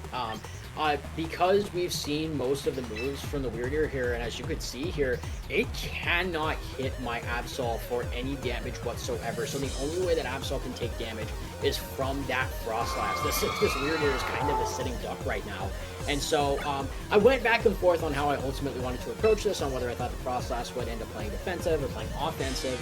But I ended up locking in a different move choice here to try and potentially clear things. But yeah, as we see, actually looks like Brig timed out on this play. So it was not something I was entirely familiar with. So we don't end up seeing what that last move was for Weird Ear. But yeah, just hoping to get some damage down on the Frostlass. Yeah, Sucker Punch, an excellent call here to do so, and that is going to be a one-hit knockout with the crit. Absol, its ability and held item combination coming in massively, and it's actually the 100% accurate flamethrower from your Delphox, not wanting to take any gambles on accuracy issues in this game. But yeah, we see Weird Ear kind of in dire straits at this point, cannot do damage to this Absol, and Delphox with a massive speed advantage is just going to be able to finish it off, I think. Yep, one flamethrower here for the road. I actually kind of went back and forth on what Pokemon I wanted to just stay over, and I would just let Absol go. I'm like, nah, we'll help out Delphox's stats a little bit at this point. So ultimately ends up being a 2-0 win for me here. I felt pretty good about the sets that I ended up bringing this week, and as we saw, I just wanted to be able to play this well. Yeah, absolutely. And with that, you have eliminated John from playoff contention. He will drop to a final marker of, I believe, 3 and 5 on the season. And you have, with that and AJ's loss, moved yourself up in the standings a fair bit. So congratulations to you on that. Definitely a bit of a slower start to the season for you. A couple of bumps in the road, but finishing at an impressive 6-2 marker as we get the reveal of the Corn Cob Conference side of the playoff bracket. Joey, congratulations. You have, in fact, pulled off the Cinderella story to get to the big dance. You will be facing off against Andrew and the Swootopolis City Sweetheart. Say that 5 times fast.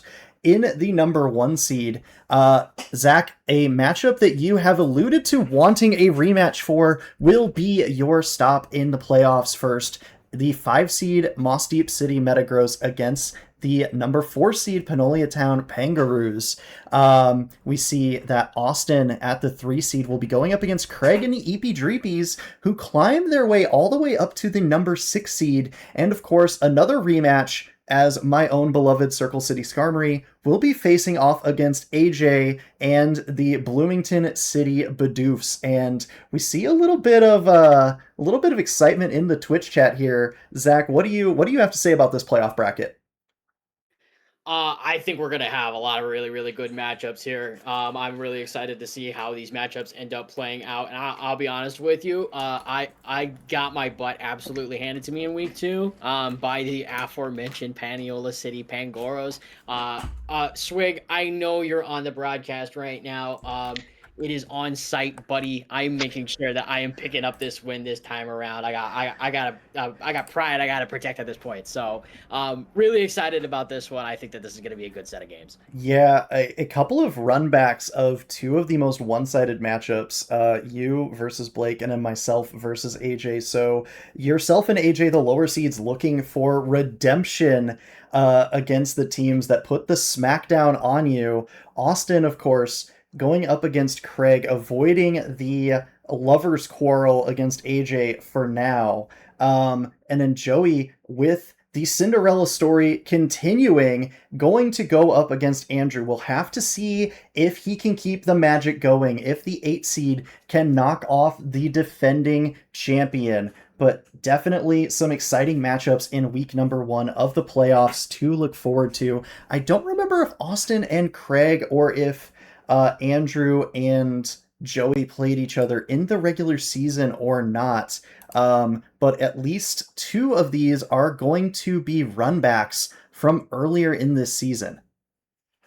Yeah, I think that there's going to be some really good Pokemon played, regardless here. I think Commissioner Yaxon can probably let us know if there's any other additional rematches here. Only seeing the 2 right off of the bat, But yeah, Andrew, of course, our reigning HDA Season 1 champion, once again the #1 seed and undefeated to boot on that, is looking to defend his title up against this group of hungry challengers.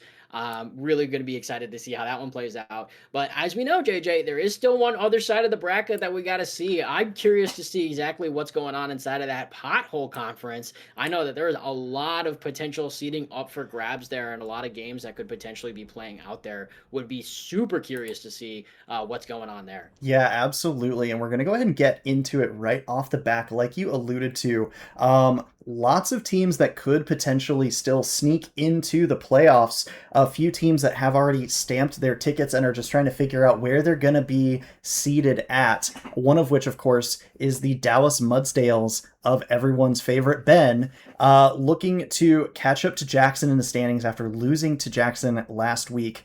Otherwise, could take a bit of a tumble down the standings with a loss here against everyone's favorite underdogs, the Cleveland Broughts, looking to play spoiler here against Ben. Of course, Ben, having built possibly one of the best Mega Blastoise teams possible through a draft league, but with some other really interesting Mega evolutions as well. Probably my favorite triple Mega team in the league. Of course, the value of Mega Sableye being such a low tier pick and only the cost being the Mega Stone. But Mega Chimecho, I think, probably one of the most whelming new Megas. Obviously, gaining the Steel typing, keeping Levitate, not a very commanding base stat total, but definitely a Pokemon I think that you have to respect a little bit more than some people would think. Absolutely. At this point, I think I'm gonna try and pass it off over to our commissioner to try and give a little bit more insight here. Of course, I think Talonflame Blastoise is going to be really good, but I think I'm going to use this opportunity to hop off of the mic here. I'll let you boys take it from here. Absolutely. Jackson, what do you have to say about Ben, who you faced off against just last week? Brian. Actually, no. I would like to say that if I'm Brian, I love the guy, but if I am him, I am shivering my timbers right now because not only does he have big man Blastoise, who's going to absolutely sploosh all over Brian, but that lightning rod denying the lightning rod potential to deny any electric shot shenanigans from Brian, meaning he's gonna have to lean into his other pieces a lot more if Ben brings that mode. Ben definitely, close match. It was silly, but I can tell he was hungry for the win. So he's definitely. I'm sorry, Brian, but if you aren't ready, you are going to be the punching bag this week. For Yeah, Ben, as he's that going to is be looking that to has get back and hopefully get that first seed. yeah in that case I has choke. Yeah, that has definitely been the story of the season for Ben and the Mudsdales. Just a very well-constructed roster. Great Pokemon from the top down. I mean, obviously, making use of the Talonflame in that S tier to support the Blastoise. But then Raichu and Gengar, I think, two really valuable non-Mega options. And then really just strong value picks in Chestnut and Tauros as well. So the young Ben really putting the league on notice. Meanwhile, we've got Brian and the Broughts here with the Mega Absol and Mega Greninja. Of course, this is going to be a matchup of the old school Kanto Tauros against the Blaze Breed Paldean Tauros potentially. But yeah, if you're Brian here, with this Rain Core of Archelodon and Politoed and Greninja, Blastoise is not the Pokemon you want to see, as you're just giving it more Water Spout damage, and with the threat of Mega Launcher Aura Sphere into your Archelodon and Lightning Rod to redirect Electro Shots, your primary mode is really just absolutely hamstrung here, I would say. Yeah. As nature, bananas are nature's beta blockers. Blastoise is banana Brian's natural beta blocker. As we are about to tune in and see how this match will go. Yeah, absolutely here, as believe no commentary, but we do also get the benefit of the Azumarill cam from Austin. Thank you, Austin. We love you. But yeah, as we see, of course, Blastoise being covered up, but is the bring from Ben alongside Mega Sableye, Gengar, Talonflame, Raichu, and Chestnut. Over on Brian's side, feel like you should still bring your Archelodon to this matchup, even if it's not a very favorable one. But bringing it both the weather modes with the Abomasnow and the Politoed, the Mega Greninja, the Mega of choice this week, and Gliscor and Tauros to round it out. So very limited options to hit this Blastoise, and definitely have to be leery of the speed control offered by something like that Talonflame. Yeah, Ben having so many tools built into this matchup naturally. So Brian really going to be solving this jigsaw puzzle, hanging upside down and blindfolded without his taste buds available. As we do see Abomasnow and the Mega Gren come out, and we do see Mega Sableye and the base Gengar come out. So interesting approach here. Do you see the snow live? No rain active in the field yet, potentially, but that could change at any moment. Yeah, two Pokemon that can really do pretty much anything they want here in Sableye and Gengar for Ben. Of course, no idea what the Prankster moves will be from Sableye until we see them, but it could also still be Mega Sableye as well. Meanwhile, it looks like Brian trying to set himself up for some Blizzard spam, but Sableye, of course, does have the ability to really hinder that. We'll have to see what the call is from these two Pokemon, as it's going to actually be Sableye moving first with Gravity to increase the accuracy of whatever this Gengar wants, and it's going to be a Choice Scarf Focus Blast, you would imagine, to send Greninja packing. Greninja with a pretty natural speed advantage over Gengar there, and it's a one-hit KO from the word go, and the Aurora Veil coming in just a little too late. Yeah, immediately stealing a kill off Brian's Mega Evolution. Most definitely a Scarf, if not for an insanely bulky Greninja there. That Gravity really helping, making it Compound Eyes equivalent. So it's that 90% accurate Focus Blast instead of the 70. As we see Bien, the Ben of the Tauros, come out versus Ben, intimidating Ben's moms. Yeah, not too much for an Intimidate to do here, though. Gengar, of course, presumably locked in the Focus Blast, which is going to do a ton of damage to Abomasnow even through Aurora Veil. And Tauros, the Fighting-type Pokemon, against a pair of Ghosts, so we'll have to see what coverage options Brian maybe has teched for. But yeah, Ben, just with an excellent turn one there, has really given himself a massive advantage. It's actually just Light Screen from Sableye to match the Aurora Veil, at least partially.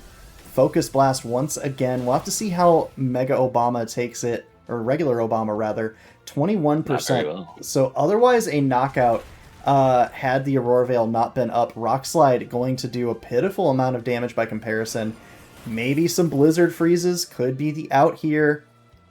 But alas, no such luck. And with that Light Screen, Ben looks to be in a pretty commanding position to clean up another Pokemon on this turn. Absolutely. It's hard to get that Rock Slide Flinch and Blizzard Freeze when both Pokemon are moving before you, too. So hacks also relatively not working for you when they're not hacking before their targets move. But we do see Protect Out from Mr. President. Sunny day. It's a warm day for his aquatic Mega of choice, potentially. If not for the Sableye later on. As we do see more rocks. Brian just loving to drop his rocks everywhere. Brian, yeah, not the nicest thing to do, but slowly chipping away at Ben's field, but honestly not doing a lot. Yeah, so fun fact, the Blastoise line is actually based off of some kind of turtle or tortoise, and turtles have been known to enjoy a good sun bath from time to time, laying out, sunbathing, just soaking up the rays. So Blastoise probably not as uncomfortable as one might think, and that does also force the Abomasnow to switch out into the Gliscor. Blastoise just protecting, though, interestingly enough, Ben choosing to slow play this. And going for a second Gravity, probably just hiding moves at this point from Sableye. Yeah, we've seen the Light Screen Gravity, Sunny Day. Don't think we've seen a Reflect, as he's just willing to not take any chip damage, sack, Sableye, re-swap whatever he has in the back. Probably that Gengar to reset the Choice Scarf move. Yeah, Gengar Gengar could definitely affect this board, but it's actually going to be Raichu coming out here to pressure with something like a Fake Out, something like, probably not Electro Web with Gliscor being on the field, but still could definitely pressure that Tauros slot. Meanwhile, Blastoise sitting at a pretty comfortable HP total, even with this Harsh Sunlight. You have to wonder if something like a Mega Evolved Water Spout is on the board here. As the Tauros will leave, Abomasnow will return in that slot, but I think that doesn't necessarily hurt your opponent all that much. Yeah, and Brian actually giving Blastoise the advantage swapping into that snow there. So no more half damage potential water spout that comes out on the Gliscor. And Dr. Choi smashing his shell away. Favorite move as Protein Boy covers the Fake Out. So a free turn for Ben here as he just gets absolutely set up. And Brian, what's it like to stare death in its face? Because I feel like this is what you were experiencing at this moment. Yeah, Blastoise at +2 on the offensive stats, and the speed is just exerting so much pressure here. Abomasnow, even resisting that water spout, is just going to be in such a bad spot. I don't even know that a Pasho Berry is going to be enough for Gliscor here. Absolutely not. That HP bar disappeared in the blink of an eye. A couple of knockouts for Blastoise as it continues its race towards the MVP podium. And what's a Raichu to do? Just a Focus Blast. That finds absolutely no purchase, obviously. Light Screen does go down, but for what? Yeah. Chorus here gonna drop more rocks. Well, praying, that's what it can do, unless it's packing its stab, close combat, or another fighting move. But at +2 speed, even with the Scarf, I'm not even sure it would be the Blastoise. We just see another Water Spout rip, and bada bing, bada boom. Yep. Another day for Big Man Blastoise. So Big Man Blastoise, 3 out of 4. The clean up crew indeed.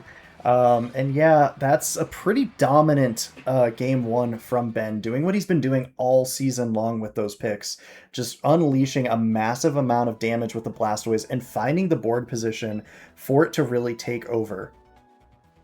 Yeah, and just, that his number 1 pick, putting in the work, and with that perfect supporting cast too, Scarf Gengar to outspeed the threats that can threaten big damage early on Blastoise, the Fake Out, the screens, the disruption of the weather. Like we haven't even seen the last move of Supply, so really utilizing the advantages of his well-rounded drafted team. Definitely the scariest team in the league by far. Ben doing a good job of hiding information too. Like you said, keeping that last move on Sableye's secret as we see Austin in the background of the Azu cam. But yeah, Gengar only revealing the Focus Blast, Raichu revealing Fake Out and Focus Blast, Blastoise Protect, Shell Smash, Water Spout, really kind of all that Pokemon needs there. So if you're Brian, you don't really leave game 1 with that much information gained. Meanwhile, you've definitely handed over a fair bit of it on your own side. Yeah, absolutely. And a feedback from Brian, asked him about how does it feel to stare death in the face. He said, not that scary. Oh, that's good to know. When I get that encounter soon, I will appreciate your feedback. So I'll look back at that. Thank you. But as our players locking in at the very last second, Brian really taking his time, really process what game plan can he do to turn this into a 3-game set win for him. Will Ben stay here? So we see the pure Armageddon rain mode of our Chaladon and Politoed, but possibly helping the Blastoise here. Talonflame making its first appearance in the set. Yeah, I think the big question here, if you're Brian, is you've seen Focus Blast on 2 different Mons. Does Blastoise also have that fighting type coverage for your Archelodon? You could be looking to set up with Electro Shot here, but Talonflame we see is going to dip out into that Raichu, so any Electro Shots will be going into the Lightning Rod. Blastoise will be getting its Mega Evolution set up here. Going to be threatening this board off of the bat with a lot, and it is going to be the Electro Shot lock. Brian betting it all on Black Garlic, but his Black Garlic getting burned here by the Raichu swap. Lightning Rod will pass a special attack boost onto Raichu as Blastoise moisturized, unbothered with the Shell Smash up to +2 on all the offensive stats that it cares about. Oh, And the no. Muddy Water miss on Raichu to boot, only doing about a quarter to Blastoise. That is not going to be enough to really affect the damage from Water Spout. So yeah, definitely I would say probably just about the perfect turn you could ask for here if you're Ben. Yeah, and like showing the sheer bulk of this Mega Evolution 2, the -1 in the Rain Stab Muddy Water. Politoed's not the greatest special attack, but it's decent. Just not even a quarter of its health after the drop. So an Aurisphere absolutely boom right in its face, just taking out the bridge. Mr. President, the third one has hit the bridge, and a Thunder with the Lightning Rod boost double KO, saying, "This is my town, Brian," and it's only big enough for one aquatic reptile. Yeah, Ben expertly mapping this one out. Greninja will hit the field, but is vulnerable to that Aura Sphere as well. And you don't really have good ways to get out of that weakness, even with Protean. Meanwhile, what is a Gliscor going to do against a Shell Smash boosted Blastoise in the rain? Sitting there perfectly just content as a cucumber. He got his little sunbathing in, and now he's back at home in his aquatic environment, and he's zooming. We will see Greninja go for the Mega Evolution at least, putting up a vain effort potentially to rally back in this one. Upper hand, actually, the reveal from Raichu here. Water Spout, the lock-in from Blastoise. We saw how much this did before. Yeah, blink and you'll miss it. Gliscor and Greninja both going down. Even keeping that water typing not enough for Gren there, as Blastoise cleans that one up lickety-split. I believe that was, what, 3 turns, 4 KOs? Yeah, taking tallies on the set for the updates of the stats, and by the way, updating everything at the end of the stream. That way I can put out some stuff tonight for stats and MVP, and I'll get votes out for other stuff later. But that was 6 kills for Blastoise, which ultimately moves it to first in the kill leaderboard, just one above Zard. So Ben getting that 2-0 he needs in case I choke against Anthony. I need to lose 2-0 to Anthony for him to steal the 1 seed and showing off the performance. Brian, unfortunately failing to throw a peel in Ben's plans from his banana split. So, thank you to Brian for playing. Awesome time. Yeah. I hope you've enjoyed, and thank you to everybody else playing. But Ben, congrats. You dominated your way through the season, and can't wait to see more of your games in this postseason. Yep. Rising to a mark of 7-1 will put Ben in a position where at worst he is the 2 seed. Of course, Brian finishing at a 1-7 mark, not the season he hoped for with the draft that he had with that Archelodon and that Politoed. But of course, in a league like this, not everyone is going to get the full draft that they want. And Ben, I think, really highlighting the high points of his draft in this set with the pieces he needed to support that Blastoise. As we move on to, spoiler alert, it is going to be the number 1 seed at present, Jackson, yourself going up against Anthony, and a win, or even just a single game win, I believe, and you would lock up the number 1 seed. And Anthony and those Hippowdons, they're hungry for a spoiler. So we're going to have to get into this one and see. Of course, Jackson, I'm curious to pick your brain about your team here a little bit. Featuring a pair of very interesting megas in the Gallade and the Sharpedo, going with a couple of non-megas in Floette and Pyroar that I think are definitely much more known for their mega evolutions, and then surrounding them with a very interesting supporting cast. Obviously, Whimsicott, absolute terror with those prankster moves. Koffagrigus has kind of been the silent MVP for you this week. You've got the Hisuian Gudra, which is definitely a Pokemon that I think if you don't know what it's capable of, you will definitely sleep on. And Ladene James, which Wolfglick recently rated as the worst fairy-type Pokemon, is something that you've definitely found some success with this week. So talk me through your team. How do you feel going into this matchup in particular? I was just trying to make sure the Staraptor doesn't run me over. That was just kind of the main focus here. The build I went with that you'll end up seeing nothing too crazy. I try not to over-index on any cool text that I might want to keep close to the chest for playoffs in case I might use the same one or similar one going in.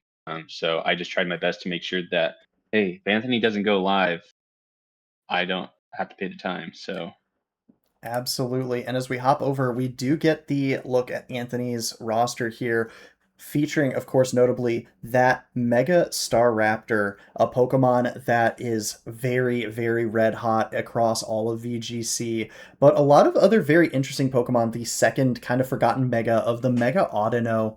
But then you have some low tier picks like the Flareon, like the Swampert, that I think definitely have had some situations that they could shine. Of course, base form Swampert actually picking up the win in a Victory Road tournament recently.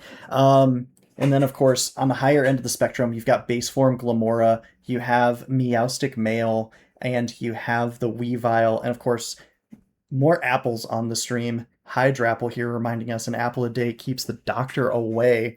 Obviously, Staraptor, the biggest point of emphasis on this team, though. You don't want to let it go crazy. Who else stands out to you here, Jackson? Who else was kind of setting off the warning alarms in your prep this week? I was definitely concerned about the Swampert and the Weavile for sure. Obviously the Meowstic too. Basically, anything that can offer like fake out or good offensive like support and like eat a hit or like, possibly be a Sashmon. I was heavily indexing on this Yeah, week. So definitely. definitely the scarier Eyesights outside the obvious Mega Evolution. Did think about Audino, but I figured it didn't want to face down my guys too much as it wouldn't damage trade well into the Hoodra, so I actually didn't think he would bring it. So Yeah, we'll have to see what the brings are for these guys as we get into this one. Going to get this one up here. And we see here Anthony from his POV opting for, of course, the Megastaraptor and the Meowstic. But we do see Audino being brought here as well as the Swampert, the Glamora, and the Flareon. So some very interesting decisions here in the builder. I think Flareon actually a little underrated though looking at your team given the fairy-type firepower of Floette and Whimsicott.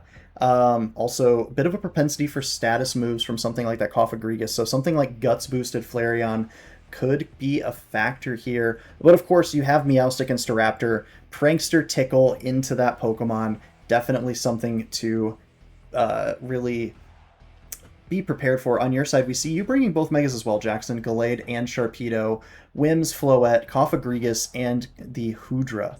So definitely some Pokemon that you have flexed your expertise of this season. Very curious to see who you lock in for this one. yeah, I think I tried to let's see if we'll get into the battle here. Try not to explain my whole game plan without spoiling everything.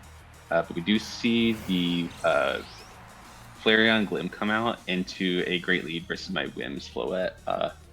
Just try calling out that I want to put on a lot of fairy pressure on a lot of his guys to deny triggering or blow up his stick Floette. So seeing that Life Orb Flareon now, definitely scary in hindsight. See a Tailwind come live for me, and just the game ready to blow up something, and we got the Psychic come out and proc the Sash, so actually not picking up a kill for Miss Floette here. Bellsprout the Glamora. I love the nicknames this week too, by the way. Just Sludge Bombing, taking a free KO on my Wims. Pastelito, serving me well, he has, but not, getting Tailwind was been okay. And we will see the Flare Blitz come out in this Growlithe, the Flareon, and absolutely nuking me. So I'm put on my heels very fast here. Definitely was like, there's no way that isn't Life Orb. Yet it was a Life Orb Flareon. So, yeah, Flareon doubling its KO count on the season on that turn. Pretty explosive one. You do get the speed advantage. We've seen the Psychic into Glamora interaction between Mega Floette and Mega Glamora last week, I believe. Interesting how Megas versus non-Megas can lead to two different teams having mirror matchups. But yeah, the Hoodra and King Whelmy, the Cofagrigus, hitting the board here. Not an uncomfortable board state, but definitely I think one where you're looking to set up a Trick Room. and avoid getting run over. Yeah, figured to try and flip the scales, maybe set the Trick Room, or just start swinging. I did, Growlithe did take a lot of damage on the board. We do see the Glim being, can't tell if the Glim is slow or if I'm faster based off the nature, who knows. We do see a Flare Blitz come out doing over half to my Cofagrigus, so that Flare Blitz, Life Orb, base 130 stab attack doing dividends of damage to me. And just Stitcher's Berry coming in clutch, gonna be able to take another kill and giving that Flareon a Mummy. So if I have a fire move, it will no longer be an issue in case there's a Flareon being the target, as long as it doesn't swap into it. Yeah, we will see the Meowstic hit the board here, keeping the final Pokemon safe. But yeah, the speed interaction here is going to be very interesting between Flareon and Cofagrigus. Will Cofagrigus be able to clear that slot? Fake Out will go into Hoodra and stop any shenanigans from that slot. And it is actually the Flareon underspeeding Cofagrigus. That's actually kind of an insane interaction between those two Pokemon that I wouldn't have expected. Flareon, however, taking a ton of damage as the Shadow Ball will be able to clean that one up. Flareon with a pretty respectable special defense stat as well, though. One of the EV evolutions with a little bit more of a weird one in how its stats are distributed, but able to do a fair bit of damage on its way out, as we see Staraptor, of course, the final Pokemon, getting that Intimidate down, and it's going to be up to King Whelmy and the Hoodra to maybe clean this one up. We'll have to see how this plays out. Yeah, so obviously going for the fake tears, I have shown the special on both of these guys, the Shadow Ball and the Dragon Pulse. So definitely, I see that fake tears perspective definitely coming live. The Mega Staraptor going live and getting that fake tears, getting that boost, and you're gonna see what I do here. A Shadow Ball coming out, gonna hit that. It's a good 2-hit KO.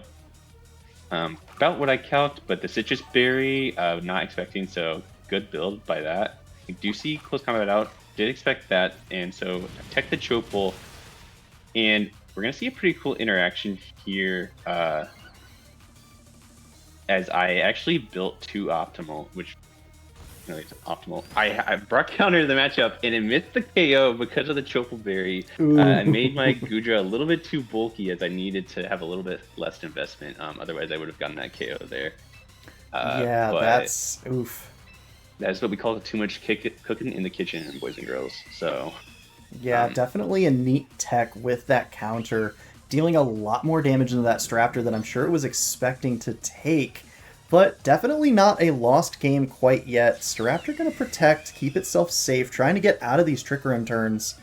Shadow Ball, though, going into that slot. Cofagrigus trying to snipe another KO, and you double into it with the Dragon Pulse, perhaps not expecting an offensive move to come out from Meowstic, but the alluring voice will clean up King Whelmy here. Cofagrigus going down. Not something we see too often from your team, honestly. This Cofagrigus loves to just linger on the field time after time again. But yeah, now Hoodra, 1 turn remaining of Trick Room, really in dire straits, as you're going to see the Staraptor actually not get a defense boost from the fake tears, but actually a Spadef drop going into the Hoodra. Dragon Pulse, is it going to be enough into that Spadef? It's not into +3, and it's actually just going to be the Roost from Staraptor to keep itself healthy, and that pretty much shuts the door on any Hoodra comeback shenanigans, I would say. yeah, definitely Whiplash punishment for overcooking on that defense. Maybe not enough special attack in that case, but hindsight's 20/20, of course. As Staraptor is going to pick up another KO for its leaderboard push into my Goodra, and I'll take the first game loss on this one. Yeah, absolutely. Staraptor putting in a lot of work, and not the easiest Mega Evolution to use, but when you get it into good board states, it does just feel like this absolutely oppressive monster. And when you compare it with a prankster partner like that Meowstic, so much the better, right? We'll have to see what game number 2 has in store. Will Anthony pander to the caster by bringing the Swampert? Doesn't look like it. Looks like a run back Jackson, curious if that's what you expected, if we see any adaptations from your side of things, or if we see a run back twofold. Yeah, I definitely was expecting something similar at least. There's a very strong approach, so I try to lean into my more slow mode as you see as we go into the Cofagrigus and Hoodra. Sorry, I forgot what it was called for a moment. Mm-hmm. Yeah, and still a lot of pressure being put on the board by these two Pokemon, threatening quite a lot of damage. The Glamora, the first to act, Earth Power into Hoodra, doing very, very good damage here. We will be seeing the Flare Blitz as well from the Flareon, and it actually picks up the knockout. Hoodra not moving there. I'm going to take a shot in the dark and say you were maybe going for that counter again into that Flareon, trying to retaliate with a knockout. King Wilmy does get the Trick Room up, but at what cost? Without Hoodra alongside it, Cofagrigus is not exactly in a favorable board state, especially if the back two Pokemon is that Fairy duo. But no, it's actually going to be the Sharpedo, who also not a Pokemon that enjoys being under Trick Room. No, not particularly.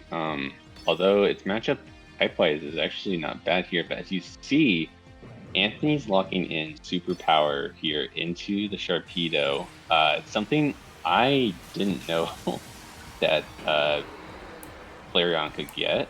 I didn't even know it could get a different type move other than Fire, Normal, Dark, and maybe something else, but not fighting at least. And we do see a Calm Mind come out, Cofagrigus, so definitely going from setup. Figured War of Attrition and Cofagrigus come in, and we do see the Super come out. And it's just going to absolutely nuke Ben Sharpedo back to the polls. No votes for you, Mr. Ben, as he's put down in one swift turn in the match, so no action from the Shark here. We are going to see this Sludge Bomb come out resisted. It's going to fish for poison on the King Wilmy resist and the +1 special defense, no poison. So spared in that regard, but definitely not a good turn as I'm down to the 2v4 here. And it's just the good old faithful win. But we see him locking in Yawn and Sludge Bomb, and they know it's not Sash, so there I go calling out that, hey, you're going to Sludge Bomb me. What are you going to do? So +1 Shadow Ball. Not enough. Moment. Yeah, not +1. Not doing enough. More respect to that special defense from Flareon and the 95 base special attack from Cofagrigus. So Yang coming out there. Flare Blitz potentially going to pick up the KO on this little Whimsicott. And Worry Seed coming out. Teched it for this Raptor to avoid like Big Tears and Charm, so it become like stop it from becoming Ultimate Dozo, but we just see Shadow Ball come out and pick up. And the Sludge Bomb covering in case the Flareon did die, and double up in case I didn't target it, but covering the Wimps. Now it's 1v3 Cofagrigus versus the world, and the Insomnia instead of the Mummy now keeping me away from the Yawn. So one last parting gift from Wimps. But will it be enough as we do see probably the Meowstic come out, Trick Room. Do see Fake Tears, and it is going to start lowering my bulk here, so... yeah, and we saw that Shadow Ball not a 2-hit KO because of Citrus Berry. So, yeah, getting that Spadef drop, getting it back with the Calm Mind here. This Glamora, though, still threatening so much damage. It's definitely a dire circumstance here for Cofagrigus, as that's so much damage from this Glamora. You and I having the same experience of having Glamora just outputting so much damage and so much pressure onto our boards this week. But yeah, looks like pretty dire straits for Cofagrigus here. And Anthony, Absolutely. you know, not the season he probably wanted, but is definitely going to be able to clean this one up. And once again, playing spoiler, spoiling your season and getting the 2-0 sweep on your previously undefeated team. So this will, in fact, shake up the standings already.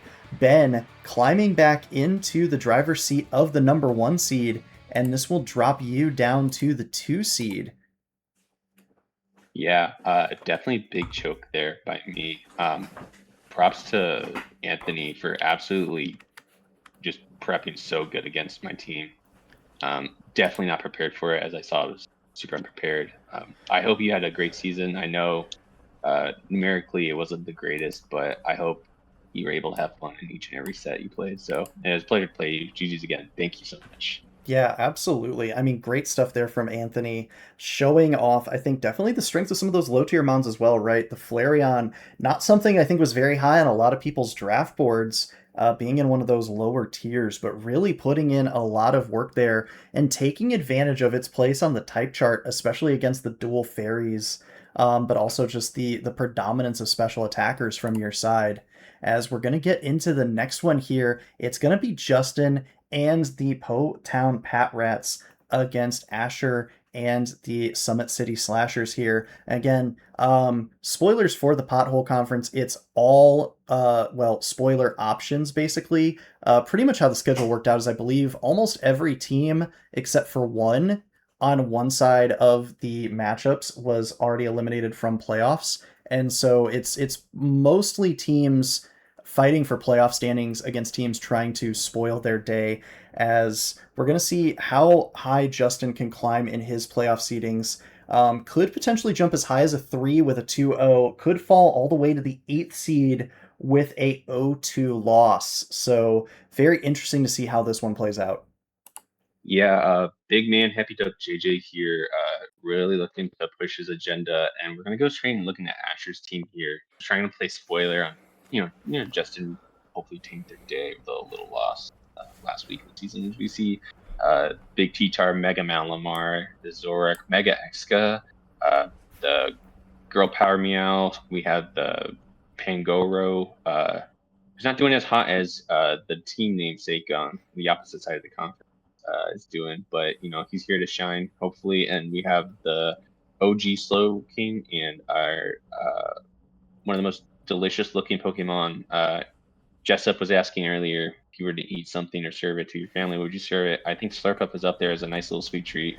Yeah, absolutely. Definitely one of the more interesting rosters, but we've definitely also seen Asher have his moments with it. Of course, you have that sand mode of Tyranitar and Excadrill that commands respect. Mega Excadrill as well, adding another dimension to it, not having access to that Focus Sash, but this does free up Tyranitar to hold something like a Choice Scarf, like a Chopal Berry, like a Focus Sash of its own. Meanwhile, you have a really compelling Trick Room mode with some of those slower Pokemon as well. Slowbro, Pangoru. Malamar can kind of operate in both worlds, can be fast, can be slower, and there's always Zoroark trickery afoot as well. A female Meowstic with competitive can be a big Intimidate deterrent, and Slurpuff is just kind of jack of all trades, master of none, has Unburden, but does not have an insanely high speed tier. So it'll be interesting to see how this one goes for Asher. Meanwhile, Justin's side, of course, the solo Mega Starmie team, his signature mouse hold, as well as some old school classics, right? Conkeldurr, Rotom Mow, Chandelure, as well as some newer kids on the block in the Hisui and Avalugg, rounding it out with Florges, and I believe that is the Midday Lycanroc form. So Yeah. interesting options here for Justin, right? Midday Lycanroc, kind of the third Sand Rush, or the second Sand Rush mon, I should say, behind Excadrill, could be a bit of a tech against that Sand mode, right? Does get access to close combat, can really threaten Tyranitar and Excadrill if they hit the field. Starmie, pretty good matchup into that as well. But Justin also finding himself with some good anti-trick room tools here in things like the Avalugg and the Conkeldurr and the Florges. Yeah, Justin has a really well-rounded team and has some old Sword and Shield core inside that Shandy Rotom conch there. So really gonna see if some. I mean, I didn't even play back then. I just remember him yapping about it. But if any older heads know some ball out there and recognize that, we'll see if he brings that up this week against Asher, as we're about to go live with his match. Yeah, be very interesting to see how this one plays out here. between these two. As we look on Justin's side, not a lot of surprises here. Opting to drop Florges and Chandelure this week. Pretty easy drops, I would say, right? Ghost, not exactly good typing here. Fire, not good typing here. And not a ton for Florges to do against something like an Excadrill. Meanwhile, on Asher's side, you have the Hisuian Zoroark, which is going to be able to cause a lot of question marks on Justin's side, right? You have to second guess, is that actually Slowbro? Is that actually Malamar? Is that actually Slurpuff or Excadrill? Of course, Sandstream from Tyranitar will play a little bit of spoiler to that, but interestingly enough, though, we do see some of those stronger Trick Room components with the Slowbro and the Malamar as well. So Asher, with options on the table to play spoiler for Justin, for sure here. Yeah, absolutely. And the double rock here, gearing up for that potential sandstorm, by the way. And Justin not bringing those low tiers a lot, so maybe you're gonna see what he's gonna play out. We do see Big Slowking and the Mega Malamar yet to be in its Mega form, and Lycanroc and Big Conk whipping out the pillars in each hand, so waiting to see, in case there's an Excadrill or T-Tar to deal some big damage. What Asher's really gonna cook here. Yeah, Fort State. Justin definitely leaning into more of an anti-sand lead, I would say, but Conk certainly does not mind Trick Room. I think what it minds is the double Psychic type staring it down.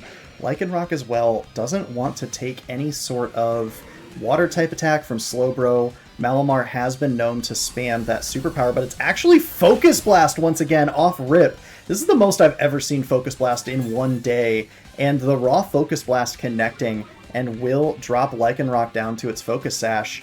Meanwhile, Close Combat goes into the Malamar, as does the Drain Punch, neither to any effect. So that Hisuian Zoroark potentially influencing this game from the word go, as Slowking rather, is just going to set up a Trick Room here, content as a cucumber, absolutely unbothered, and now with the speed very much in its favor.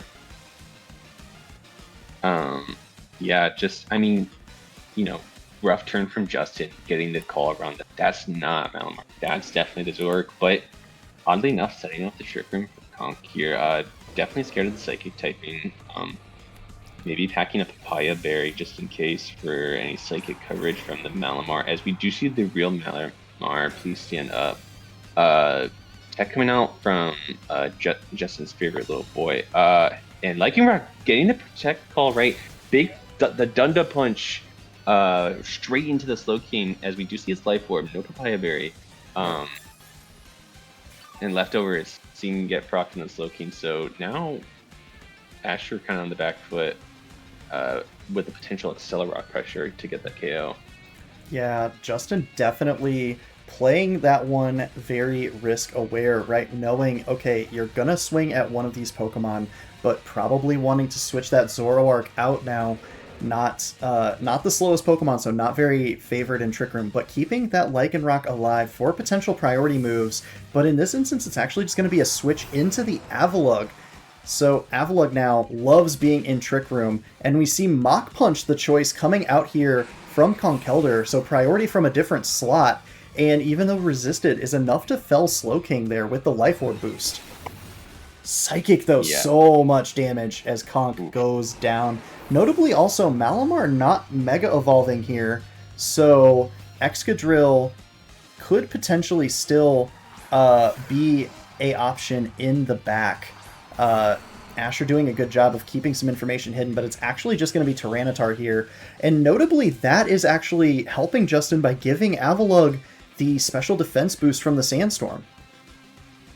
Yeah, there's that. There also, this is base Malamar, and it's known to run superpower for its contrary abilities, so maybe that Sandstorm not helping in that regard, but we have yet to see that move come out. We've only seen the Psychic in its base form. We do see the Mega Evolution now pop out for the Malamar, and it will grow that huge singular lobe as it whirls its tentacles straight at Avalugg, but with the Mountain Gale rushing with big damage, and low kick coming out, actually tanking it at 6%. big damage coming out, but Avalugg showing why its big defense is what it's known for. With weakening that damage from T-Tar from Rotom instead of going for big damage, and Psychic, another show of the Psychic, so maybe completely special Malamar this time, as it's maybe got 2-3 turns left of life left Yeah, before Sand takes it. Very interesting to see the Mountain Gale coming out from Avalugg, that signature ability. Malamar forced to protect here as the Sand will chip down on it, but Justin going with the Body Press, no Chopal Berry on Tyranitar, and with a defense stat of about 700 million, Hisuian Avalugg is going to be able to fell the Tyranitar. Rotom just hitting into the Protect, but will have its Citrus Berry procced by the Sand as well. So Malamar, the Twisted Dimensions returning to normal here, but Malamar at risk of going down to Sand or really any priority move, and that's just a Zoroark in the back. This might have swung back into Justin's favor. Yeah, absolutely. And I mean, after just seeing the Body Press of all time, you know, only coming second to Zama, of course. Yeah, that Sand Chip now affecting, you know, a good little double protect here. Your Malamar goes down to your own chip. We do see Avalugg just say, hey, I did my job. I'm a peace out. As we see the Zoroark take out the Avalugg, Psychic go into the Protect. Malamar's going to go down here, and Zoroark's going to take the chip, so any potential sashes are now removed. Yeah, the volatility of running that Pokemon with Sandstorm at full display here, as any sash is gone, and now Lycanroc, you have to assume, pressuring with Sand Rush boosted speed mayhaps, or at the very minimum, a Cell Rock. Maybe Justin not wanting to gamble, but it's actually Crunch. No need for Rock-type Stab. And Lycanroc will clean this one up for him. And game one is going to go over to Justin and the Pat Rats. So we'll have to get into game number 2 to see what the adjustments are from our trainers here. Of course, no Mega needed from Justin, I think is the most interesting point. No Mousehold either. Sitting that one out, the family going on a vacation. Meanwhile, for Asher, no Slurpuff and no Excadrill. Certainly, I think Excadrill could have been a bit of a factor in that one, but Justin, with so many good coverage options into it, it's a little tricky to bring into this matchup. Yeah, definitely not the easiest matchup to bring into. As we are going to see our people bring out their leads, is T-Tar and Slurpuff versus Conk and Lycanroc again. So different lead from Asher, same from Justin. But wait a minute, that Tyranitar didn't set up Sandstorm. Oh, so true. So if Justin is heads up here, we'll know that that is probably not actually Tyranitar. Meanwhile, Slurpuff's just, he's a guy, he's chilling. Not under too much threat from either of these Pokemon, at least based on the moves we saw in game number 1, as Conk will just protect, or rather detect, to keep itself safe. Shadow Ball is a move in Tyranitar's move pool, though I don't know that it would do that much damage to a potential Lycanroc. Meanwhile, the Crunch will come out, and I've never seen Crunch do 100% damage to a Tyranitar. That is, in fact, the Zoroark going down.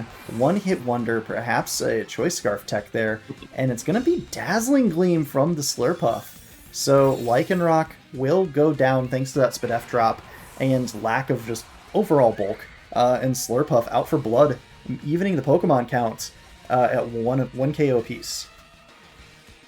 Yeah, and, you know, trading KOs, taking out both their fast pieces here, as we see the real T-Tar come out, and Starboy himself, or sorry, you know, gender neutral Starmie,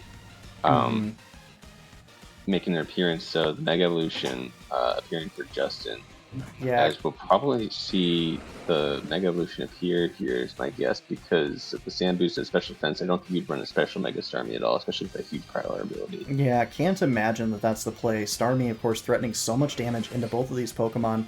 Conkeldurr also did reveal Mach Punch in Game 1, so Tyranitar finds itself under a great deal of threat from this slot.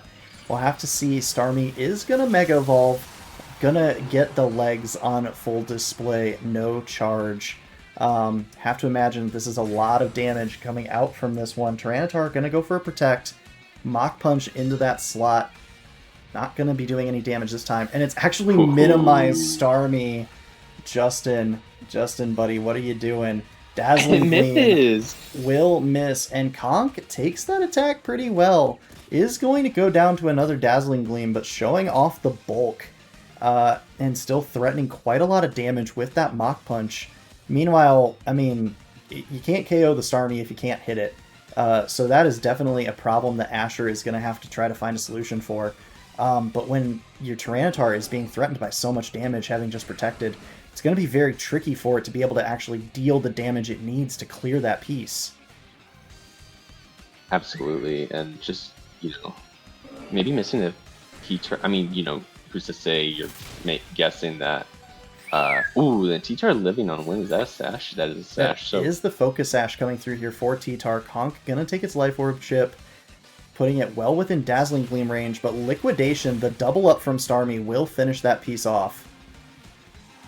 So, you have to Asher, think maybe the last turn go for the more dark type offensive than the Starmie, just in case, but we do see Slurp picking up the KO on Big Conk there, so I mean, Justin taking big KO there and doing damage, but it's hard to say depending on the backbones because now this is a 2v2. Yeah, it is in fact Excadrill here for Asher. So the switch up from the Malamar, certainly the Pokemon you would have preferred to have, I think, between your two Megas. Meanwhile, Avalugg is under a pretty big amount of pressure from this Excadrill, but all the attention I think has to be on Starmie and the pressure it's threatening. Of course, it is Mega Excadrill, so there is no Focus Sash.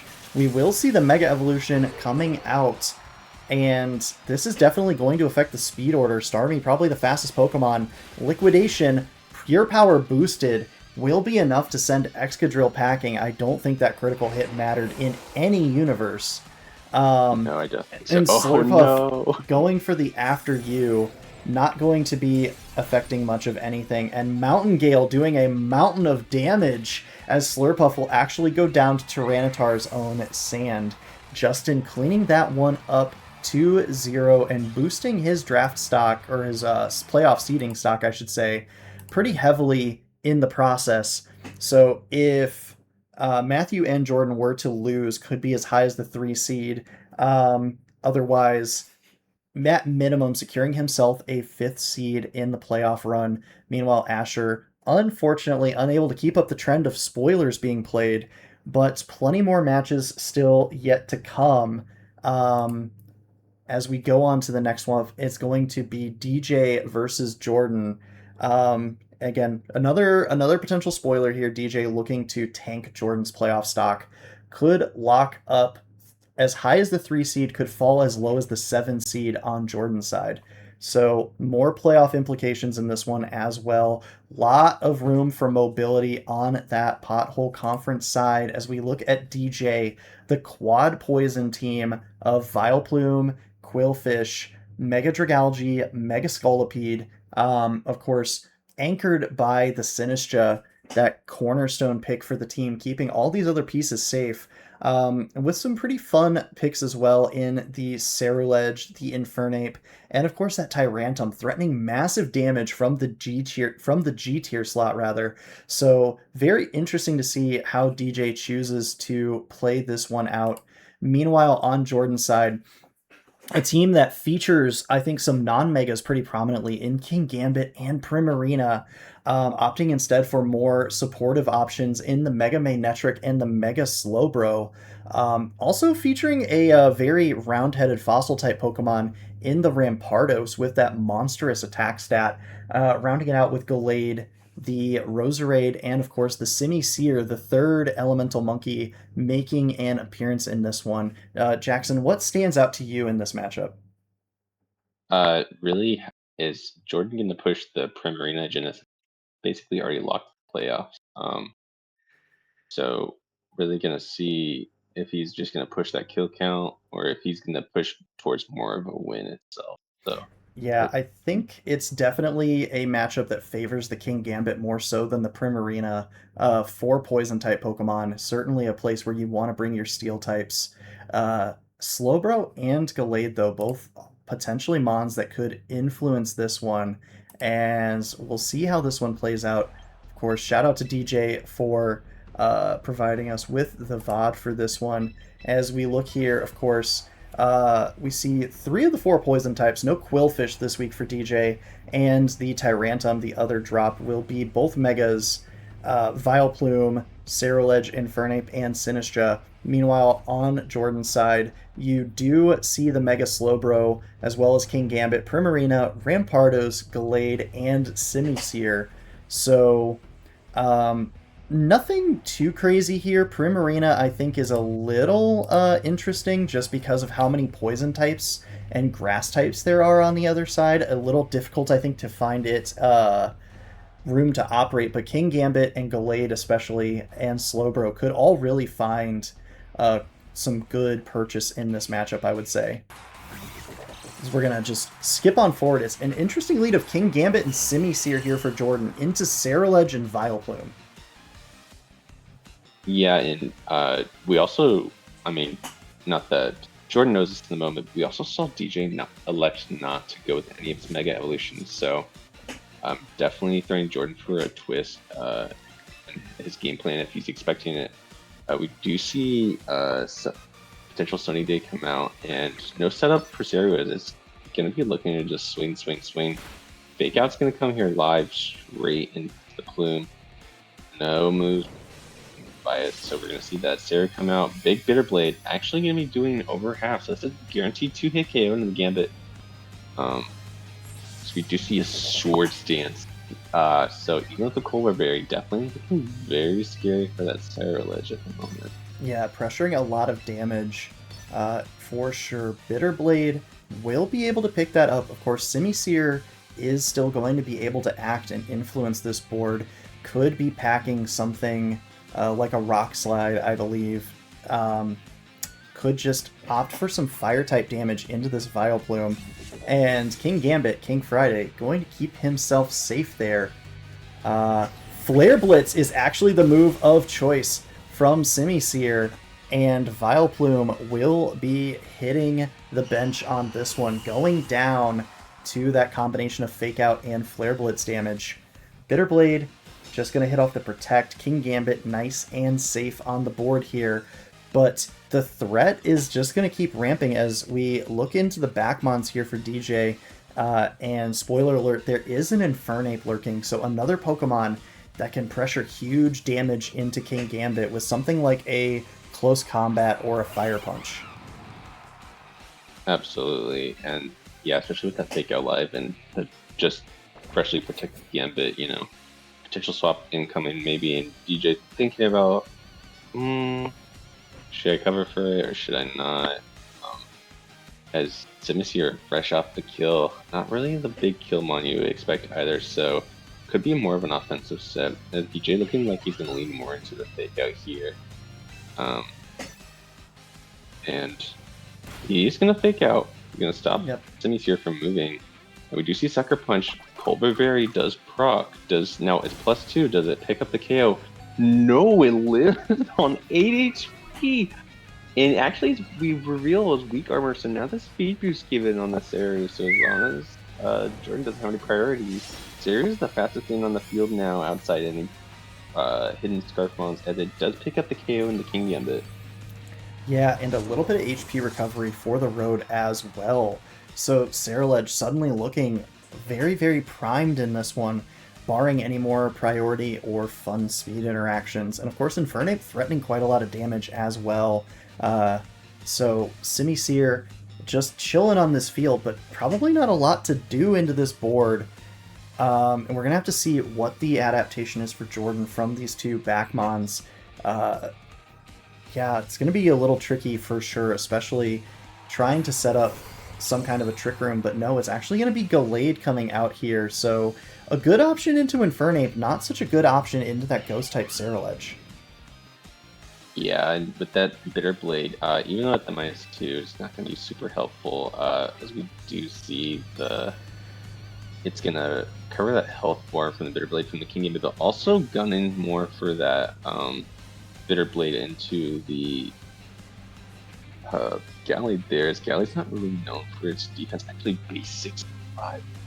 It's really bad for final stage evolution on, as we do see Sinistcha come out, healing back that with the Hospitality Seru back over half, and now we do see a Protect come out, so potential move into the Seru to get the kill, because it is the -1 defense from the weak armor earlier. Yep. It's gonna be that crunch. Hom Nom Nom from the Simisear.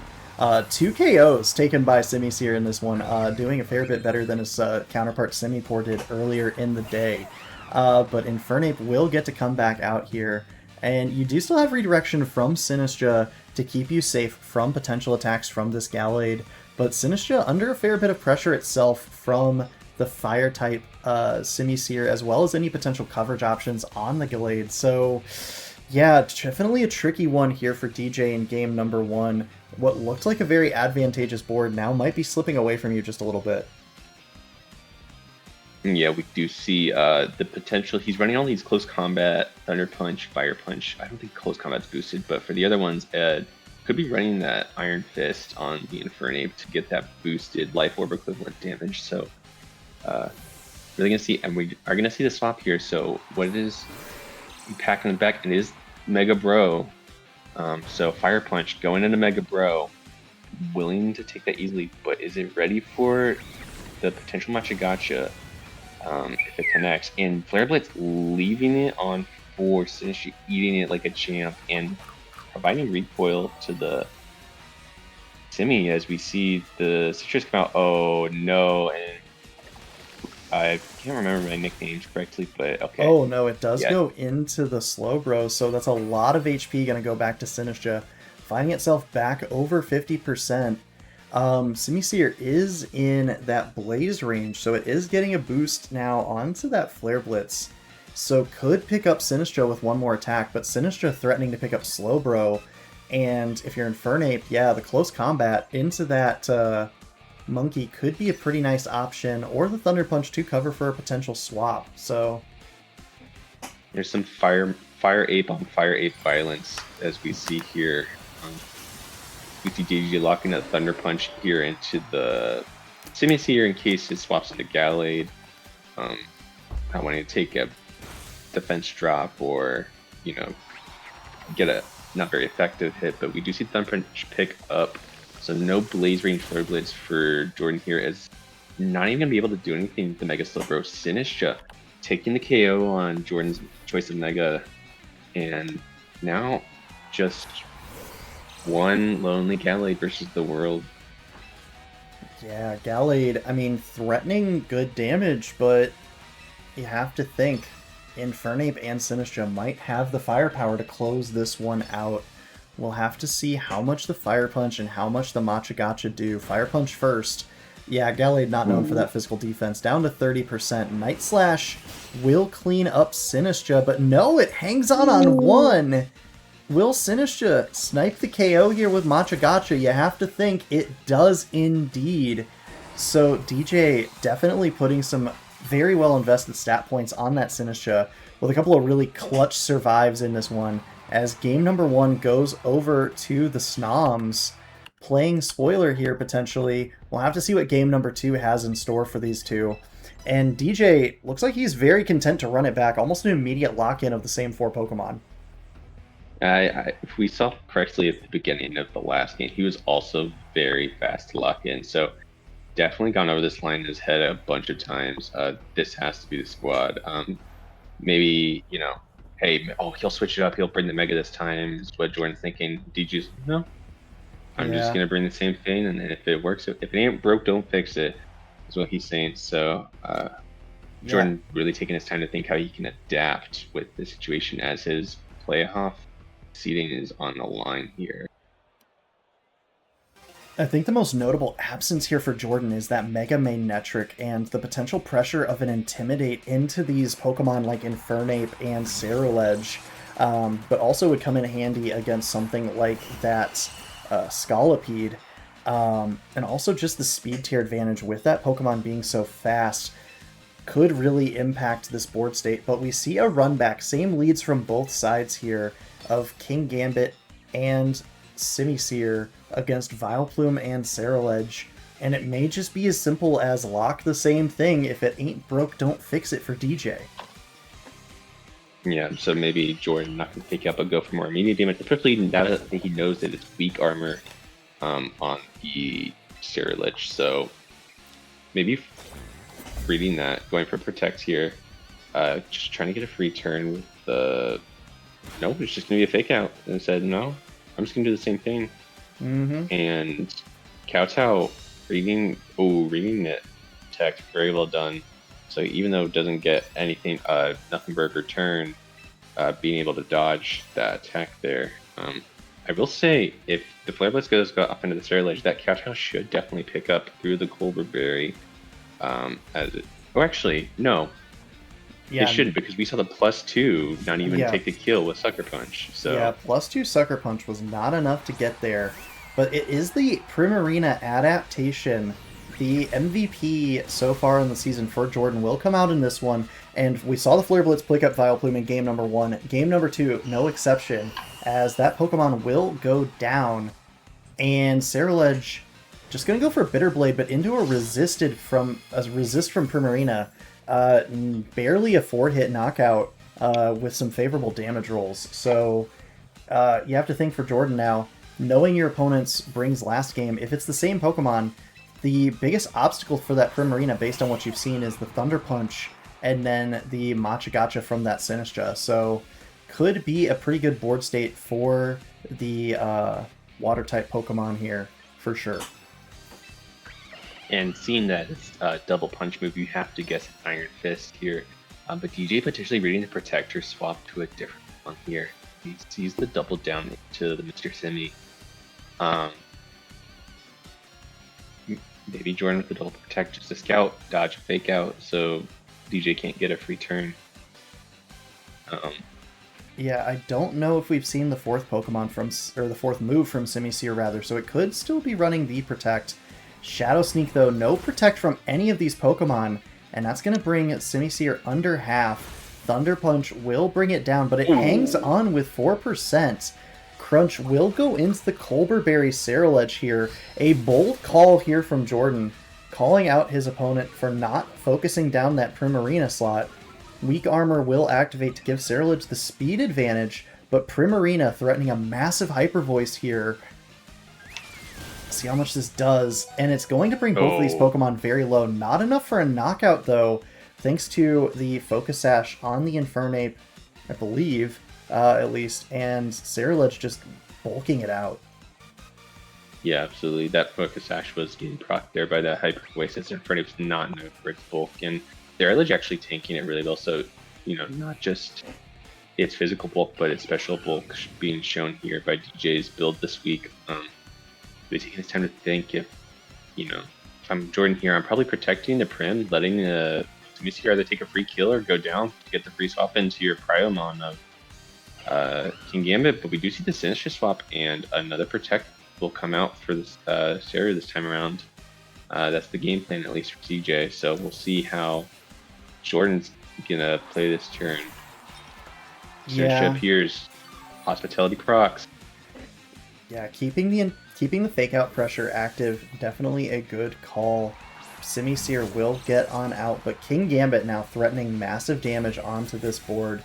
And any chip that Primarina can provide onto the Sinistra as well will certainly help the cause, as Hyper Voice is going to come out here, and we'll see not much into Sinistra, but every little bit counts into that teacup. We saw it survive last game very, very narrowly a couple of different times.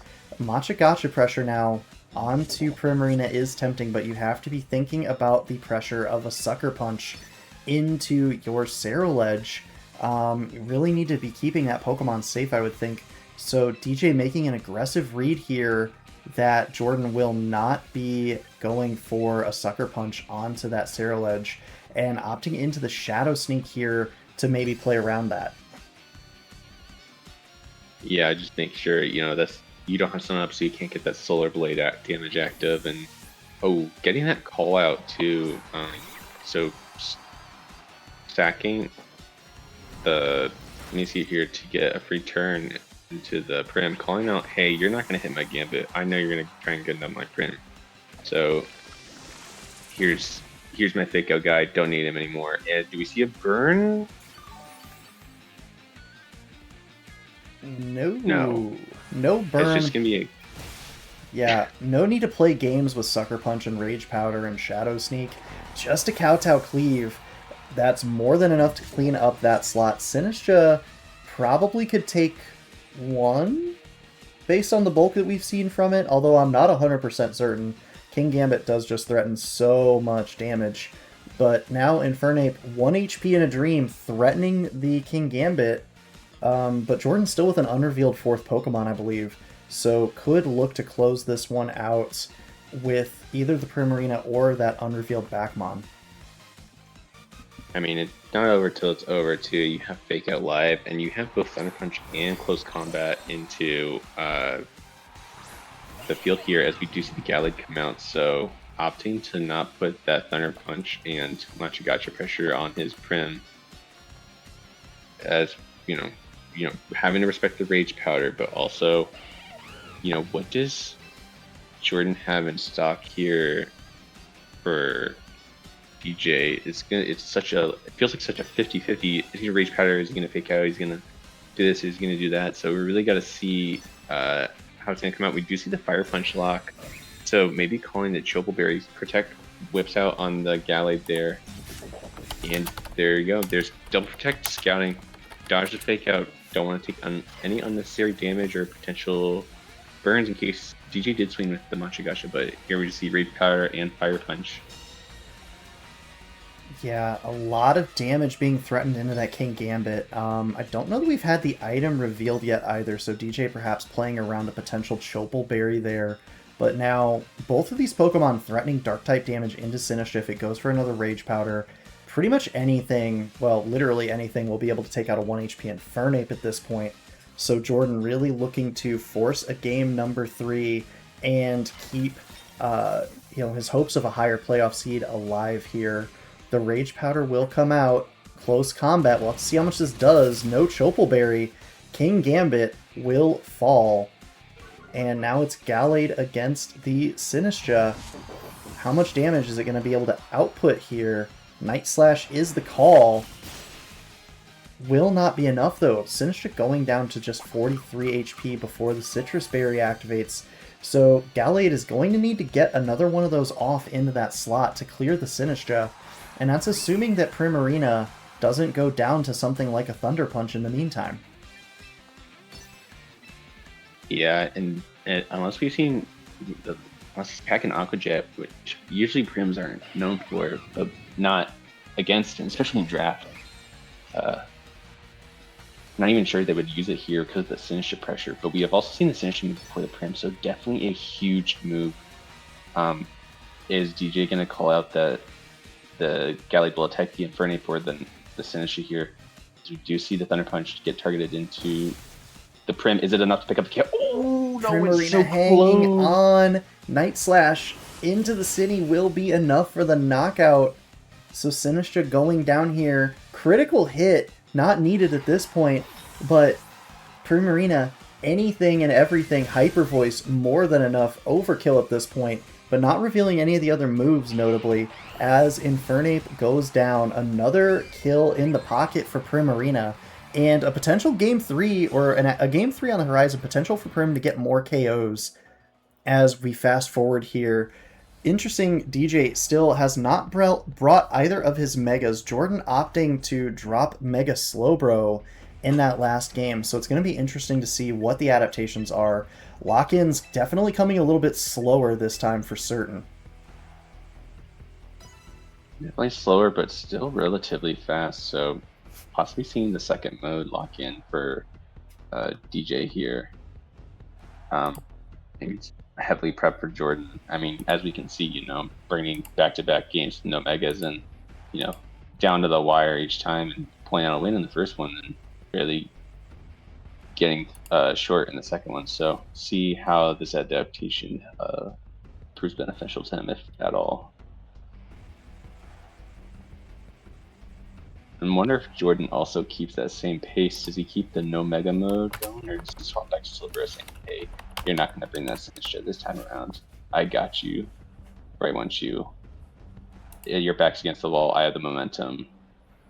So Yeah, so it's going to be interesting to see for sure, right? So many variables, so Pokemon that we haven't seen, but Jordan sticking to his guns, sticking to the same lead, but it's actually the Infernape adaptation here. So faster fake out pressure on the board, and Ceruledge safely not on the field, not under any pressure from the dark type attacks that are being threatened here. So we'll have to see. It is just going to potentially be fake outs into the Simisear to stop it from moving. Like we've seen the past 2 games, Vileplume has not been able to affect the board state here at all. And King Gambit's actually going to get out while the getting's good, and Gallade is going to take its place. Simisear, of course, not going to be able to move because of fake out. And Vileplume, for the first time, able to get the Sunny Day active. So Chlorophyll Boost is online, Solar Beam is active, and all of this fire-type damage on the board is boosted to astronomical levels, but also now the Sleep Powder pressure is into both of these slots. Yeah, we do see, Sunny Day stab boosted Fire Punch with Iron Fist live now. Like, that definitely has to pick up the Gallade, in my opinion. And, Jordan's locking in. Oh, the Sleep Powder missed straight into Jordan Simisear, and it lives on 1. So just raw natural sash. Raw RNG indeed in its favor. Critical hit from the Flare Blitz, taking Vileplume out. Sun boosted so much damage, and it's Psycho Cut going out into Infernape. So 2 fighting type Pokemon surviving the turn on a Sliver, 1 HP and a Dream. But now we know that there's no Flash Fire on this Ceruledge. So it is going to be vulnerable to some resisted yet sun boosted fire type moves. Not the defensive pivot you would maybe like it to be, but the adaptation for DJ, the Dragalge, that dragon type, could be nice if you get rid of the pressure of a Psycho Cut from this Gallade. And Shadow Sneak's certainly the tool to do that. Absolutely. And, we know it's the weak armor here too. I'm just trying to figure out, I'm like analyzing this board, and like it's so tough. You have both your fighting types, single sliver of HP, 2 fire types that put out immense amount of damage, especially with the sun. We now know there's no immunities or flash fire or shenanigans. Just shitty weak armor. So maybe using that fire type advantage with the sun to his advantage, maybe weakening up the weak armor to put King Gambit in a range for Ceruledge. We do see close combat out, and he's just gonna pick up that KO and just gonna really the crit. Not sure if that mattered, to be honest. You're not known for its bulk, just more for its rip off worst stats of a starter. Yeah, I'm going to go on a limb and say that crit probably didn't matter. Close combat doing more than enough there, especially how low it was. Be interesting to see 2 Pokemon on the board now that could be pressuring with priority moves. Gallade does get access to Vacuum Wave, I believe, and Prim does have access to Aqua Jet, so both could potentially snipe this Infernape.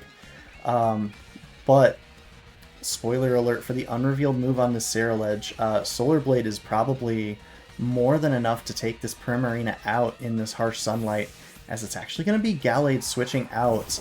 And King Gambit, yeah, that's not the board it wants to switch in on, as it's going to go down to that close combat. Would have also probably gone down to Fire Punch, though, with the Sun Boost, I would imagine.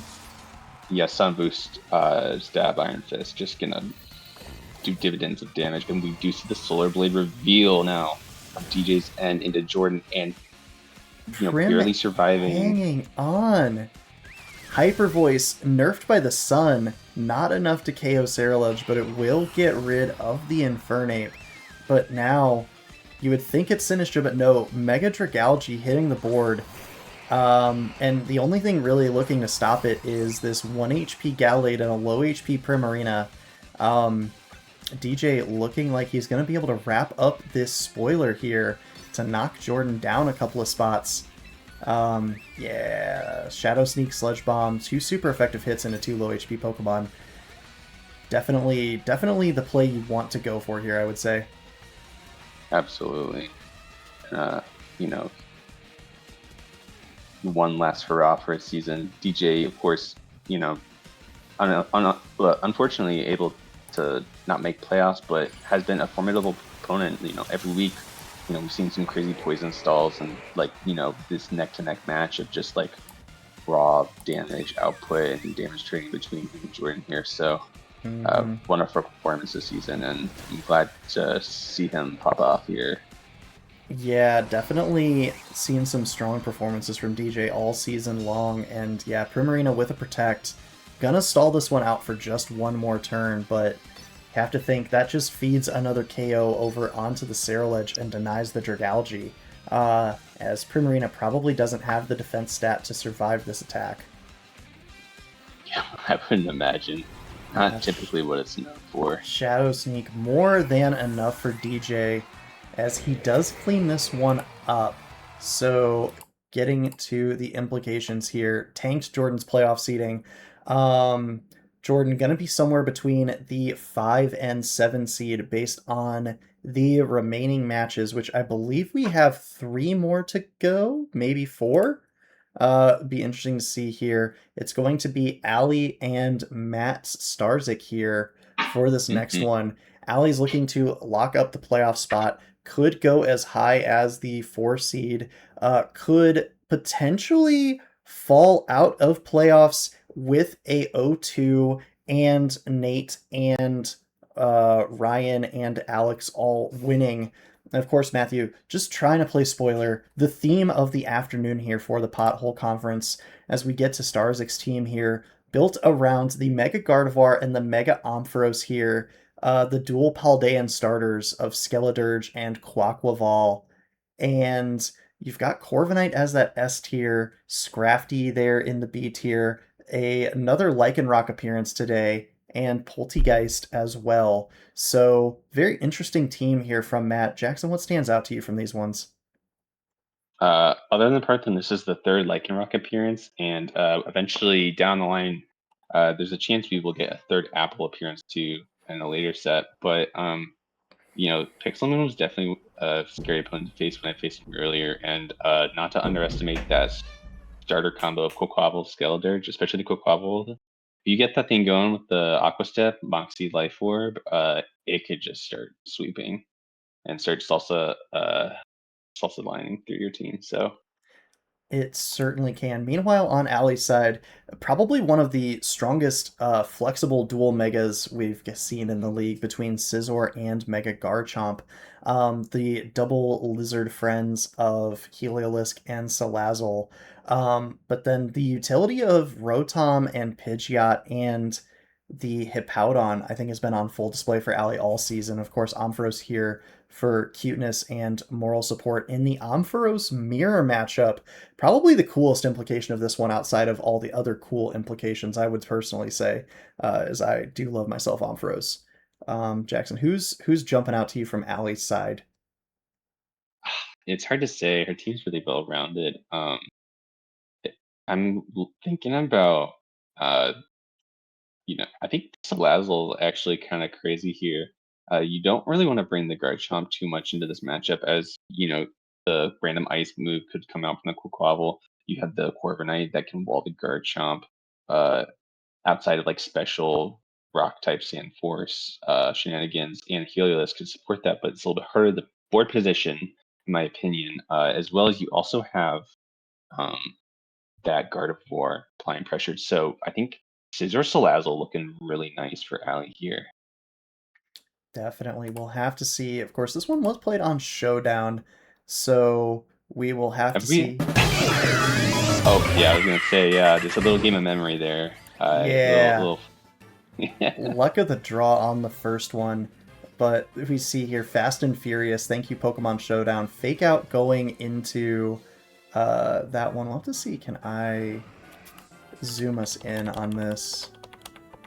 There we go. That's a little bit better. Yeah, Fast and Furious, lot of damage going out into that Rotom here, and it's the revolving door of Pokemon here for Pixelmoon, keeping his Quaquaval safe as Scrafty cleans up Rotom. Yawn coming out here from Hippowdon, but pivot options abound for Starzik here, as we see the Scizor coming in for the Salazzle here. Slackoff will keep the Skeledirge around for a turn, as Quaquaval comes in for the Drowsy Scrafty. Wave Crash will be enough to clean up Hippowdon, but Will-O-Wisp into the immunity as Salazzle pivots back in for Scizor.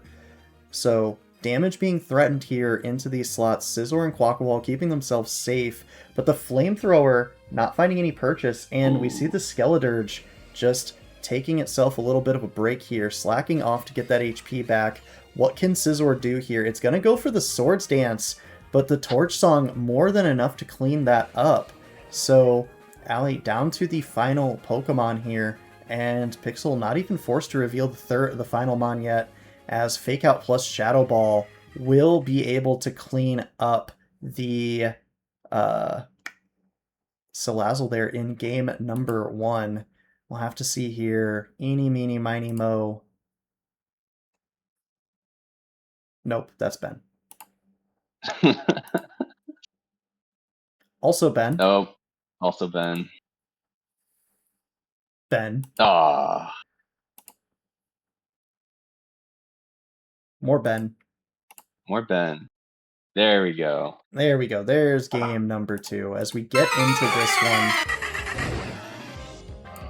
Salazzle and Rotom again here into the Gardevoir and Scrafty. So Intimidate, not really too much of a factor on this board, as the Gardevoir will keep itself safe from Fake Out, but the Fake Out trade here, interesting interaction here. Mega Gardevoir will survive the Funky Gunky on 1%. Thunderbolt doing good damage into Scrafty, but Scrafty healing back up with Drain Punch as Trick Room comes out from Gardevoir, and these speedy little lizards not in favorable boards against this. Psychic will bring Heliolisk oh so low, and Salazzle not really able to do too much here. Switching into the Garchomp as Heliolisk goes for the Protect. Psychic bringing Garchomp down oh so low as well. Crunch gonna drop Heliolisk. Hyper Voice will not KO Garchomp, but Salazzle coming in here. Skeledirge, Mega Garchomp, Protect from Gardevoir to stall that turn of Trick Room and the Fake Out. Stomping Tantrum perhaps calling out the swap in, but Salazzle will fell the Gardevoir. Garchomp will fell Skeledirge. Pokemon Showdown fast and furious mode compared to casting Pokemon Champions. But Yeah, Salazzle, definitely a different pace. We're gonna just Fake Out come out. Fake Out Wave Crash.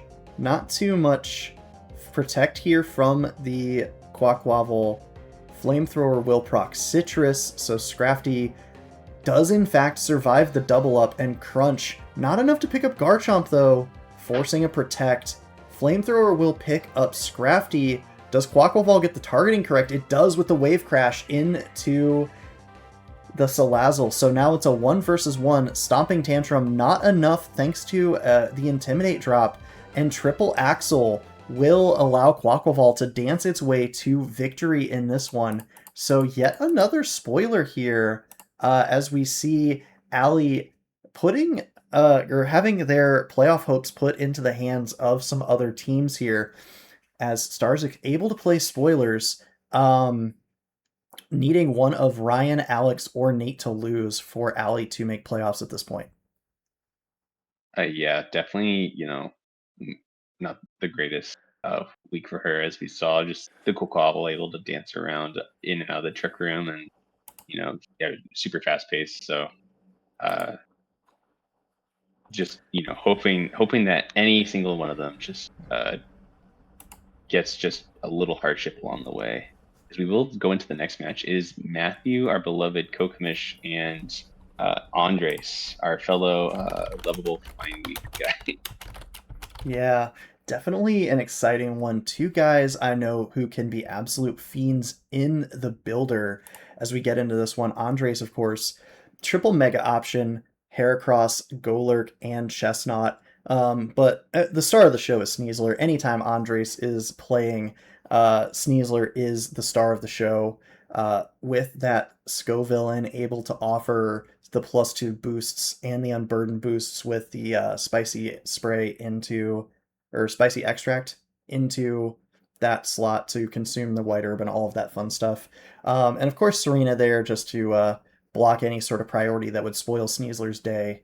The man has shown more than once that he does, in fact, always find a way to get that Sneasler to +2. Yeah, that's the agenda of Andres. If somehow you weren't aware already and part of this local community, he is the +2 Sneasler guy. So maybe Matthew getting prepped for this, as we actually do have the perspective of Matthew for this match for these two teams. So maybe Matthew can really take us away, give us the insight of how and he's cooked for this. definitely some good tools here as well into the Sneasler.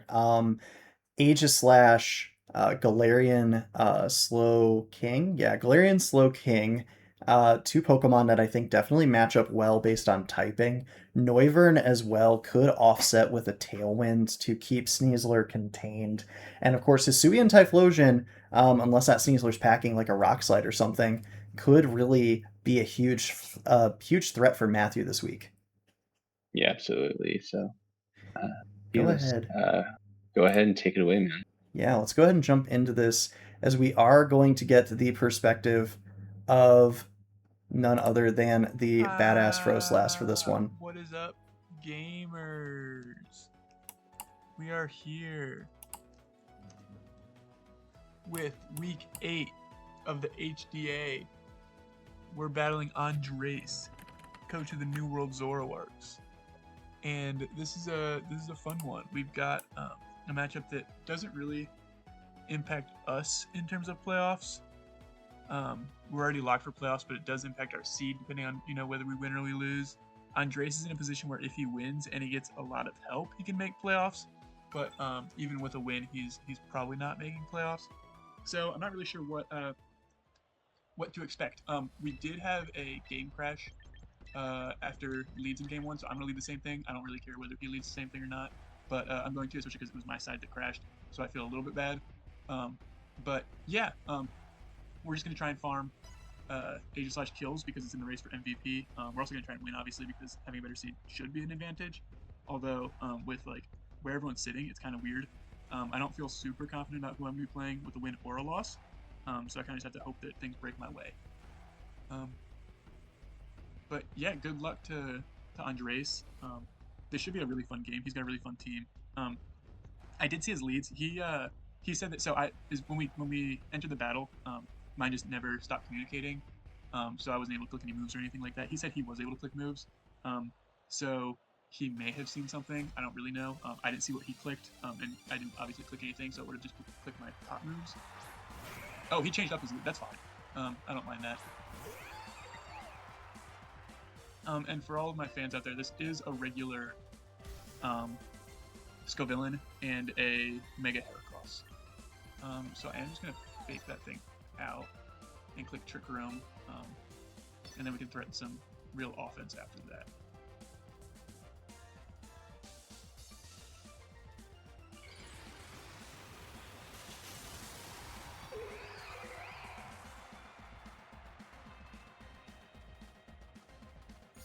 Detect is fine because it means that we get to click move less next turn. I'm not super pressed about that. Wisp is unfortunate, but like this thing wasn't really doing a lot of damage anyways.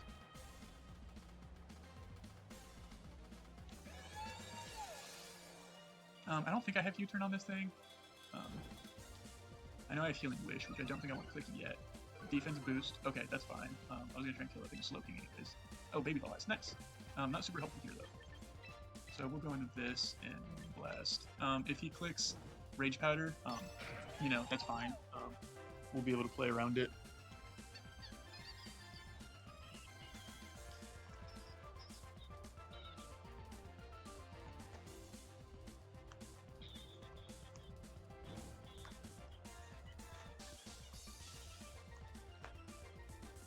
We also have our fast mode option, but I do think Houndoom's going to be in the back somewhere because he still needs to bring it to a gate.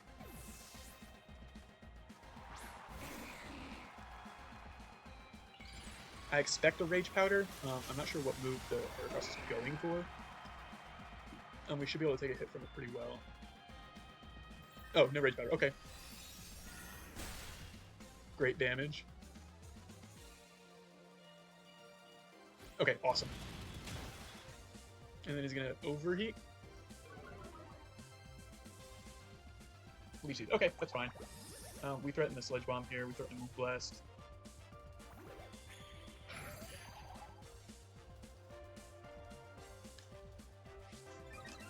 Speed Boost is fine for us. And I'm gonna Sludge Bomb, and I think he clicks Double Protect, right? But I don't know if Aegislash KOs Heracross from here. It should, right? Yeah, I like this play.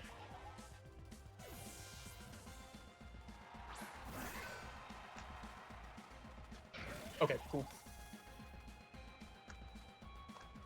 He's -1 special defense. This might kill. Oh, Sash. Okay. Well, Aegislash might be able to kill that.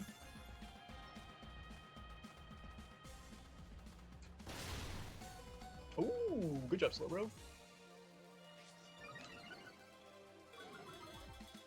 How many turns of triple mode left? 2. Okay, cool. Then we Sludge Bomb, Shadow Claw.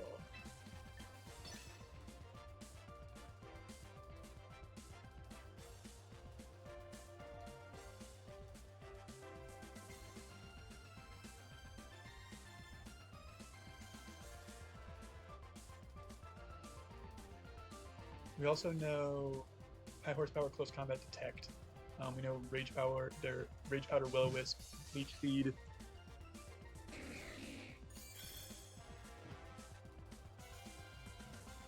Okay, he doesn't Double Protect.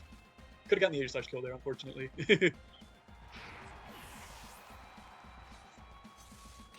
But there's still 1 turn of Trick Room left.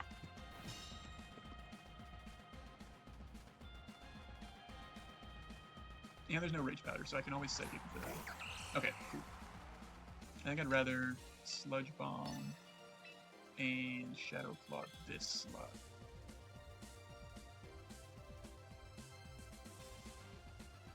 Yeah, I might lose something here, but yeah, I think that's the right play on his part. Houndoom, yeah. Okay. This lets me King's Shield.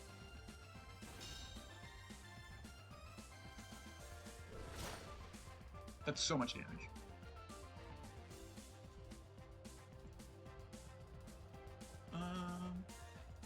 I think I let this thing go down. Because Aromatisse should be able to get Trick Room up against these guys. So I'll go for the Trick Room King Shield.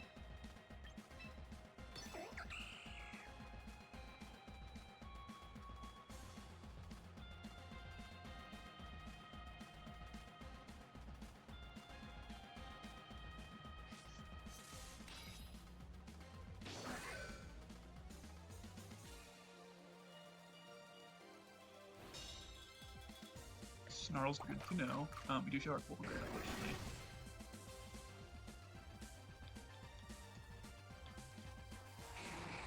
Snarl's kind of annoying for Aegislash and Aromatisse, but I think it's okay. I should just threaten a KO with this thing, actually. I think that's my play.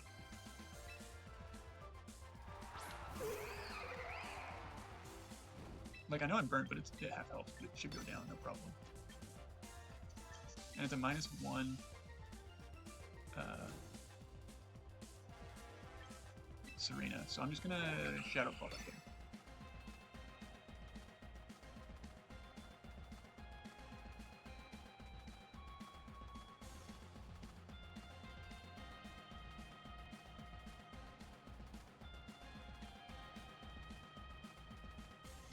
If he switches into the Heracross, we can play around that as well. Okay, he doesn't. He's Scarf. Okay. Good to know.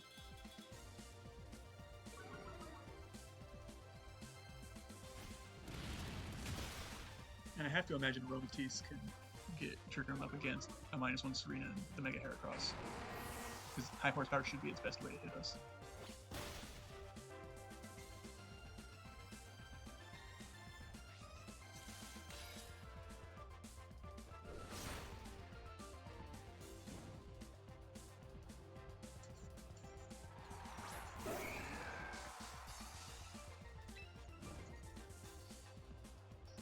Move here. Do I Healing Wish or do I?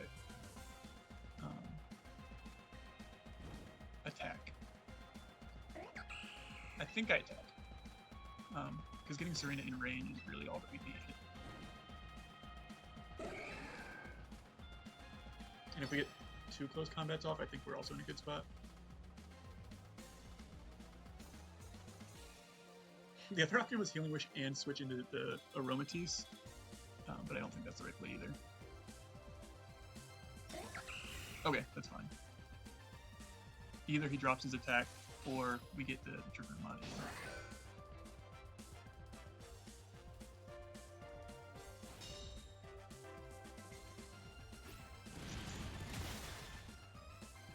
So we need Aromatisse to pull out the 2v1, it looks like. Unfortunately, Aegis Slash isn't going to get chaos unless I get a double.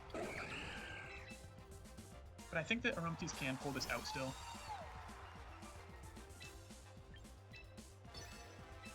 I think we always go for the double protect, because if we get it, then we're just good.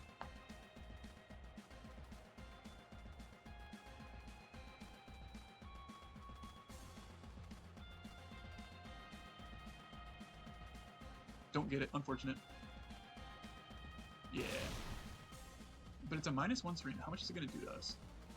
Because I think it'll take us 3 hits. If it's Citrus Berry, we're in trouble, actually. That's what I'm worried about. But yeah, it doesn't do any damage to us. Maybe I should have Moonblast the Heracross, actually. Because now I have to play Trick Room Mind Games, right? I feel like you always protect the Heracross, right?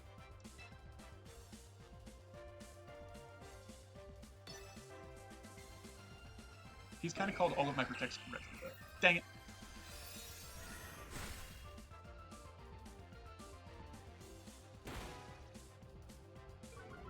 Yeah, I think if I Moonblasted the Heracross there, we won.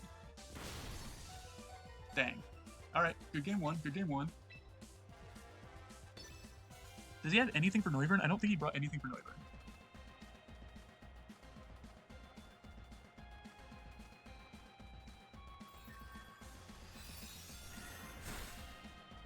High horsepower can miss, I think. Okay, yeah, good play. Alright, going to game 2. That did feel very winnable. I think I made some misplays there. He also just called every single one of my protects properly, and so I think that if we play around that better, we should have a good chance.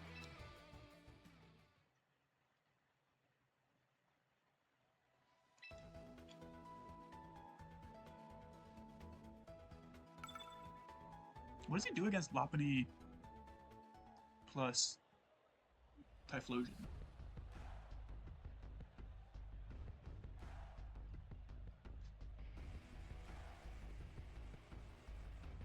I guess a Scarf Houndoom lead's a little bit annoying, but I can always just close combat and pivot.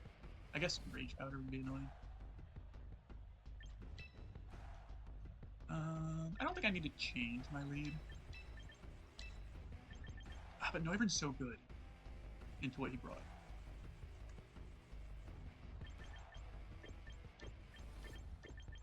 Noivern, Lopunny, Slowking. Do I not bring the Aegislash? That's no fun.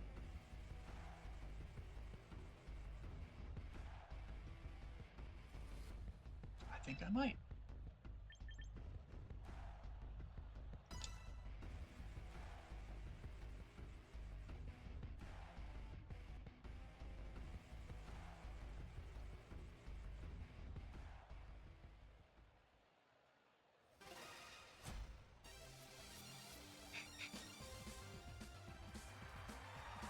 Yeah, there's the Houndoom's Go Villain. That's kind of what I expected to see.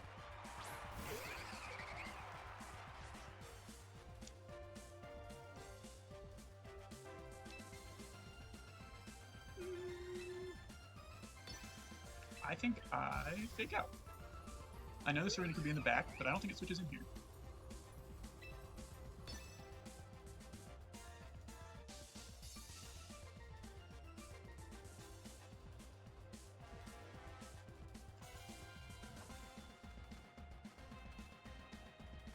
And if it does switch in, something still has to take an Air Sludge, right?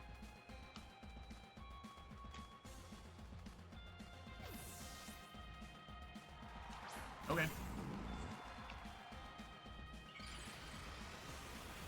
We don't want to see a protect here, obviously.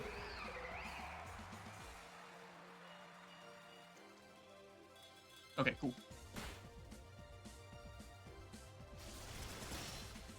Turn 1 KO is always nice. Also, we do need to get rid of the Golurk because I didn't bring anything back for it, right?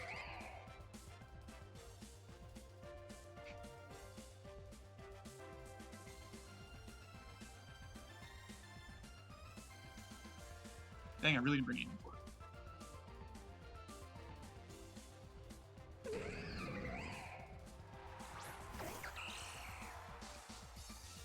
I think I expect a triple axle here into my Noivern, but I think I'd go for just straight damage into Golurk. I think that's my best play. I'd hate to lose 2 Pokemon this turn, but I think it's still okay. It's not good if that happens. I think we might kill, right?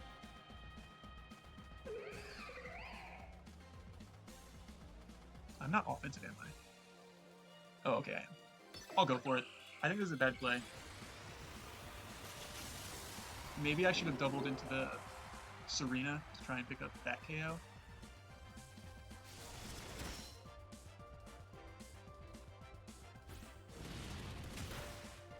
Ah! Oh, it's a Tropic. Okay.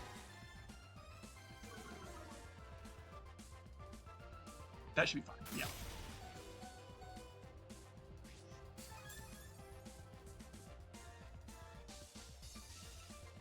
Because now we can just close combat the Golurk here / Serena. And something dies in the slot. Unless they protect. In which case, we're still okay.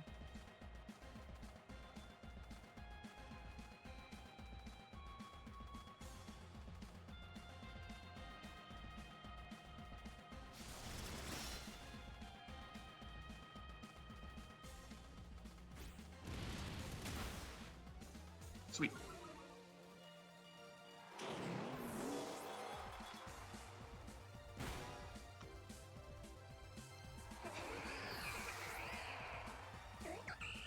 So he's gonna click Snarl, and I'd rather my Aromatisse get Snarled here. Actually, if he clicks Snarl, that's fine, because then he's locked into Snarl.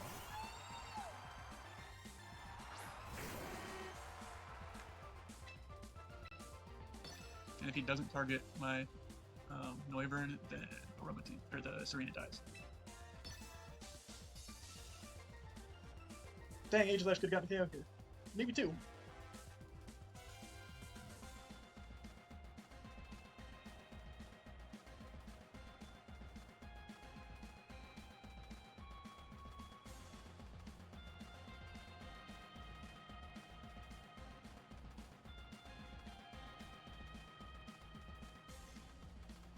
Oh, he misses the Heat Wave. Okay, well, we get a KO on the Serena now, which is cool.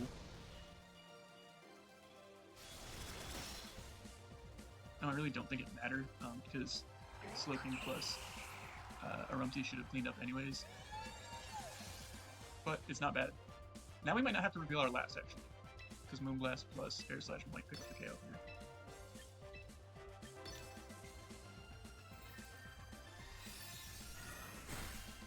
here. Maybe not. We need a flinch to prevent him from figuring it out. Okay. So we do reveal that it was Slowking in the back, which is fine.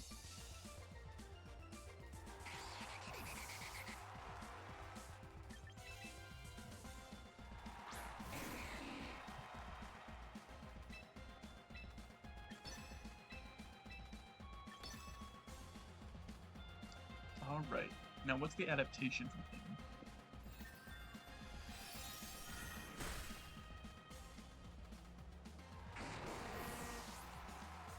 I'm really tempted to just leave my teacher for Pokemon. I think that's an okay play.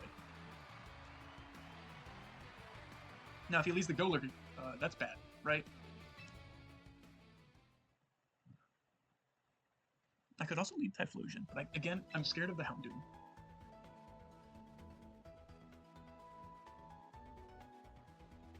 But also, like, Eruption smokes something.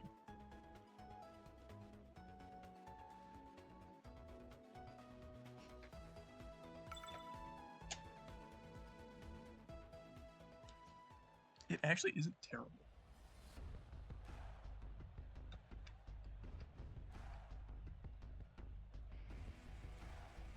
If he leads Golurk, our lead of 2 Trick Room Pokemon's bad.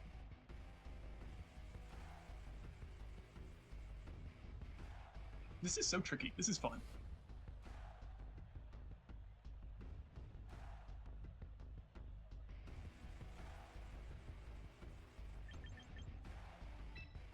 Let's get a little crazy.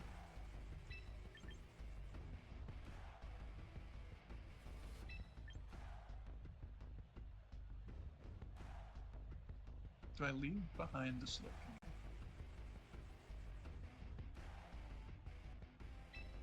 No, I'll leave behind Aegislash. This is really bad for Aegislash's MVP candidacy. Unfortunate. Alright, let's see how this goes. I hope the Typhlosion is faster than Houndoom. I didn't check that.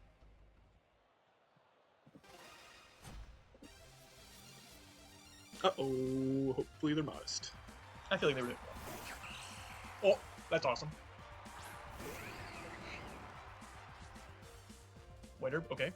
Akaberry. Oh, that's rude. Do I care? Not really.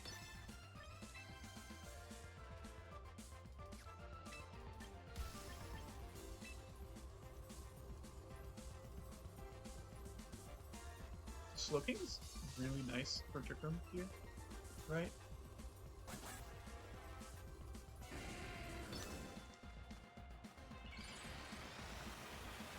They didn't switch into the Houndoom.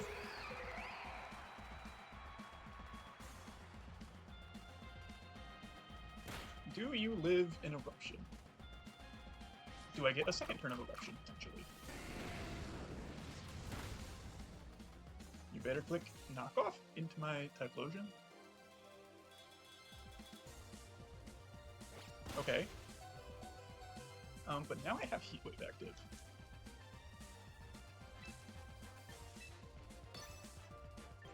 And I just go Slowking. Save my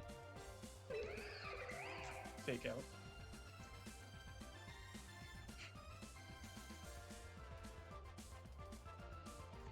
Do I have Protect on my Aromatisse? I do. Okay, cool.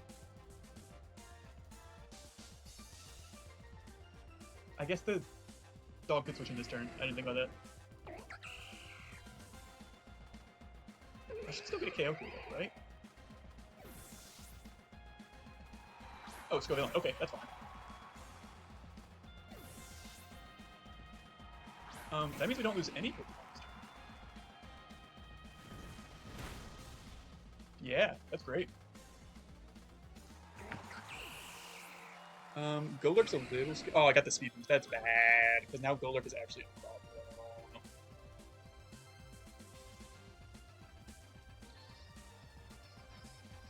The speed boost is so annoying here. Okay, it's just sneezing. Never mind. We're fine. Time to Trick Room.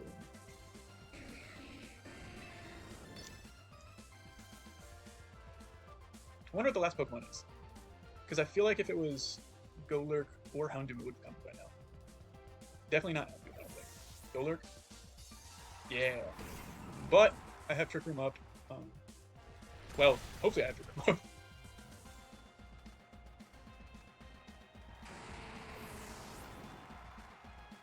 Okay. We need to do enough damage into this, though. Actually, I have Fake Out. Did I just Fake Out?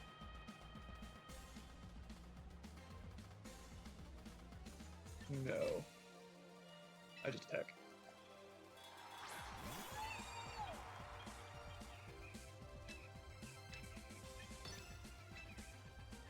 Wish I had Dazzling Gleam right now. I think I respect the Protect on the Golurk more than the Sneeze, though.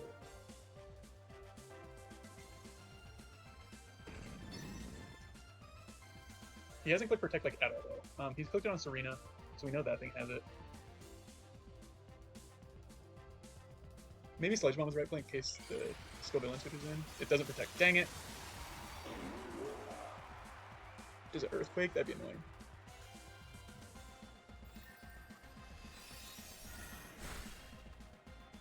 That did nothing.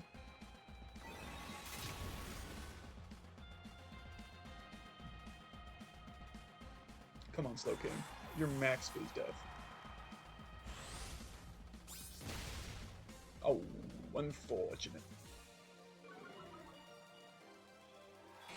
It does drop its defenses.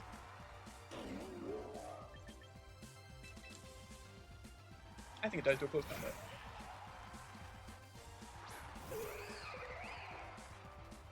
What's the right play here? 3 turns of Trick Room, not great. Does he protect the Golurk? We have After You, right? But we have to call who clicks what. Because if it's Protect Will-O-Wisp, then we have to attack the Scorpion.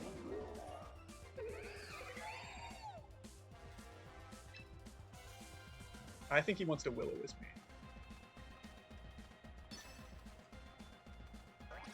He doesn't have Protect. Gosh dang it.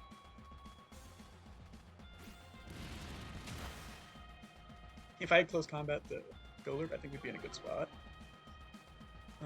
If he high horsepowers, well, he might not be able to KO. Okay, cool. I don't have double protect, unfortunately. We should live in Earthquake, though, so I think it's okay to... but if he has Protect... I'm clicking After You. I have it, it's funny. Why wouldn't I?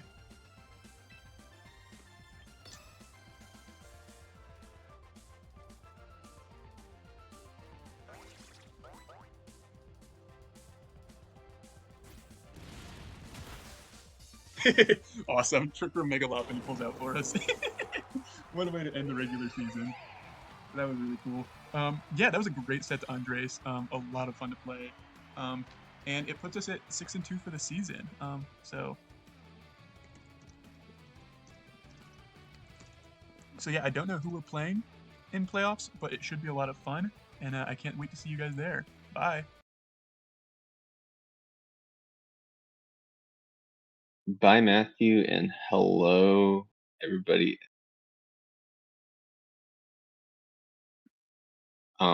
As Matthew with that win there, we'll lock up the 3 seed. And unfortunately for Andres, the end of his season is here, and unfortunately has not been successful in his attempt to spoil Matthew's day. So, Matthew moving up to the 3 seed there. We're gonna move to our next match, actually. That being the Michael Jessup versus Ryan. Michael Jessup looking to have final spoiler, and I'm actually joined by a good friend of Mr. Jessup, nominating one of his moms in their name after Matt Jessup. Spitzy, how are you doing? I am doing all right. I am good to cast some more matches. Curious to see what Mr. Jessup here has got cooking for his final spoiler here at the end of the season. Yeah, Ryan really looking to just get that win in, lock it in. A 2-0 locks him in the 5 seed. A 2-1 claim at the 6. His playoff life is on the line, and depending on Alex and Nate's Alex's match and Nate versus Aaron. So just winning you're in. That's all I bet Ryan's thinking about. As we pivot over to the teams, let's take a gander of what our players are packing for this matchup as we do start out with our playoff man himself, Ryan. Favorite food, bacon, thoughts, Bitsy, bacon, just bacon. What do you think? God, it's got me hungry right now for some bacon. I'll tell you what. But taking a look at Ryan's team here, he's got a couple of different threats that kind of encapsulate the entire set of speed tiers. I feel like, of course, the big one is that Mega Aerodactyl, hitting that 150 base speed stat. Has got a lot of really good things going for it. It's got the really fast rock slide, the opportunity to be able to set Tailwind. It's basically going to be the fastest thing on the field at any given time. And then on the slow side, there's that Mega Drampa as well. You know, of course, you can also set up the Calm Minds, get yourself an opportunity to go for something like Hyper Voice or Dragon Pulse inside of Trick Room. And that Trick Room is enabled by the Mr. Rhyme that Ryan's got going there. Kind of a freaky face, but a really good Pokemon as it pertains to its ability to set up Trick Room and Disrupt as well. Fake Out, the ability to remove screens anytime that it switches in is also really good. And then I'm also looking, for this matchup specifically, I'm definitely looking at both the Clefable and the Crocodile. The Crocodile, I think, matching up really well into a couple of the poison types that Michael has. And then this Clefable, there's 3 different dark types on Michael's team. And so I think this Clefable has got a lot of opportunities to be able to get damage down with that Moonblast. Absolutely. Ryan packing a very well balanced team. As we pivot over to our good buddy Jessup's team here, we do see one of the kill leaders on the board, Mega Venu, Big Chud, making his final appearance for the season, potentially, and looking for maybe one final spoiler. What do you think Jessup might be cooking for us today? Any guesses?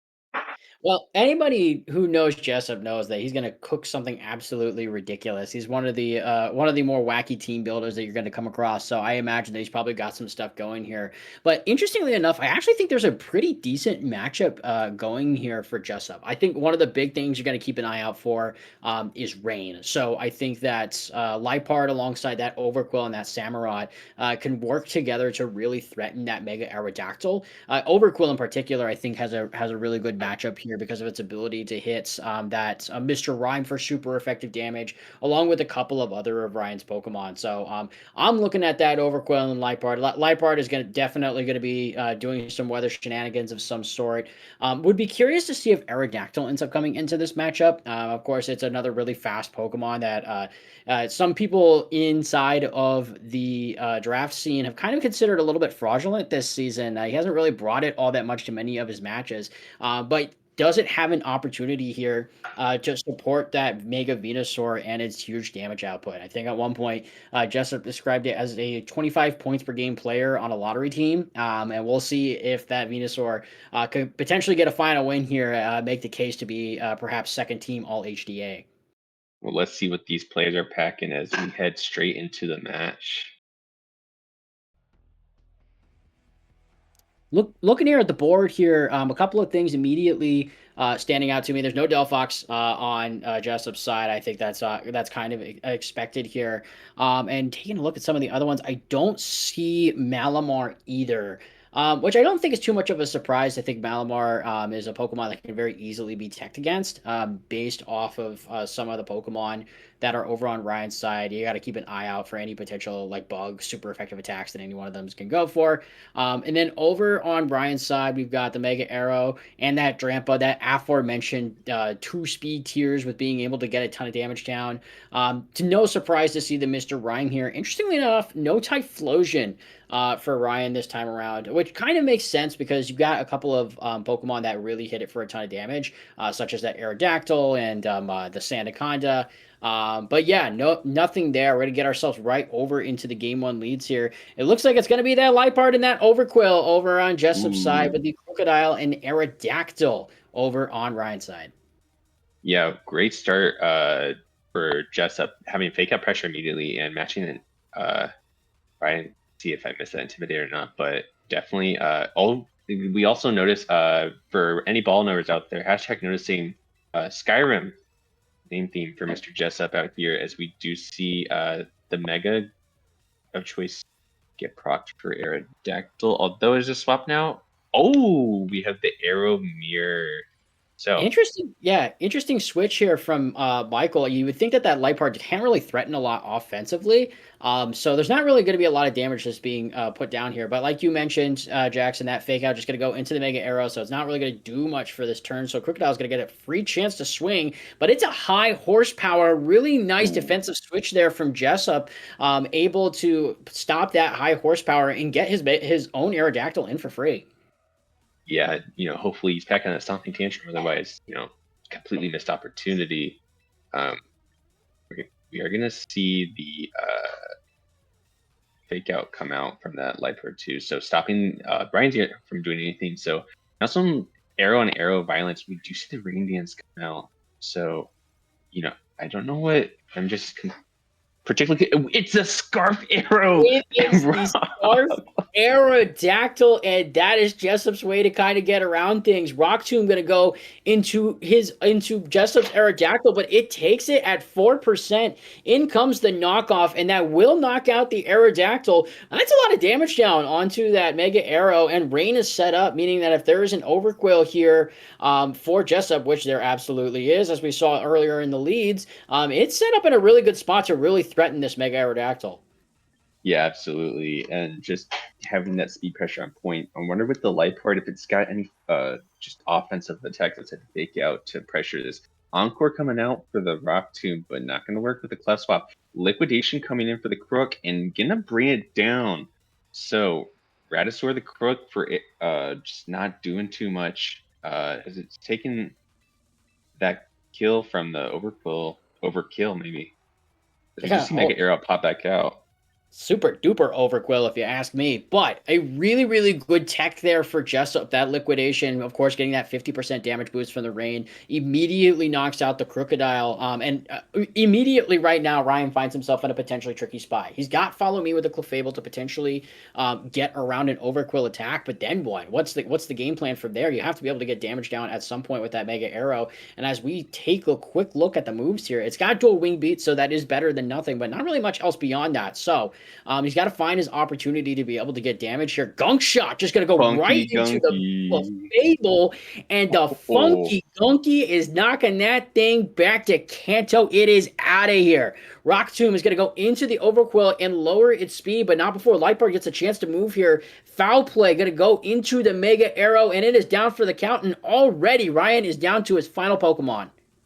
As Kevin Harlan would say, bang, bang. Hitting the gunk shot from the logo, as we see that definitely deserves a double bang in my opinion. That was baller. I'm glad you agree with me, Spitzy. As we see, maybe one last shot for the umbrella, and actually potentially revealing that Scarf had been moved before the Overquill. Nope, we're just gonna see another Funky Gunky and another bang. Overquill taking 3 kills a set and revealing the Mega V-move on Jessup's side. So Jessup with an absolutely dominating performance in Ryan's head, living there rent free. I don't know what he's got on him, but Ryan, you gotta snap back out of it, man. Yeah, absolutely. I mean, that gunk shot just threatened everybody and everything alongside that liquidation. I think that this Overquill has got the perfect coverage to be able to hit all of Ryan's team. I mean, listen, gunk shot 80% accurate, but if you shoot like Steph, then you don't have to worry about that. You're hitting that shot every single time, and that's what Overquill was doing over the course of this past game. I think if you're Ryan here, you really got to lean on your Crocodile to try and get you out of this one. You cannot let that Overquill just run amok like it did before. I'm not really sure what else the game plan would be beyond that. I think that's immediately comes through as the #1 threat to what Ryan wants to do. Yeah, absolutely. And we do see locking in that Drampa as the focus, probably denying the Vex with the Cloud9, but also probably looking like he's going to make that the sole focus of his Mega. As we saw, the arrow was Scarf. I'm just already locked in. He said, you know what? I know you. You might change it up or you might keep the same. Whatever you do, don't care. I'm gonna run your shit, Ryan. And we're gonna see the leads come out. It's gonna be the same leads. We got the Khajiit and the Nord coming out against Beethoven and Radisaur. So Radisaur providing that intimidate on the Jessup's side, but will he call the high horsepower or ground type coverage into that same slot, or is Ryan gonna shake it up? Yeah, really, really interesting moveset here coming in from that Drampa. As we got a quick look at that, we noticed that it actually has rest. So it's got that as an opportunity to be able to rest up alongside that Sleep Talk to do some damage and keep itself nice and bulky. Oddly enough, though, I'm wondering what the speed tiers are going to look like here. We're just going to see it fake out into the Crocodile, not going to get a chance to move. And this liquidation is just going to go right into that Crocodile as well, taking a ton of damage even through that Intimidate. Dragon Pulse is going to go through into this Lightbard and do a ton of damage right back to it. We don't see a Citrus Parry proc, which is something that we've seen from Jessup a couple of times. Just kind of a damage trading type of turn. Yeah, and after the Mega Evolution, we do see that, hey, Cloud9 is no longer active, so if Jessup wants to put up that Swift Swim ability to take his KO on the Crook, he certainly can, or get that liquidation boost damage going. But also see if he's going to call out the Swap or Protect here. Unaware Clefable actually not helping the Intimidate, but he's going to swap out here. Argonian, the Mega Venu coming out here in Rain Dance in case there's that Fire type move, or, just boosting the Thick Fat. Although it's going to be Earth Power doing a good chunk as we do see Ryan just get a little chip on that turn. Yeah, really nice switch there from Jessup once again, being able to get around that Earth Power and put himself in a much better spot. We're going to see the Mega Evolution from this Mega Venusaur, looking to be in a much better spot. That Rain Dance is going to really help out the Overquill later on. Encore is going to be the move of choice going into that Drampa, so Drampa is going to be trapped into Earth Power for the next few turns. Sludge Bomb going to go into the Clefable. Actually, does a decent job of taking that hit. I figured it might not take it as well. Moonblast is going to go into that Liepard. We get the Rosalie Berry reveal there, but I don't think it's going to matter too much. Liepard is going to go down, leaving just this Drampa to move on this turn with that Earth Power that it has been locked into. So, really interesting turn there. I think interesting to see that Liepard go down. I think it's kind of done its job at this point by enabling that Overquill in the back. Absolutely, and we see based on the percentage of numbers that Sludge Bomb B is looking definitely like another 2-hit KO from the standpoint in the Clef, if that's the play that's going to happen. But also the Earth Power, if that was a medium roll, then it could be a 2-hit KO onto the Venusaur from here, guarding crit. So with some really bulky fellows this time around. We're going to see how they're going to tango around each other. Yeah, interestingly enough, we see the switch from the Overquill, actually. A little surprised to see that, but Aerodactyl coming in to potentially take down any berries. A little bit too late for that as the Citrus Berry was already eaten, but Follow Me going to come through from this Clefable, and it's going to end up taking this Sludge Bomb. It will take that hit, no poison to ruin its day. Earth Power, once again, being the move of choice, but Aerodactyl is ready to take that hit. There's still one more turn of Encore left here for this Mega Drampa, and Ryan's going to have to find a way to get his Pokemon onto the field and stall out these turns of rain before things get too dicey. Clefable going to swap out here into that Decidueye, and Rock Slide is going to hit both of these Pokemon. There's always a chance of a flinch here. Are we potentially going to see that? But first, the Substitute being the move of choice for this Venusaur. It's going to keep itself safe. Earth Power is going to go into that Venusaur. I think we saw that this breaks, and yes, it will break that Mega Venusaur's substitute there. Encore finally going to end for that Drampa. But this Aerodactyl looking to potentially be in a good spot to either pick up a KO on this Decidueye or set up that Tailwind. Yeah, absolutely. We do know that red guard, the Aerodactyl is Scarf. So, and in our perspective, we also know that Decidueye is Scarf too, but I'm not sure Jessup knows that yet. From does he really care at this point? If he's got dual wing beat locked and loaded, he knows that he's got a KO right there. It doesn't really matter what the move is on the Decidueye here. We're just going to see another Rock Slide. I guess we did see that earlier, so it's kind of choice locked into that move right now. We're going to finally see that flinch go into the Decidueye and a Sludge Bomb to follow up. A really unfortunate set of circumstances there for Ryan, and a second flinch coming through on the Drampa. Call it Regulation M-A with the way that these Pokemon are flinching. Ryan, I have no idea what you did to piss off the flinch gods, but you better fucking take it back right now, dude. You are getting absolutely railed by it. So hopefully, Ryan finding a way to bounce back, dodge rocks, get, on this Clef here. But I don't know. It's looking really tough. Maybe the Drampa's bulky enough to eat the double up, go into Berserk and take a kill, but it's so hard when you're super slow. Clef going to take Protect, swapping the arrow, going to reset this move when it comes back in later. Sludge Bomb going to come out. Berserk in a proc. No poison. Oh, it's time to rest. Honk Shoe, Honk Mimi Shoe. Yeah, we saw this move combo earlier, so the rest is currently in place for this Drampa, so it's nice and healthy. Problem is, now you're at the mercy of Sleep Talk to choose your moves for you, so you got to hope that it actually picks the right moves. I don't think that's necessarily a given. Clefable now in danger now to both of these Poison-type Pokemon. Venusaur going to swap out into the Aerodactyl, activating that Unnerve, but giving it another opportunity to move first with that Choice Scarf. In comes the Crocodile as well to set up and intimidate, but but does Overquill care? It does not. Liquidation into the Crocodile is immediately going to knock it out. What a good call there from Jessup. And we're going to see the Sleep Talk finally come through for this Drampa. What move is it going to pick? It's going to be the Earth Power into the Overquill, and that is a one-hit KO. Talk about a clutch Sleep Talk. Yeah, imagine if that went into the arrow spot. I can't. It would have can't been game imagine over on the spot. On the spot, man. My heart would have sank if I was Ryan. But hey, still not over yet. We do have the 2v2, and we have a healthy, sleepy grandpa in his rocking chair of a cloud, and Clef just gonna go for another protect here. So we're gonna see what Sleep Talk's gonna lock into as we do see the Clef get the protect, and see what this locks into for the arrow rock slide. Going for a flinch here, so actually probably could flinch Sleep Talk here. We do see a Sludge Bomb is calling out the protect, saying, "Hey, I know this rock slide is gonna kill." In the flinch, and it's another flinch. We were over here talking so much smack about Aerodactyl heading into this matchup. How some people in this community seem to think that it was the worst S-tier Pokemon out of anyone drafted. And Arrow saying, hold my Rock Slide flinch, buddy. It is going to knock out this Clefable with the Rock Slide, giving the Venusaur another opportunity to attack. A second Berserk boost, but it might not matter. Sludge Bomb is going to come through, but this Drampa is just barely going to survive. And we're seeing yet another flinch coming through for this Drampa.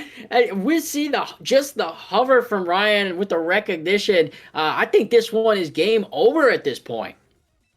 So sad for Ryan. You just can't move for 4 turns, 4 or 5 turns. It was at least 3 turns, probably 4. Another Rock Slide coming through, and Jessup using the power of Choice Scarf, Aerodactyl, and Swift Swim Overquill is going to take the win 2-0 and put Ryan's playoff hopes in absolute danger. Yeah, Ryan definitely a little shaken up in his boots at the moment now. Praying as we can pivot to the next slide, we'll get to see the effects. Michael Jessup, his final note for the season, his final spoiler: successful, dominant, even thickening. I feel my stomach's churning with disgust right now. It's not comfortable, I'll tell you what. But if Alex or Nate win, if Alex wins or Nate wins or Aaron wins 2-0, or not. It's weird. It's a weird way to put it. If Alex wins or Nate wins and Aaron 2-0s, he will be kicked from playoff contention. So say Aaron wins the match versus Nate later, and Alex wins the match, which is coming up next. So we'll see how that turns out. Ryan will be kicked out. But if Alex loses, then he keeps his spot in playoff. Yeah, I'm wondering what the statistical probability is on that one. We're gonna have to talk with some of our bracket experts to see if they've got something for us on that one. Ryan still with a chance to hang on and keep it going in the playoffs, but if some of these scenarios come to pass, then he is out of playoff contention. So really, really dicey setup here. Jessup sending up 2 final middle fingers in the form of Rock Slide flinch on his way out the door. I think that's the most VGC way you could do it, to be honest. Yeah, I mean, I couldn't think of a better way to do it. It's VGC in its pure essence. Pure essence, and from who else than our favorite mad scientist, local Mr. McKelder Jessup. So thank you, both you guys, for playing out, Jessup and Ryan. Ryan, whether you make it or not, I appreciate you playing, and Jessup, thank you for toughening out. I know you had a rough start, but you really, really threw a wrench in people's plans, and it was really fun to watch. So I appreciate it, and I hope you both enjoyed your season. And hopefully, if Ryan, you make playoffs, we hope to see you more action there. If not, thank you again. All righty, I think with that, I will be hopping off the mic here for this next match, but I think we have another. I'm assuming we've got another match coming up here. We have 2 more coming up, and I'm back. Just like Drampa, I went and took a little rest, but unlike Drampa, I didn't get flinched to hell and back, so I'm back. We're gonna finish this one out strong. It's gonna be Alex and the Agrons against Gary Garbodors. This is Sam. Yeah, this is Sam's team. So yeah, Alex in control of his own destiny here. Win and in scenario will all but guaranteed fall out of playoff contention if he loses. Sam, of course, yet another looking to play spoiler here. And we get to see yet another Tyranitar Excadrill duo. This one, the Mega T-Tar and the base Excadrill. This team also featuring Mega Bayonet and a pretty potent Trick Room mode with the Araquanid and the Galarian Slowbro. Also, of course, has that No Guard Machamp with Dynamic Punch, rounding it out with the signature Garbodor as well as Rotom Frosty. So, pretty interesting setup of Pokemon here, Jackson. I think definitely some strong synergies between that Trick Room mode, but then also you have, you know, the Sand mode with the Excadrill, a Levitator next to it with Rotom. So, lots of options at Sam's disposal here as he tries to play spoiler. Yeah, our third and final Sand appearance of the week, and with Allie still in contention for playoffs, you know, could be the last time we see her play with Sand, but also depending, this is one of the matches that we'll see that determines her playoff life that will be on the line too, as well as Ryan's. So really got to see what we're packing as we can swap over to the man who's on the hot seat right now, Alex. Flaming hot start to the season. Believe he was 2-0. He's got one of the thickest teams in the league. We got Mr. Modelo and Mega Halucha, the Fissure King himself. Guard, not that Snorlax fraud. He's more for the Big Billy. Third apple, by the way, today. Third apple. We've gotten 3 Lycanroc, 3 apples. All you Lycanroc apple fans. Actually, what's funny is John has both, so I think that's funny. He's carrying the weight for both of those. And our third Zard actually we've seen today too. So. Third Zard, second Metagross as well. Yeah, and then very classic Steel Dragon Fairy core across the first 3 for Alex as well. So a very well-rounded team. Has some just nice tools like Ariados, probably the best value redirector. So lots of tools at his disposal. We'll have to see how this one plays out. But I think T-Tar Excadrill definitely able to threaten a lot of damage into this team. So it'll be interesting to see what angle our players opt to go for here. As we get this one set up, we see no hat and no apple on the side of Alex here. Meanwhile, on Sam's side, we do have T-Tar Exca, we do have Banette. The signature Garbodor is here, as well as the Glowbro and Araquanid. So very strong Trick Room components here for Sam. Meanwhile, it looks like Alex is locking in both Megas on lead. So very interesting to see what the strategy is on this one. Yeah, very interesting to see how these guys are going to hash it out. Do you see double Mega on lead, like you mentioned? We do see T-Tar and friends. Yeah. Oh, friend being Garbodor. Paul Sandstream with Lisan Algeri sitting next to him. I'm really curious to see what Sam is cooking here. Yeah, very interesting on both sides. We see here, looks like it will be Mega Metagross. Not in a bad situation against these Pokemon. You don't want to take any Dark-type attacks from Tyranitar, as it's going to be Frisk. Not doing too much work here, but Bayonet will take the place of Tyranitar as Metagross goes for its Mega Evolution, threatening a lot of damage into both of these Pokemon. And it's coaching from Hwalucha, going to boost up that Metagross. So all of you who were telling me how Metagross was going to take over thanks to coaching, it's your moment. But Body Press not doing anything to the Ghost-type Banette, a good defensive pivot. And Life Orb Garbodor slowly chipping away at Metagross's big, bulky defense stat.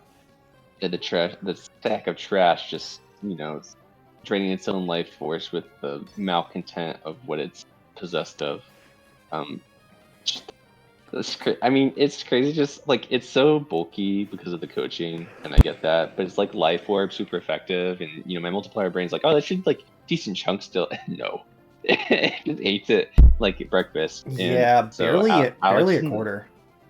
And Alex in a great spot now with the psychic coverage. Great swap by Sam too. Like, hey, look, oh, like, ooh, look, 4 times super effective.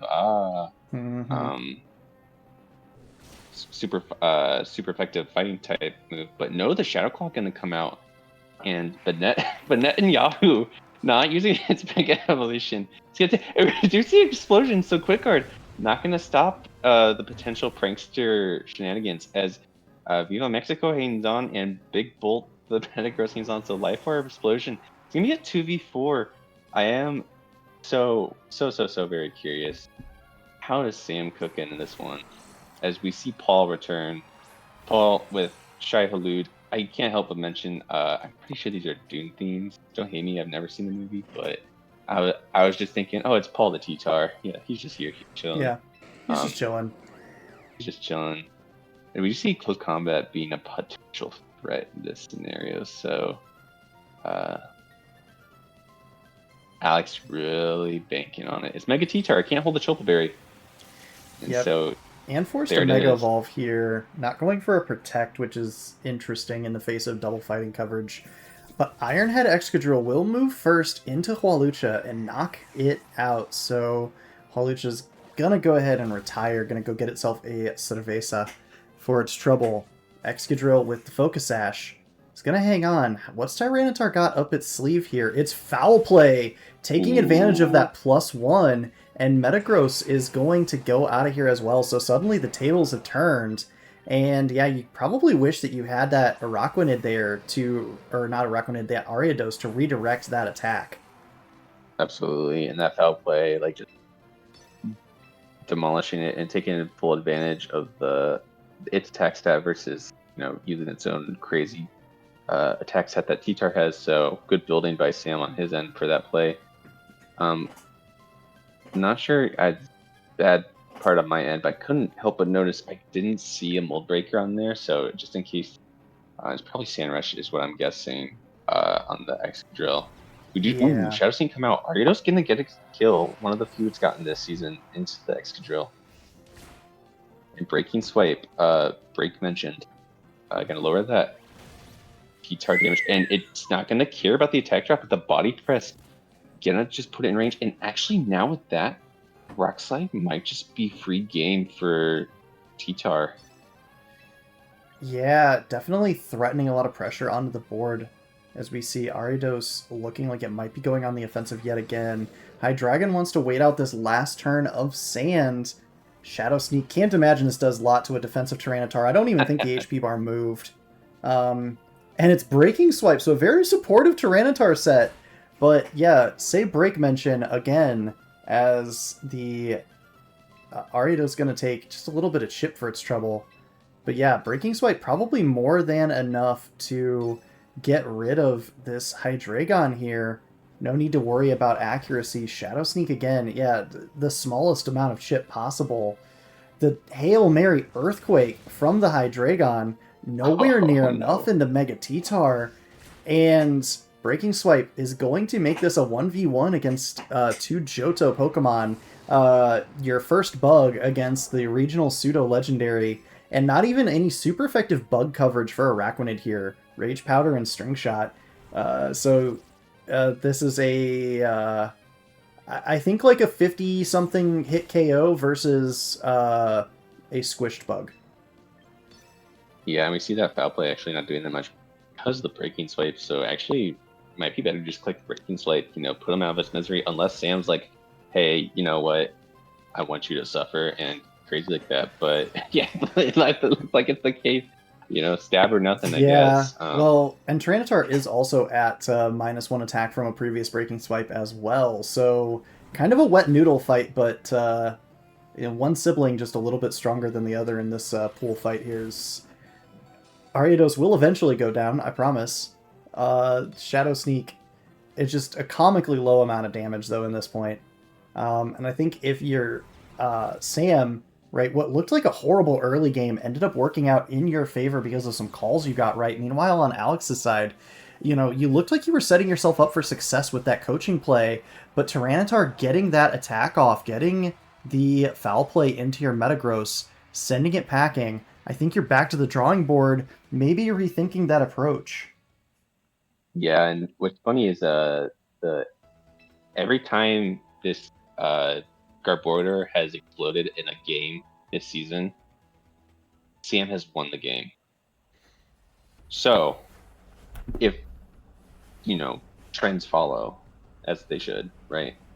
If he explodes again, theoretically, Sam should wrap this up 2-0 if he explodes again this game.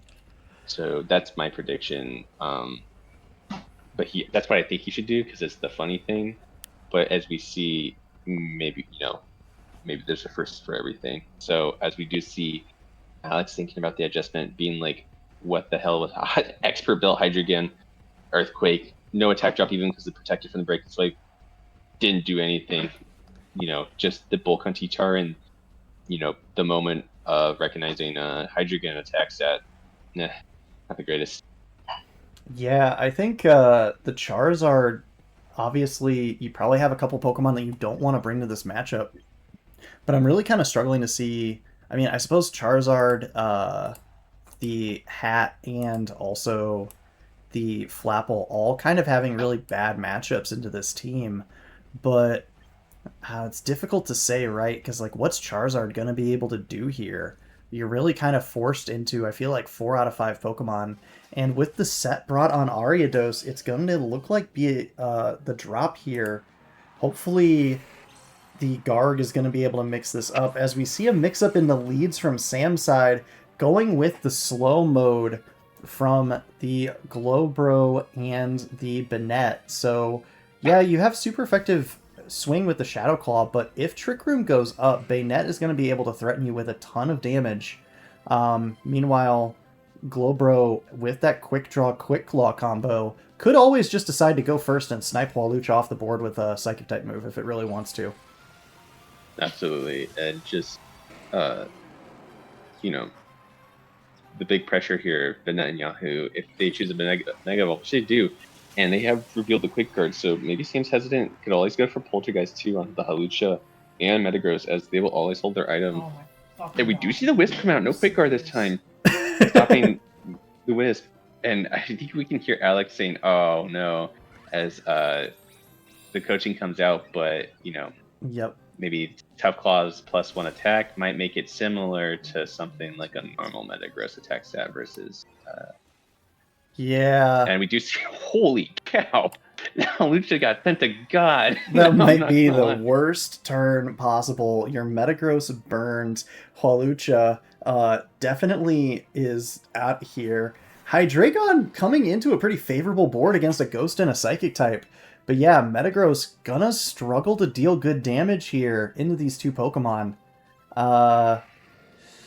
Yeah, especially with that burn. +1 attack, +1 defense is very, very nice. But yeah, the burn cutting your damage output on your Mega Evolution and, not having as much damage as you might want in the back for this one. And it's going to be the Quick Claw activation from the Glowbro. So he said, "I'm moving first either way." So there's the Ice Beam coming out. Ice Beam that coverage. Has to be extra building or something, because that is doing damage.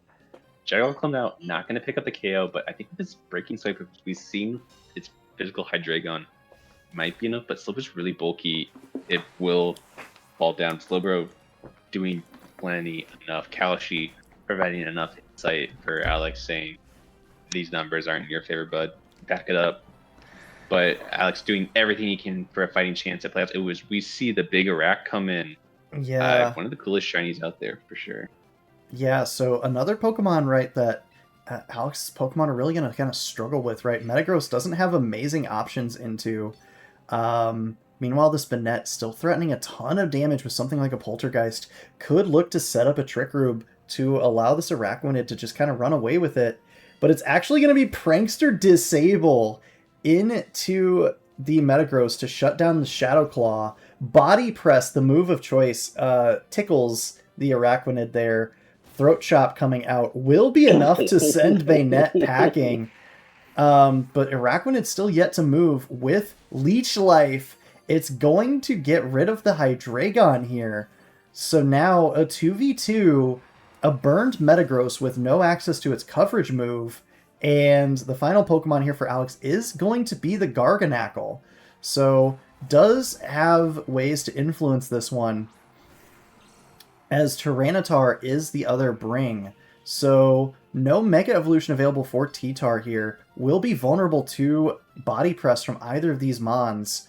Gonna be interesting to see how this one plays out. Araquanid, though, under a lot of pressure from Rock-type moves, but still threatening tons of damage as well. So you see the burnt body press come out at +1, not enough to KO the T-Tar really bulky build by Sam this week. We see body press come out on the Garganum, and potentially a liquidation, maybe. No rock slide. So it's actually faster. T-Tar will hang on. Iraq, maybe. No liquidation comes out. No flinching today, and that water bubble providing enough damage to support that KO, getting the second KO on the game, and now Alex, with one shot left with his first pick, Mega Metagross, sitting there burned, but at +1, hoping to carry. The best formed plans, but this Araquanid, the perfect defensive answer to this Pokemon. It will finish off the Tyranitar, of course, threatening that foul play. You have to address that Pokemon, but now it's a 1v1 slugfest, and the Leech Life will slowly chip away and heal up the Araquanid at the same time. Sand Chip, how much? Yeah, not looking great for Alex, as you might be getting foreshadowed there. It's going to be interesting to see how these final turns play out here in this 1v1. But yeah, the burn ticking down on Metagross. Really, the turns are limited. Not looking good. No, not looking good at all. Shadow Claw still disabled from earlier, so gonna try and stall back to the Sandstorm to cut out the damage mitigation with tech, but also the Sandstorm chip on. Oh, but it's Citrus Berry on the Spider-Man. And no longer disabled, but at +1, Tough Claws and burned. I know it's not known for its defense, but can't imagine without a couple crits going your way. You know, what other move than Shadow Claw to get it? That's pretty reasonable damage, but Liquidation just as much in response. And yeah, Metagross, only a couple more turns of burn before it falls to that. Very, very tricky here. And of course, Araquanid does just have access to a potential Protect. A critical hit does come out, but the Araquanid is going to retaliate with the Liquidation. So the crit almost saving it in game number 2 there for Alex, but Sam also getting to play spoiler, and we're going to see a 2-0 sweep in that one, and Alex will miss playoffs as a result of that one. So now, right, we are looking at, I believe, one final game to determine our playoff seeding, and I think, Mr. Commissioner, did we save the best for last, possibly? I think we did. You know, the old match of sun versus rain, the new gen versus old. This is the coughing baby versus hydrogen bomb. You know, this is all what it's all what it come down to, as we have Grandfather Tailroom, Mr. Aaron Clemens himself versus Nate Fields with the Lake Michigan Weight Crashers. Both, you win, you're in. If Aaron 2-0s, he gets the 7th seed. If he 2-1 wins, he gets 8. If he loses, he's out. 2-0 to get the 6th seed, 2-1 to get the 7th seed. If that's how Nate path goes. If you lose, he's out. Pretty straightforward. You got to win, you're in. The seeding is dependent on how well you win. So, straight into Mr. Grandfather Tailroom himself. His initials, ABC, 1, 2, 3. You know, don't get it twisted with me. Bringing out the Sunroom team this time around and actually clawing his way back. Didn't have that great of a start, but had some rough matches at the beginning of the season and clawing his way back to a potential playing spot. Anything that stands out to you in this matchup today outside the glaring elephant in the room? Yeah, I think for Aaron, right, you have to respect the weather war that's going to be fought between your Torkoal and the opposing Pelipper, but also you have to, the two teams really kind of with two modes, right? On the other side, you have the rain mode, and then you have the lightning rod Sceptile mode. For Aaron here, you have that really strong Trick Room component, but also the sun mode component with the Mega Houndoom and the Leafeon. So I think a deceptive amount of tools at Aaron's disposal in this matchup, right? Something like the Avalugg could also really influence this. Ice-type damage into that grass and dragon type Mega Sceptile could be pretty strong here. We'll have to see how he wants to play this one, but I think a crafty veteran of the game like Aaron can find ways to win in this matchup. And meanwhile, on the other side, Nate, who was off to a blazing hot 4-0 start, has started to cool off as we've reached towards the end of summer, falling to 4-3 here, of course, pairing that Pelipper with the Mega Swampert, the Sceptile with those double electric types in Manectric and Emolga. Of course, Toxicroak working very well with both modes. Orthworm off to a very hot start at the beginning of the season, not been seen too much. And of course, the Victory Bell, kind of the odd duck out for Nate that he's not been able to leverage super effectively. So it's going to be up to him. He has to find ways to win this weather war against the Torkoal, but he also needs to find ways to fight against Trick Room with a very, very fast-paced team, I feel like. Yeah, it's going to be really rough. He's still got the 2 games he needs on the Victory Bell, and he's been saving it for Aaron, as he's been saying, but maybe that's his hubris, as he's been talking about his game plan a little bit too much throughout the season. He's like, I think Victory Bell sucks. I'm just going to bring it against the Sun guy. It makes sense. And, Aaron's like, all right, whatever. Sure. Yeah. But now that it's time for playoffs, he's like, no, I remember, the wise memory of our good old friend Aaron. Waiting until the final week to get your matches out of the way on a low-tier Pokemon is definitely a bit of a gamble here. We'll have to see how this one plays out in this matchup. Of course, we do see big and fast Larry, so we see the electric type mode. Most notably, no Mega Swampert here for Nate. Victory Bell and Orthworm both making appearances instead. Meanwhile, over on Aaron's side, you are going to get double ice types with the Crab and the Avalugg, the grass type Leafeon, Torkoal, of course, to no one's surprise, and a pair of Trick Room setters in that Armarouge and that Oranguru. So, going to be very interesting to see how this one plays out.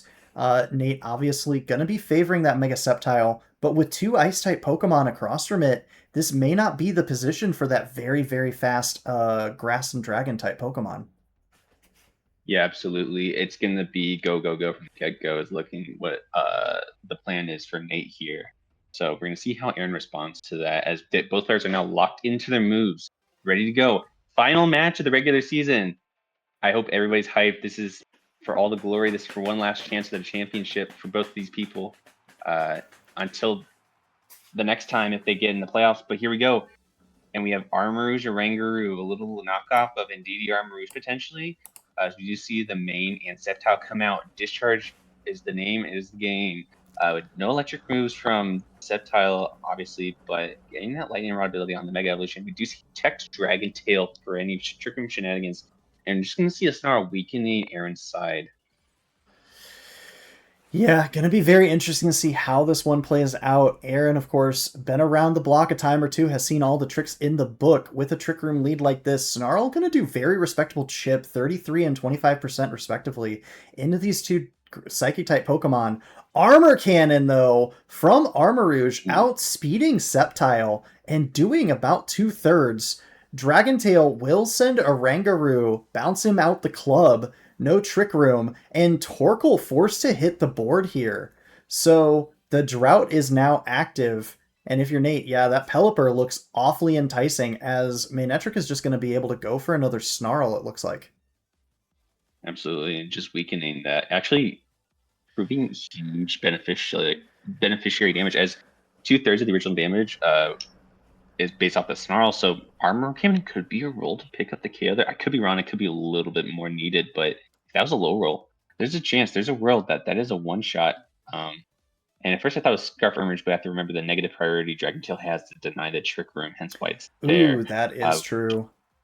The Wet Larry coming out for Big Larry, as Clemens reading the swap into Big Crab. Everybody get your Snow Crab legs out, especially you, JJ. It's crab time. Yep, Armarouge going to hang on through another Snarl. Crab is going to be very unbothered. It will be another Armor Cannon, chipping away at the Pelipper, doing a fair little bit of damage. Armarouge now at -2 on both sides of the defensive spectrum. But yeah, if you're Nate, you're threatening a lot of damage into this board with that Hurricane, with the Snarl. Could be looking to clean this one up here. very quickly. Armarouge will switch out, though. Torkoal coming back in, and this is the last thing Pelipper wants to see if you're clicking Hurricane here, as your accuracy falls from perfect to a coin flip of 50-50. Meanwhile, Mega Crab, I'm looking a little angry about my Snow Crab comment earlier. Snarl, a little bit of chip, not doing too much, though. Drain Punch, the Crab outspeeding the Pelipper, as we have the spoiler of the Iron Ball Pelipper on the other side for Nate. And it is actually the Weather Ball lock in, so calling the Torkoal to come in, and that's going to do quite a bit of damage into that Crab. But now, that Pelipper has to be looking like a pretty enticing target, knowing that it's slower than your Crabominable. Crab does also have the ability to carry Thunder Punch, so an absolutely scary threat. Although, if calling that does have the Sceptile Swamp in, for the Lightning Rod to redirect it and get that boost on the special attack if they want to swing into a Torkoal. But Nate cycling through the motions, trying to figure out the best move. As we saw that the Pelipper's slower, you got 10 seconds, it's crunch time, baby. What are we going to do? He's going to protect the Torkoal and just rip another Snarl saying, hey, Torkoal, man, you could sit there, you could do your thing, do that damage. Nah, he brings out Armarouge, and Armarouge actually, I think it's in range of the KO here, if I recall correctly, based off the damage we've seen earlier from Snarl. But no, calling to protect, Mach Punching, saying, you're not going to get that free KO. You can't fool me that easily. I've been around the block a time or two. Very Victory Bell. Yeah, very heads-up play there by Aaron to get that Manetric off the field. Also, the double potential of Lightning Rod really does de-incentivize you to click something like a Thunder Punch there. But yeah, now Victory Bell here trying to take advantage of Torkoal's Sunlight. As double Weather Ball is the lock here. Victory Bell going for it first. Could be Flash Fire too. Yeah. Like, we have not seen an ability reveal either, so Nate just being like, you know what, I'm calling it. That's weak armor. Psychic comes out. Psychic's going to do big damage into Wet Larry in a very dry environment. And it is the weak armor. Wow. What a call. Wow. And now it is a 3v2, although who else than the bulkiest of bulky Trick Room setup and Trick Room Sweeper, Torkoal and Oranguru. And these guys are not exactly healthy on Nate's side either. Yeah. So, yeah, and of course Pelipper is going to be able to switch out and reset the weather too. So the weather war is lost on the side of Aaron. And with that Iron Ball, I don't actually know the speed interaction if Pelipper can underspeed Torkoal with Iron Ball or not. We're going to have to see how this one plays out and how Aaron has teched his Pokemon for this matchup. But definitely quite a bit of pressure as it's actually Wide Guard from Pelipper. Gonna try to block any sort of eruption shenanigans as Larry will put Oranguru to sleepy time. But Lumberry comes out for Aaron! So yes, that smack talk we alluded to earlier as the Burning Jealousy will be blocked. But yeah, saying, oh, I'll just bring Chlorophyll Victory Bell against the Torkoal. I'll bring Chlorophyll Victory Bell against the Torkoal. Aaron saying, hey, you're going to want to click Fast Sleep Powder to stop my Trick Room. I got a plan for that. I'm not worried. Just relying on that natural bulk of the Oranguru too is such a good, reliable source too, as that mon is insanely bulky. And when the time it came out was one of the disputed, like, biggest potential mons for Trick Room. When it came out, we do see Big Larry come in for Wet Larry, potentially being a stack there. Victory Bell getting the protect, prioritizing that it stays alive. But I don't know if that's the right call, as Big Larry's going to go down to an eruption from Torkoal. Now it's a 2v2, and it's in Aaron's favorite board state. Yeah, the lack of ability to prevent that Trick Room. You have won the Weather War, but it's potentially too little too late here now, as Oranguru is just going to be able to threaten so much damage. We've yet to see the speed interaction between this Pelipper and this Torkoal as well, so there's no guarantee that Pelipper is going to be able to underspeed that Pokemon, and at such low HP, Torkoal could potentially retaliate with something like a Weather Ball of its own. But it's actually going to be the Sunny Day coming out. So Torkoal says, not so fast, Whippersnapper. Slow and steady may just win the race here for Aaron. Psychic coming out from the Oranguru will send the Pelipper packing, and that should just about do it, as Victory Bell, it will hit a Sleep Powder, putting the Oranguru to sleepy time, but you have to stall out these Trick Room turns, and I don't know that you're going to be able to do that. 2 turns remaining on Trick Room here, and with the nerfs to sleep, after this turn, Oranguru is going to start having chances to wake up, and Victory Bell is going to really struggle to look for the damage here. Eruption just going to say goodbye to Victory Larry, and Aaron is going to break out his broom and reverse sweep this game number 1 after it looked so advantageous for Nate in the beginning.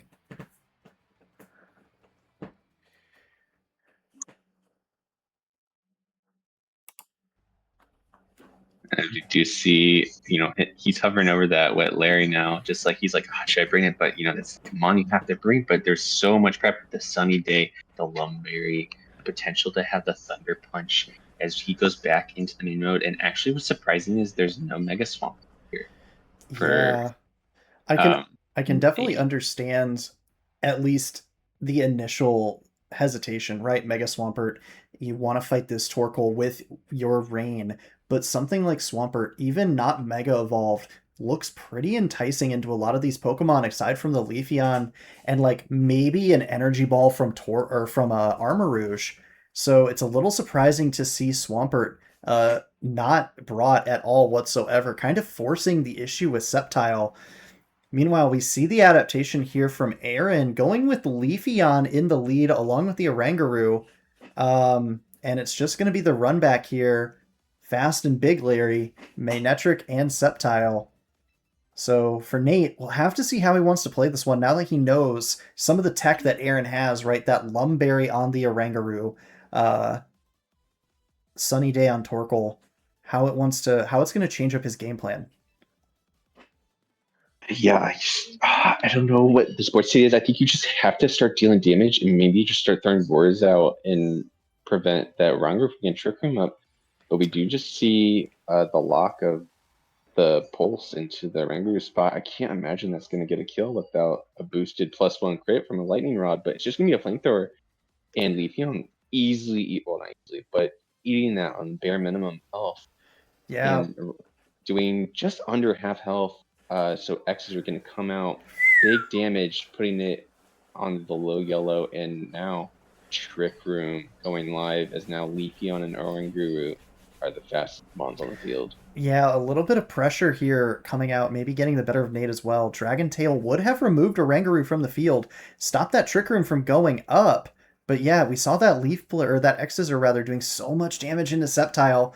Victory Bell will come in here, but Psychic, the card call out on that swap in, and Victory Bell bounced out just as soon as it comes in. Critical hit honestly might not have even mattered. Leaf Blade from Leafeon will drop Manectric. A critical hit, heightened crit rate on that move. And yeah, Flamethrower, Manectric won't even be able to take a KO here. And now if you're Nate, you find yourself down to 3 Pokemon, 2 of which on basically non-existent HP numbers. Meanwhile, Aaron is sitting content as a cucumber, 3 turns of Trick Room remaining, all 4 of his Pokemon alive and well. Absolutely, and just to say what the plan is here is Torkoal could just be looming in the back, waiting to swap in on this Pelipper. And Pelipper, yeah, sure, you can dance around, but we now know that Sunny Day. So you have to assume that Weather War is lost here, and that somehow in this Trick Room, Nate has to salvage 3 more turns to get something active with the Sceptile, or start having Aaron maybe time to get some schizophrenia. He's praying because he's at that age. But do you see the Hurricane come out? Iron Ball coming into effect. Hurricane gonna drop. Pelly's gonna pick up its 2nd kill of the match. As Leaf Blade's gonna come out. Big damage, but looking like a 3 KO without the crit.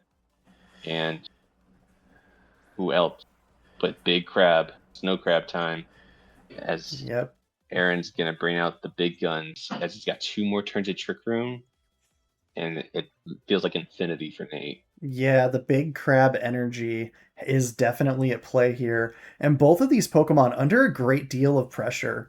We see Nate hovering the double protect, wanting to keep that Sceptile safe, wanting to keep that Mega Evolution around, needing to preserve Pelipper as well. But Crabominable just threatening so much damage onto this board state. It's such a difficult position. Mega Snow Crab time will come out with those big meaty claws.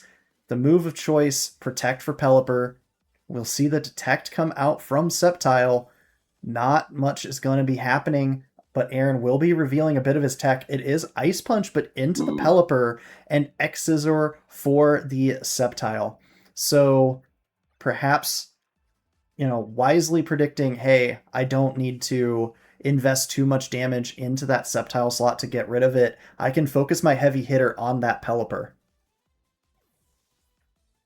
Yep. And Pelipper, not really known for its insane special tech, and try and take a stab at the Hurricane. He's going to go move first for the Iron Ball. Does it get the crits to pick up the KO? No, Crab lives.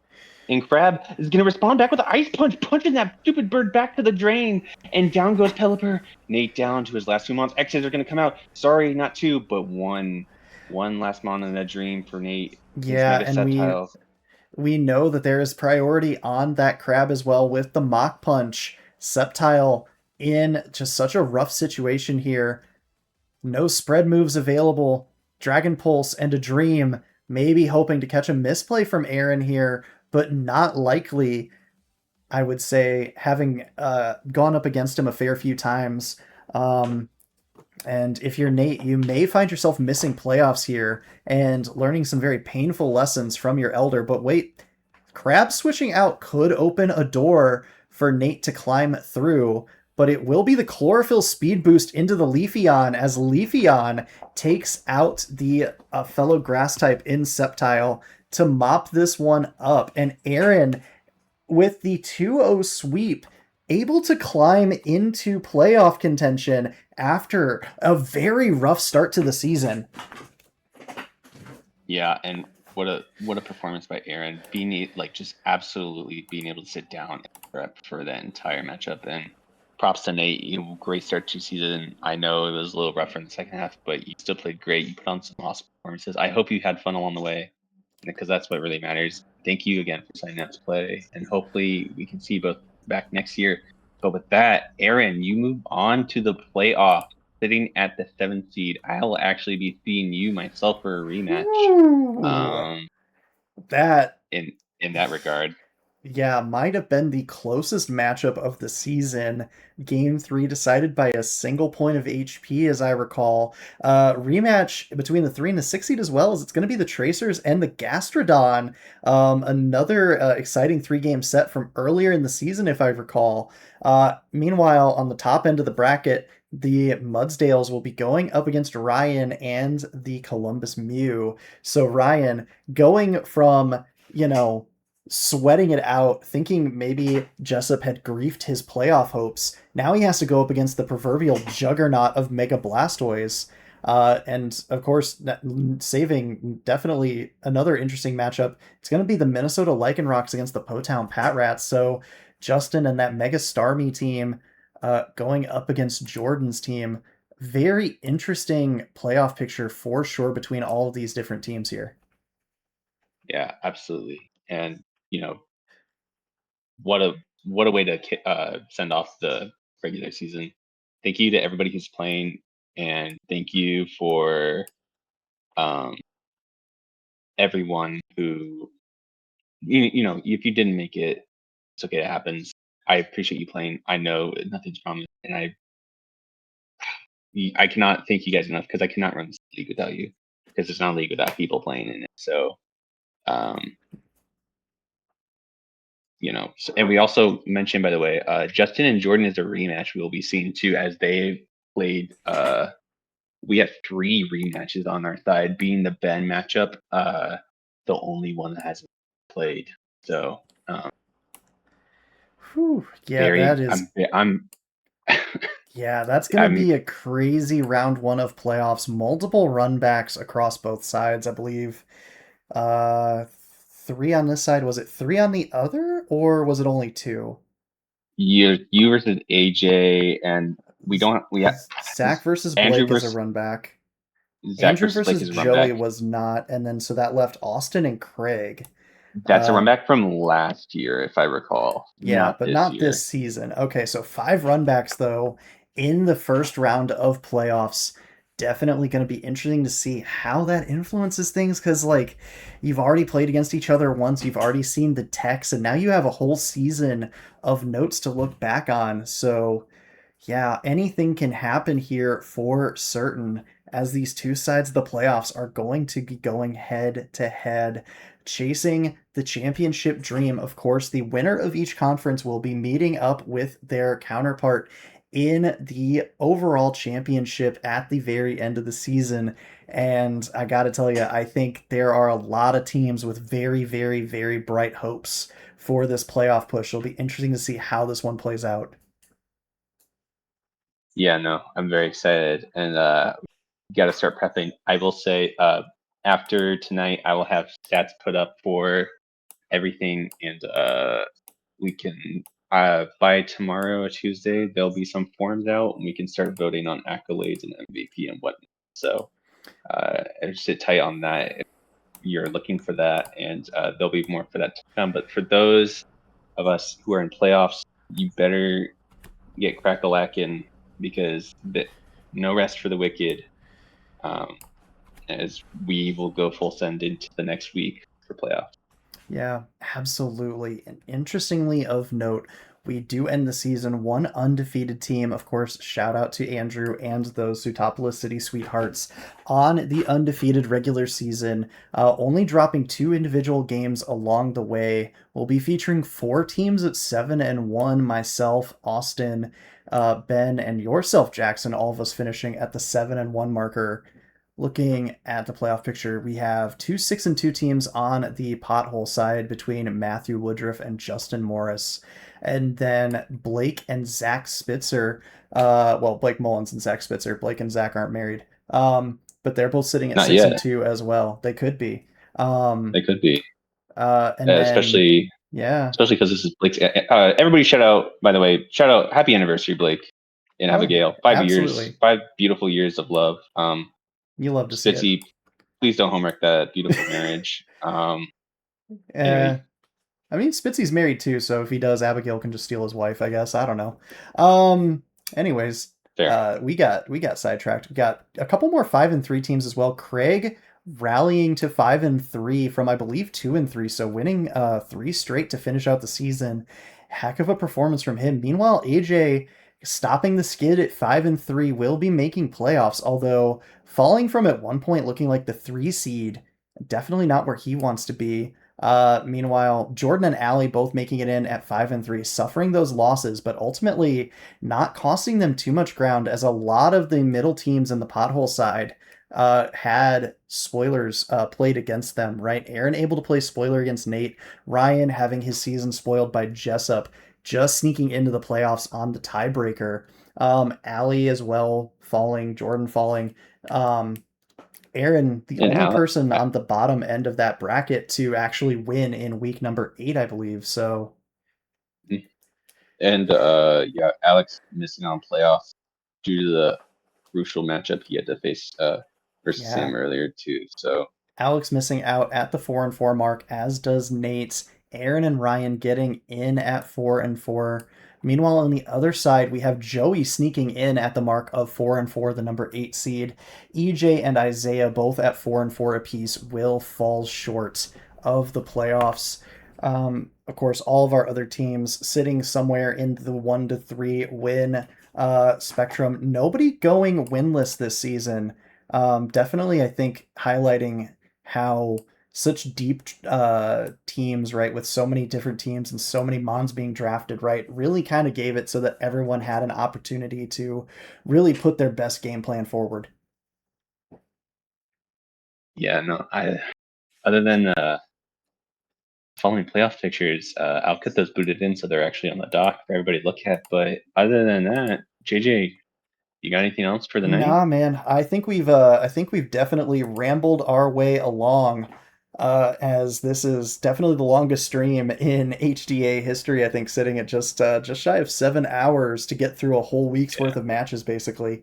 But yeah, fantastic stuff. Thank you for joining me on this journey, and thank you to everybody for tuning in, whether you just stopped in for a little bit or whether you were around for the whole shindig. We appreciate you. But yeah, we'll be back later this week with more playoff action as we have the bracket set. We're going to see how these different teams shake out, especially with all these runbacks. I can't wait. I'm excited. Me too, JJ. Thank you so much for being able to host us on these streams and being able to co-commentate. It's always a pleasure. Appreciate you. I appreciate everyone out there for playing, having fun, and yeah, we all see you soon for some playoff action. Sounds good. Catch you all later.